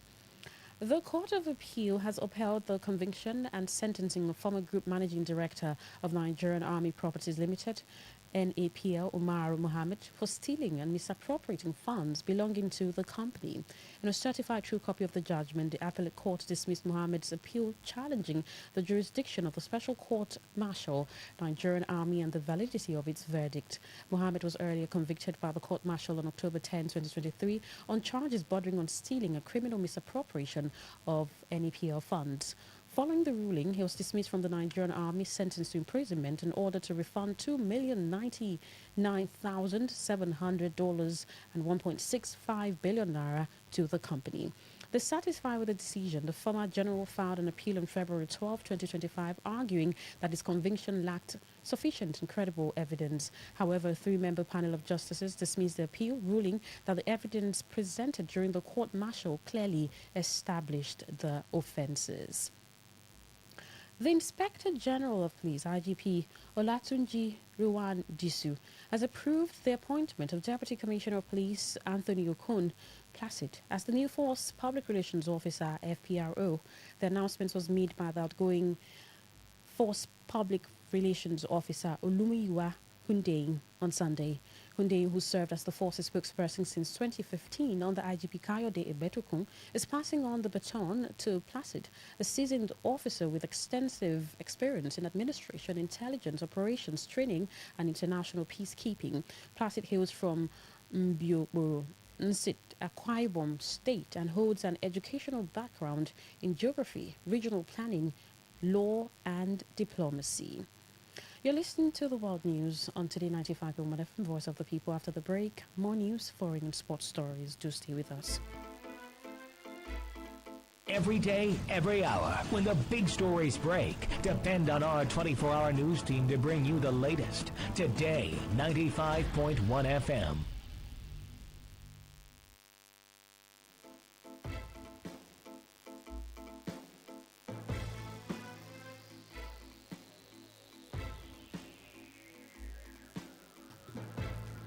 Well, thank you so much for staying with us now. The rest of our stories. Several lawyers from the Port Harcourt branch of the Nigerian Bar Association (NBA) have accused the Divisional Police Officer (DPO) of Rumokoro Police Station, Emeka Emmanuel, of orchestrating a plot against their colleague, Chimezie Oku.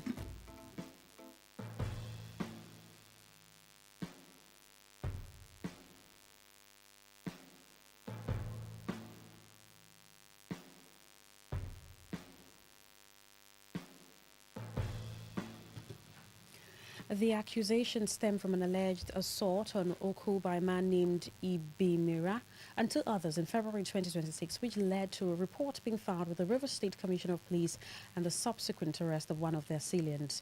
The lawyers, led by Blessing Abutu, explained that Oku had been representing Obioma Kanu, a member of the OSPAC vigilante group in Obiakpo local government area, in a fundamental right enforcement suit at the Federal High Court in Port Harcourt. The case challenged the actions of the Rumokoro DPU and other officers under his command, including a female officer identified as Pat, Supol, Benny, and Ibemira. Oku was eventually released after the intervention of senior officers from the Office of the Inspector General of Police and the Vice President of Mbani K branch in Enugu. The lawyers also accused Ibimira of being a sponsor of cult groups in Ruwoku community in Obiakpo and alleged that an allegation that has already been included in the claims before the Federal High Court. A source who witnessed the incident recounted how Oku was forcibly removed from his vehicle by officers from the Rumokoro police station, leaving his children alone in the car. I was there on that fateful day. I think that was the 25th of February, when the policemen dragged this man out of his car as if he was a criminal. And then the funny part of this whole story was the children were just crying, left his car and the children on the road. It was just there, and then one man who tried to caution the police was the one who later, drove the car. And when we all traced the policemen, it was later discovered that they came from, I think, Rumokoro police station. A female police officer confirmed that some people had come from Enugu.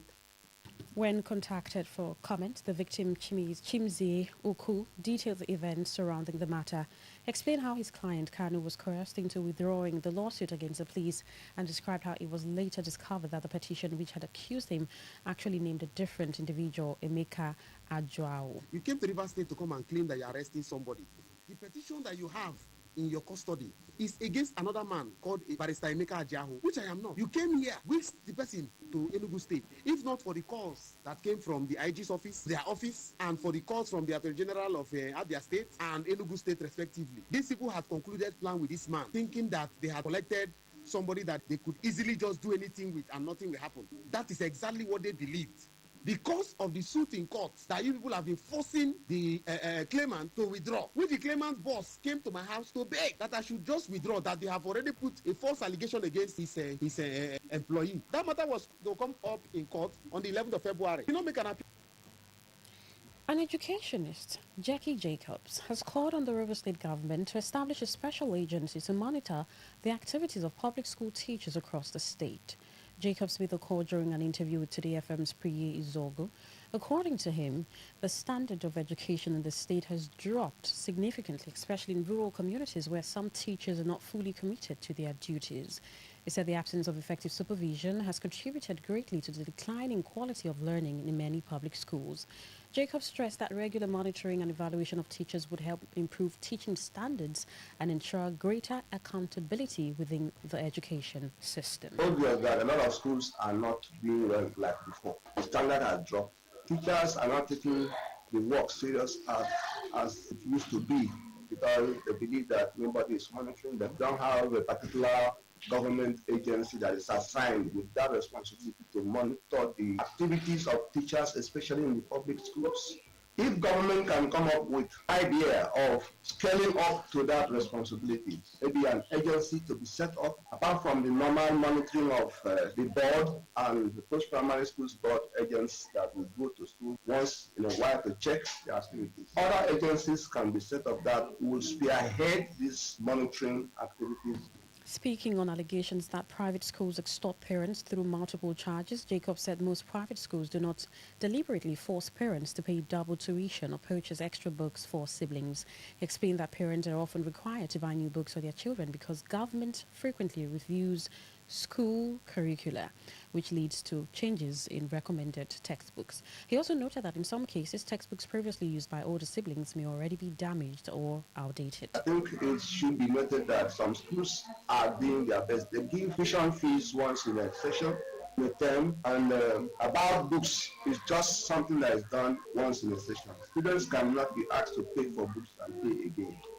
If a child had left a school and maybe has a younger one, a sibling in another school, in another class in the same school, and who is coming to use a particular book, the school owners will not ask the same book to be used by the next person, because most times you discover that by the time they will graduate, the incoming ones will not be able to use the same book. For instance, books in literature, it can be changed. Government of examination bodies can change, and the same book cannot be used by another student. The River State House of Assembly has confirmed 5 out of the 9 nominees for appointment as commissioners and members of the State Executive Council. The remaining 4 nominees were disqualified due to poor performance at the Assembly and absence of their updated tax clearance. A nominee was disqualified following his comment on social media on the litigation involving the 10th House of Assembly. On the foreign scene, at least 42 people have died after days of heavy rains triggered flash floods across several parts of Kenya. Government officials said the fatalities include 26 people in the capital, Nairobi, where flood waters swept through low-lying neighborhoods and informal settlements, submerging homes and carrying away vehicles as rivers overflowed. Authorities say the deaths were reported in multiple counties as torrential weekend rains disrupted transport, flooded roads, and brought daily activities in several towns to a standstill. Kenya's Public Service and Special Programs Minister Geoffrey Ruku said while police had documented a death, emergency teams continued search and rescue operations. President William Ruto announced the deployment of emergency responders, including soldiers, to coordinate rescue efforts and assist affected communities. In sports, former FC Barcelona manager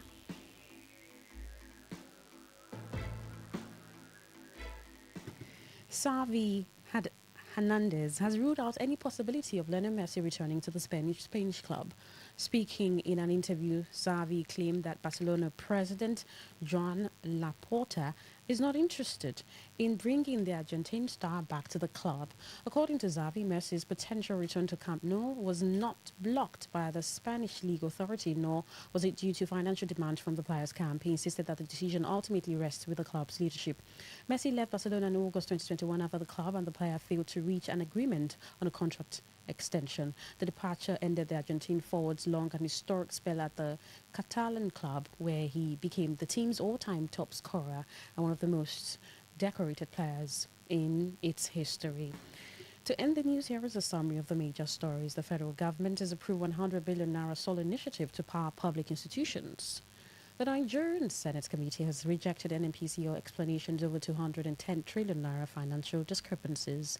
We told you that the appeal court in Abuja has dismissed PDP's appeal over Ibadan Convention. On the foreign scene, you also heard that Kenya floods have killed 42 people following torrential rains in Nairobi and surrounding counties. That was the news as edited by Stella Sasongo Curry. For comment and inquiries, please call 0818 389 2850 or send your emails to news@todayfmlive.com. You can read our stories on www.todayfmlive.com, Facebook at Today95.1fm, Instagram at TodayFM951, at TodayFM951. You can also join our YouTube live, Today95.1fm. My name is Queen Chima. Good afternoon. Today's news, today's entertainment, today's sports, today's issues. Today on Today 95.1 FM, Port Harcourt. Today 95.1 FM, where news meets insight, sports meets passion, and entertainment meets excellence. Expert analysis from seasoned professionals and our top analysts, informing, educating, and entertaining you. Your voice, your station. We are the voice of the people. Please listen to this paid infomercial. Herbal Heritage International, the Kokoroko, for herbal medicine, when they produce strong, correct medicine, they take it, they support with country healthcare system. Countryman, correct, holistic, ogbonge herbal medicine, they know they come out for public anyhow, like a big basket. Full ground, as every Christmas have been boundary. Sickness self sabi medicine will pass them. After all, monkey smart now because tree near tree is our forest. So Heritage International will use the technology of computer testing machine to see and know before attacking that your health condition wey don become ogbarogba for your life with the correct treatment. Therefore, whether definition or without definition, make you visit Herbal Heritage International offices wey near you. Herbal Heritage International. Now we Hello and welcome to the program Roots and Herbs. This offer runs while the stock lasts, and at the same time, it will give you the privilege of meeting Baba Yoruba himself at number 24 Ikwere Road, Mile 1 by Education Bus Stop, Port Harcourt. For details and inquiries, the telephone number to call is 080-33-111-946. I repeat, 080-33-111-946. 080-33-111-946. On today's edition of the program, our topic for discussion is male-related health challenges. And I have with me in the studio, Dr. Otumba Abiodun. Sir, you're welcome to the program. Thank you, Mr. Moderator. Man problem can be seen in men whenever it frequently occurs that a man is unable to satisfy his partner when it comes to man and woman interaction. It can feature in many ways. In some, it is possible for them to experience poor energy, a situation where a man is unable to get into the act at all. In some are preparing to get into the act, but unfortunately, they just discover that the energy dropped. That is called early ejaculation. It is possible for a man to get into the act and discover that he is unable to stay more than a minute. That is called premature ejaculation, as the case may be. Some may experience total loss of energy. In some, it can be as a result of excessive tiredness after the whole exercise. And some can experience total loss of the energy for even weeks or months. A number of factors can be responsible for this. In some, it can be as a result of infections, of which staphylococcal infection, gonococcal infection are inclusive. There are other infections that are capable of destroying the nerves or the blood volume, making a man to become totally weak. It is not only infections that do destroy the energy in men that have to do with satisfying their partner. When one has used some drugs for a very long period of time, it is possible for one to experience this. In some, it can be as a result of drug abuse. Drug abuse can feature in many ways. Some do abuse alcohol. Some do abuse energizers. People that are faced with sugar problem, that is, diabetes mellitus, if it is not controlled properly, it can weaken the nerves, and under that condition, a man may not be able to stand like a real man again. It is possible for a man suffering from pie to also be very weak in this aspect. And under this condition, there will be serious waist pains. Not only waist pains, there can be stooling of blood. In some, you discover that there can be serious constipation, a situation where a man will wake up and is unable to free his fecal waste. He has to take some regimens for him to be free from such as well. It is possible when there are hormonal changes in a man for a man to be very weak in this aspect. Stress also has a role to play. We should not forget that under depression, the energy a man needs to get into this act can disappear completely. Whichever the case may be, we have to understand this line of action in a man, that before a man is able to stand like a real man, the arousal center in the brain must be stimulated. And it is after this stimulation that energy or signal is sent to the male organ through nerves. And after getting it through nerves, we need volume of blood for engorgement of tissues in the male organ for a man to stand like a real man. And anything that is capable of destroying the blood cells, the blood volume, can also make a man to be totally weak in performing his duty in the second room. And that is why we say, whenever we are faced with any challenge, it is very important for one to visit a health caregiver who will be able to evaluate one and determine the root cause of the challenge. And after this, to know the right regimen to put together for one to be totally free from the challenge. And that is why evaluation from health caregivers is very important to pinpoint the root cause of the challenge. And once the root cause of the challenge is determined, you will discover that solution to such challenge is around the corner. Prostatic gland enlargement also have a role to play in a situation where a man is not able to stand like a real man. When the prostate starts growing after 55 years of age in some people, you will discover that there can be frequency. A situation where when a man sleeps at night, before daybreak, he has voided urine for more than 5, 6, or even 10 times. The volume is not always a very large one, like in diabetes mellitus. But after that stage, you discover that the stream of flow of urine will not have the normal force it used to have. or it may start splitting to two. It is when nothing is done for all these challenges that such will now result to total blockage of flow of the urine. And that is why we say a stitch at time saves nine. Having all these challenges is not the end of the road. For more enlightenment and advice, the number you can call is 080 33 111 946. I repeat, 080 33 111 946. I repeat, 080 33 111 946. Thank you. All right, you've been listening to the program Roots and Herbs. Roots and Herbs is a program that discusses health-related challenges and suggests possible ways out from the herbal medicine perspective. Roots and Herbs is put together and sponsored by Herbal Heritage International, also known as Baba Yoruba. Baba Yoruba is currently having a special New Year promo package. This New Year promo package will give you the opportunity to enjoy 50% discount on all their products and services. This offer runs while the stock lasts, and at the same time, it will give you the privilege of meeting Baba Yoruba himself at number 24 Ikwere Road, Mile 1 by Education Bus Stop, Port Harcourt. For details and inquiries, the telephone number to call is 080 33 111 946. I repeat, 080 33 111 946.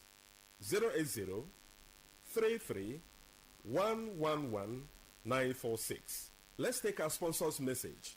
Don't go away. We shall be right back. Herbal Heritage International, the Kokoroko, for herbal medicine, where they produce strong, correct medicine, they take it, they support with country healthcare system. Countryman, correct, bakelistic, ogbonge herbal medicine, they know they come out for public anyhow, like a big basket, full ground, as every Christmas have been boundary. Sickness self sabi medicine will pass them. After all, monkey smart now, because tree near tree is our forest. Heritage International go use the technology of computer testing machine to see and know before attacking that your health condition, where don't become obarogba for your life with the correct treatment. Therefore, whether definition or without definition, make you visit Herbal Heritage International. Offices way near you. Herbal Heritage International. Now You're welcome back to Roots and Herbs. Roots and Herbs is a program that discusses health-related challenges and suggests possible ways out from the herbal medicine perspective. Baba Yoruba is currently having a special New Year promo package. This New Year promo package will give you the opportunity to enjoy 50% discount on all their products and services. This offer runs while the stock lasts, and at the same time, it will give you the privilege of meeting Baba Yoruba himself at number 24 Ikwere Road, Mile 1 by Education Bus Stop, Port Harcourt. For details and inquiries, the telephone number to call is 080 33 111 946. I repeat, 080 33 111 946. 080 33 111 946. Until we come your way again, remain blessed. And that was a paid infomercial. Talk radio. I listen to a lot of talk radio. 95.1 FM. Wake up to the ultimate mix. Today's quest, today's connect, today's hustle, all on one station. Only on Today 95.1 FM, the voice of the people, where the streets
In the name of the Father, and of the Son, and of the Holy Spirit. Amen.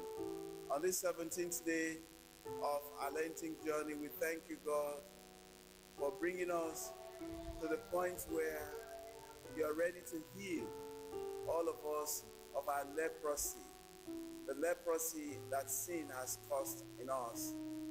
We pray you, God, that you allow us at this moment in our lives to follow your word instead of what we think, so that your word will remain permanent and perfect in our lives.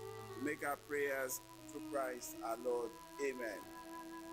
On this 17th day of our Lenten journey, we are face to face with the whole idea about leprosy. Leprosy is a skin disease, and the one way you realize that you have leprosy is when you have become unfeeling on your skin. And at the time of Jesus, when this whole narrative also came up, it was clear that it was difficult for people to have cure for their leprosy. Naaman, who was a commander in the Syrian army, had leprosy. And it was the maidservant who was able to remind them that there is a prophet in Israel who could cure him. And Naaman got a letter from the king and went all the way to Israel. And when he got there, there is something very interesting about the text, that he got there, he met the prophet. And when he met the prophet asked him to go and bathe 7 times in the Jordan River. And when he got there, there is something interesting about it. Naaman started saying, I thought. His thinking was now going against what the directive of God was all about. And there was now a friction. But in the midst of all of that, he still obeyed. But before his obedience to this word, the maidservant had to say to him, what if the prophet had asked you to do something bigger? Wouldn't you do it? Now in this text, there is at the beginning a maidservant, and at the other end, a maidservant. That God will meet us at the point where we least expect it. That the word of God will come to us, even through this wave, and you will begin to wonder, how come God is meeting me here? God is meeting us here with his word at a place where you least expect it. God might not just meet you at a place where you had prepared for. God is meeting us even through this medium. And there is something else that is most interesting about the text. That by the time he was asked to bathe in the Jordan River 7 times, I believe something, that he may have bathed for the first time and saw nothing happen to his skin. He may have bathed the second time and the third time and the fourth time and still nothing happened. But yet, he had to continue, because in the process of God doing his own thing, he wants us to be obedient to his word. And the obedience is that God will perfect what he has started. He told him 7 times. And my conviction in the text is this, that even by the 6th time, he may not have seen anything happen. But by the 7th time, he saw what no man could have done. He saw his skin, as the text of scripture says, his skin became like that of a new baby. There is lovely thing coming out again from the text, that when the Lord begins something new in us, he does it in such a way that we have a new start. And that was what the Lord was doing with Naaman today. He was giving him a new beginning. He was giving him a new life. He was doing something that had never happened before. The old side of his life was gone, and behold, everything has become new. This text today, on this 17th day of our Lenten journey, is this. Is our heart impervious to the word of God? Is our heart now leprous, that in spite of how God speaks his word, it does not penetrate us? What the word of God today is saying to us is that the word of God has come not just to arrest us, but to cure us of this hardened heart. Today, if only we listen to his voice, let us not harden our hearts. Let us not allow the leprosy of sin to take away from us what God has in store for our lives. If not for the obedience that Naaman had, he would have remained with his leprosy. If you are not obedient to the word of God today, your heart and your life they still remain so leprous. God is saying today, the word has come, and it has come to transform us. Father in heaven, we pray today that your word will not return back to you empty until it has accomplished in our lives the purpose for which it was sent. This word that has come to us today, Father, may it penetrate our hearts, change us from inside, and make us new again unto the glory of your name. Make our prayers through Christ our Lord. Amen. The Lord be with you and with your spirit, and may Almighty God bless you, the Father, the Son, and the Holy Spirit. Amen.